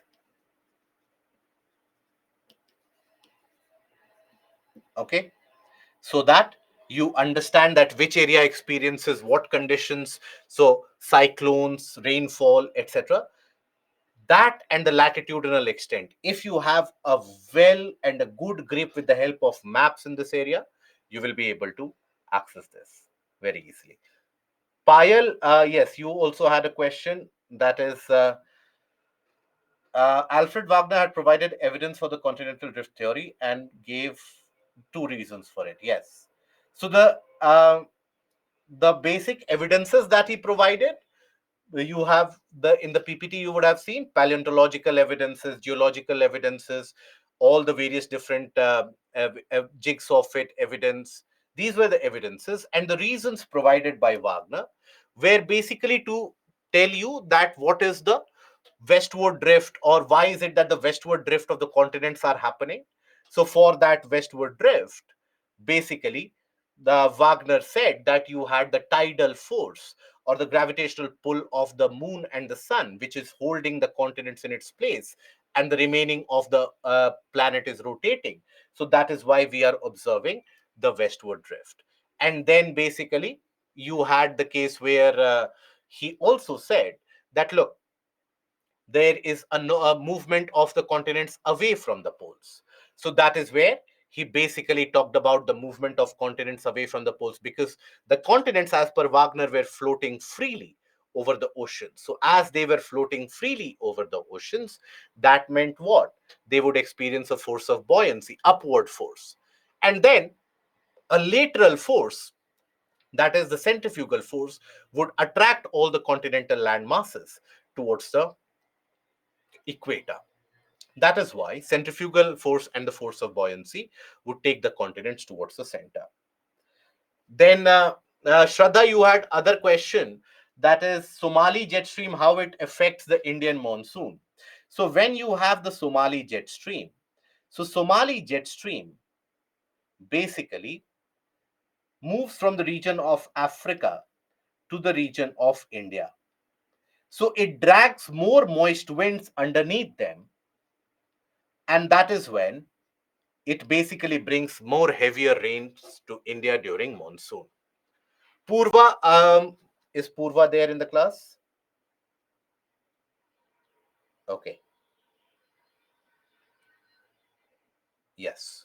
So Purva, you had a similar question about Köppen's classification. So for that Köppen's classification, Purva, don't remember the codes. Please don't remember the codes, and just take a look at the four major climate types: equatorial, savanna, Mediterranean, British.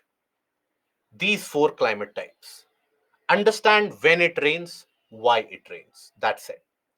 And your other question was about Atlantic Meridional Overturning Circulation, or AMOC. So AMOC, basically, when we talk about AMOC, so in the region of the entirety of the oceans of the world, you have the thermohaline circulation, right? You have, it is a part of global conveyor belt. Conveyor belt, right? So here you have thermohaline circulation. So what does happen is that you have water coming from the lower latitude. Water coming from lower latitude, why? At lower latitude,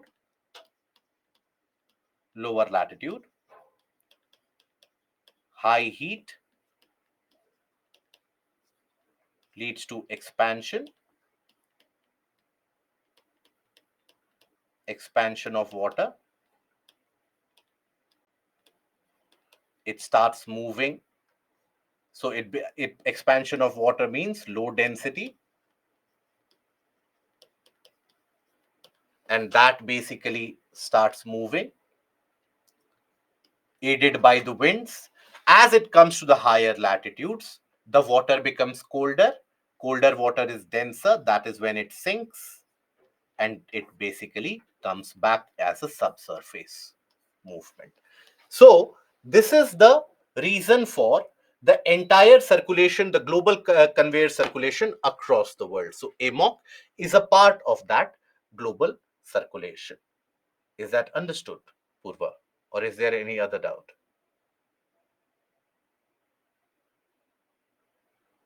Good. Manpreet, in the NCRT, formation of planet stars nebula like structure has been given. You will cover it in science and tech. So from science and tech, that should be covered. Sakshi. So why the soil lacks nitrogen? Because the rocks, they are poor in nitrogen, and soil is formed as a result of the disintegration of the rocks. Why is it that the rocks are poor in nitrogen? Rocks are poor in nitrogen because the nitrogen in the atmosphere doesn't react very readily well with the surface, any of the kind of surface. So the nitrogen in air is almost non-reactive. That is why the rocks don't have nitrogen. That is why the soil formed as a result of that also lacks nitrogen. And Sakshi, are you there in the class? Okay. So I think that answers your question. Um, then yes. So other question that you have had was thermally induced and dynamically induced pressure belt. So when we say a thermally induced pressure belt, so let's suppose a region gets heated up. So a region when it gets heated up, so in that case, the ground surface when it gets heated up, that will heat the air above it also. Okay. So as the air above it gets heated up, this air, because when it gets heated up, it will become lighter, it will start to rise. It will start to rise. So on the ground surface, you experience decrease in pressure.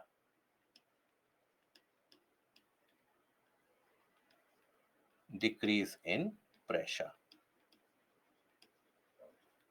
So in this region, you have the conditions of low pressure, but that low pressure is created why?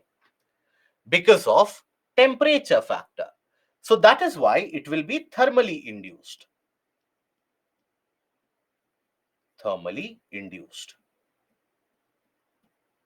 Then let's suppose in an area, we don't talk about temperature conditions. Let's suppose in an area, you have winds which come in. Winds which come in. And these winds, when they collide, they have no other place. It is not as if the winds, when they come in, they will talk to each other that, look, okay, you move from this side, I will move from this side. When the winds are coming in, as they converge, there is no other place to go but to rise up. So as the winds in a region are rising up, here again you have the rising air column. And that rising air column means pressure on the ground will be less. Rising air column means low pressure. Okay, so this low pressure is created due to the dynamic movement of the winds, and that is dynamically induced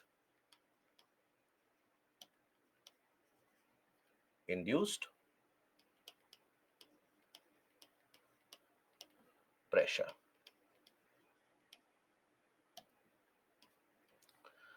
Okay, concept of relative humidity.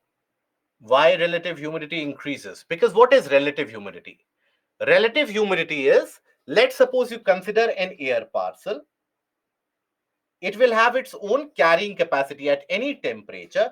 It will have its carrying capacity. How much of vapor can it carry? That is what is the carrying capacity, right? So if let's suppose vapor present at any point of time, yes, Manpreet, vapor present at any point of time is, let's suppose carrying capacity is 10 grams, that at this temperature maximum that the air can hold is 10 grams of moisture. Vapor present, let's suppose it's 8 grams. Excuse me. So relative humidity is what is the vapor present with respect to the total carrying capacity. So that will be 8 by 10 into 100. That will be 80%. So relative humidity will be 80%. So when you heat the air, that means the air particles, molecules will move further away. That means there can be more water vapor which can be accommodated. So more water vapor which can be accommodated means carrying capacity will increase. So let's suppose the carrying capacity has increased from 10 to 20 grams because of heating, because the gaseous molecules have moved away. So what will be the relative humidity in that case? It will be 8 by 20 into 100. That will be 40%. So by heating, the relative humidity reduces because the carrying capacity has increased. Now, conversely, let's suppose you have the condition where you cool down the air. So upon cooling, the particles will come very close to each other. As the particles come very close to each other, means less space for accommodation of vapor particles, very little space for the accommodation of vapor particles. Less space for the accommodation of vapor particles means what? It means that carrying capacity will reduce. The air cannot hold so much amount of vapor. So let's suppose the carrying capacity has reduced to 8 grams due to cooling, because the particles have come much closer, water vapor cannot be accommodated. So what will be the relative humidity? Relative humidity in this case will be 8 by 8 into 100. So that is 100%. So that is why relative humidity increases. So heating and cooling of air, it alters the carrying capacity. And that is where relative humidity numbers, they differentiate. And Uday, yet in a whole project which has been talked about a lot in the past few years, could you please explain the relevance of the project? So yet in a whole project, Uday, is basically because of the aim is to provide drinking water supply in the regions, the dry areas of Karnataka on the leeward side of the Western Ghats, where there has not been enough amount of rainfall. But in order to provide that, you need to build canals. And basically, in order to do that, you need to transport or transfer some amount of water from the Krishna River and the Krishna River basin. So people in the districts where the Krishna River is flowing, they are against the construction of the canal. That why the other parts of the state should be given, other districts should be given that water of River Krishna. We have the right of to River Krishna. That is why there is so much amount of protest going on. But as per this year's budget, the Karnataka government has announced a plan to go ahead with the Yetanahol project. Then Aftab, connection between southeast or southwest monsoon. Southeast monsoon. What is southeast monsoon? Southwest monsoon. Southwest monsoon with jet streams, as long as the subtropical westerly jet streams are present, you won't have the monsoonal winds moving over India. So onset will not happen. The moment the southwest or the moment the subtropical westerly jet stream disappears, that is when the monsoon winds will strike, and that is when you will have the onset of rainfall. Okay. So these were the questions which were sent to us by mail, and that is what we are going to address. And I told you, if you want your questions to be addressed, please send over a mail. How to revise Roshan? Basically, go through the annotations of the PPT. Those annotations of the PPT, kindly take a look at each one of them in detail. Just don't flip through it. Do it in detail, slide by slide. Are you able to recall each and every concept thereby? That should be your first phase of revision. Second phase of revision, go through the pre-recorded lectures if you have, or the recording of the live sessions, or the NCRTs, anything. Take it up, revise it. Okay. In how many days must I complete the whole syllabus of geography? Ideally, if you immediately initiate the revision, Rajneesh, because you have been regular in the class, if you immediately initiate the discussion, it should not revision. It should not take you more than 7 to 10 days. Okay. Recent cyclone Michong was intensified by MJO because the convective phase of MJO lied in the region of Eastern Indian Ocean. So that is why that low pressure was further intensified. Okay, Uddhav, I will take a look at that. I will resolve that. And then after that,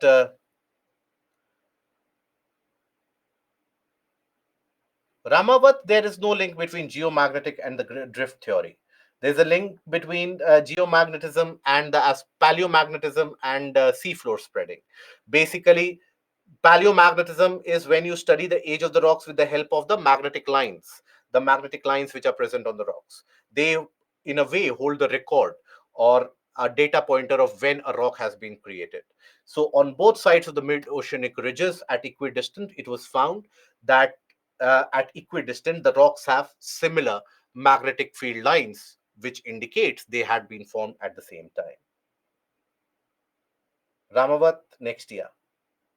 MJO is basically that traveling system of low pressure and high pressure belt system where they travel. So you have the low pressure and the high pressure system that basically travels. It moves west to east, aided by the rotation of planet Earth. So this is the region where you will have the rising air.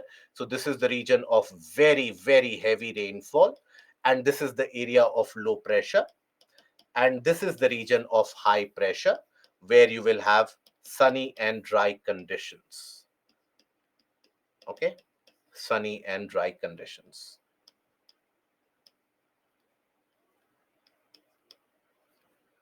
The whole jet stream, if you want me to repeat, kindly take a look at the recorded sessions. It won't be possible for me to repeat the entire jet stream. Sandhya, for revision, I would say that, as I told to Roshan also, that basically after this, take a look at the entire portion of basically the aspect of the entire portion of the annotations of the PPT and the recorded live sessions if possible. Any of the annotations, any slide, any word written in the annotation, if that is not very clear, immediately take a look at the recorded portion of that. Try to understand and have the approach that for each of the concepts, you should have the ability and a picture clear concept in your mind. And then after that, move ahead. That revision strategy or that revision phase you should complete within the next 15 days. After 5 to 6 days, again pick up either the pre-recorded lectures or the tablet lectures that you have, or pick up the portion of the NCRTs. From that, again, within the next 10 days, just flip through it. Any new piece of information that you come across, write it down. That is it. Relative humidity, if it is very high, Aman, that is when it leads to the formation of, it leads to saturation. And if the air is cooled beyond that point of saturation, it will lead to condensation. Okay. Shyam, you had a question that why calcium carbonate is present in Rajasthan? Because as I told you during the time of physiography, that portions of Rajasthan lied underwater as Indian plate was colliding with the Eurasian plate. That is why you have limestone formations there also. Rohit, as we know, freezing point decreases with salinity or impurities in deep oceans, so then why negative temperature? Because there the pressure is very high at the bottom, and the pressure is very high means that the water has to have the highest density. Water's highest density is not at 0 degree but at 4 degrees Celsius. That is where water maintains that highest density, and because of the overlying pressure, there is heat produced also, what is also known as the hydrothermal gradient. Okay. Bomb cyclone is basically when, in the case of the temperate cyclones, you have sudden intensification of low pressure where the pressure falls by more than 24 millibars in one day because of the rise of air. So that is when the intensity of the winds, the cyclonic system intensifies quite rapidly within one day. That is a bomb cyclone. Okay. So that is where we'll end the session here today. You might have certain doubts which might not have been addressed. Don't worry. Send a mail to us. We will take care of that. And this is what marks the end of the portion of geography. Just revise these portions taught in the class, revise them as many times as possible. That is sufficient along with the portion of current affairs for your point of examination. With that, goodbye. Thank you. And till I see you again, all the best. Do maintain that hard work and dedication. Goodbye.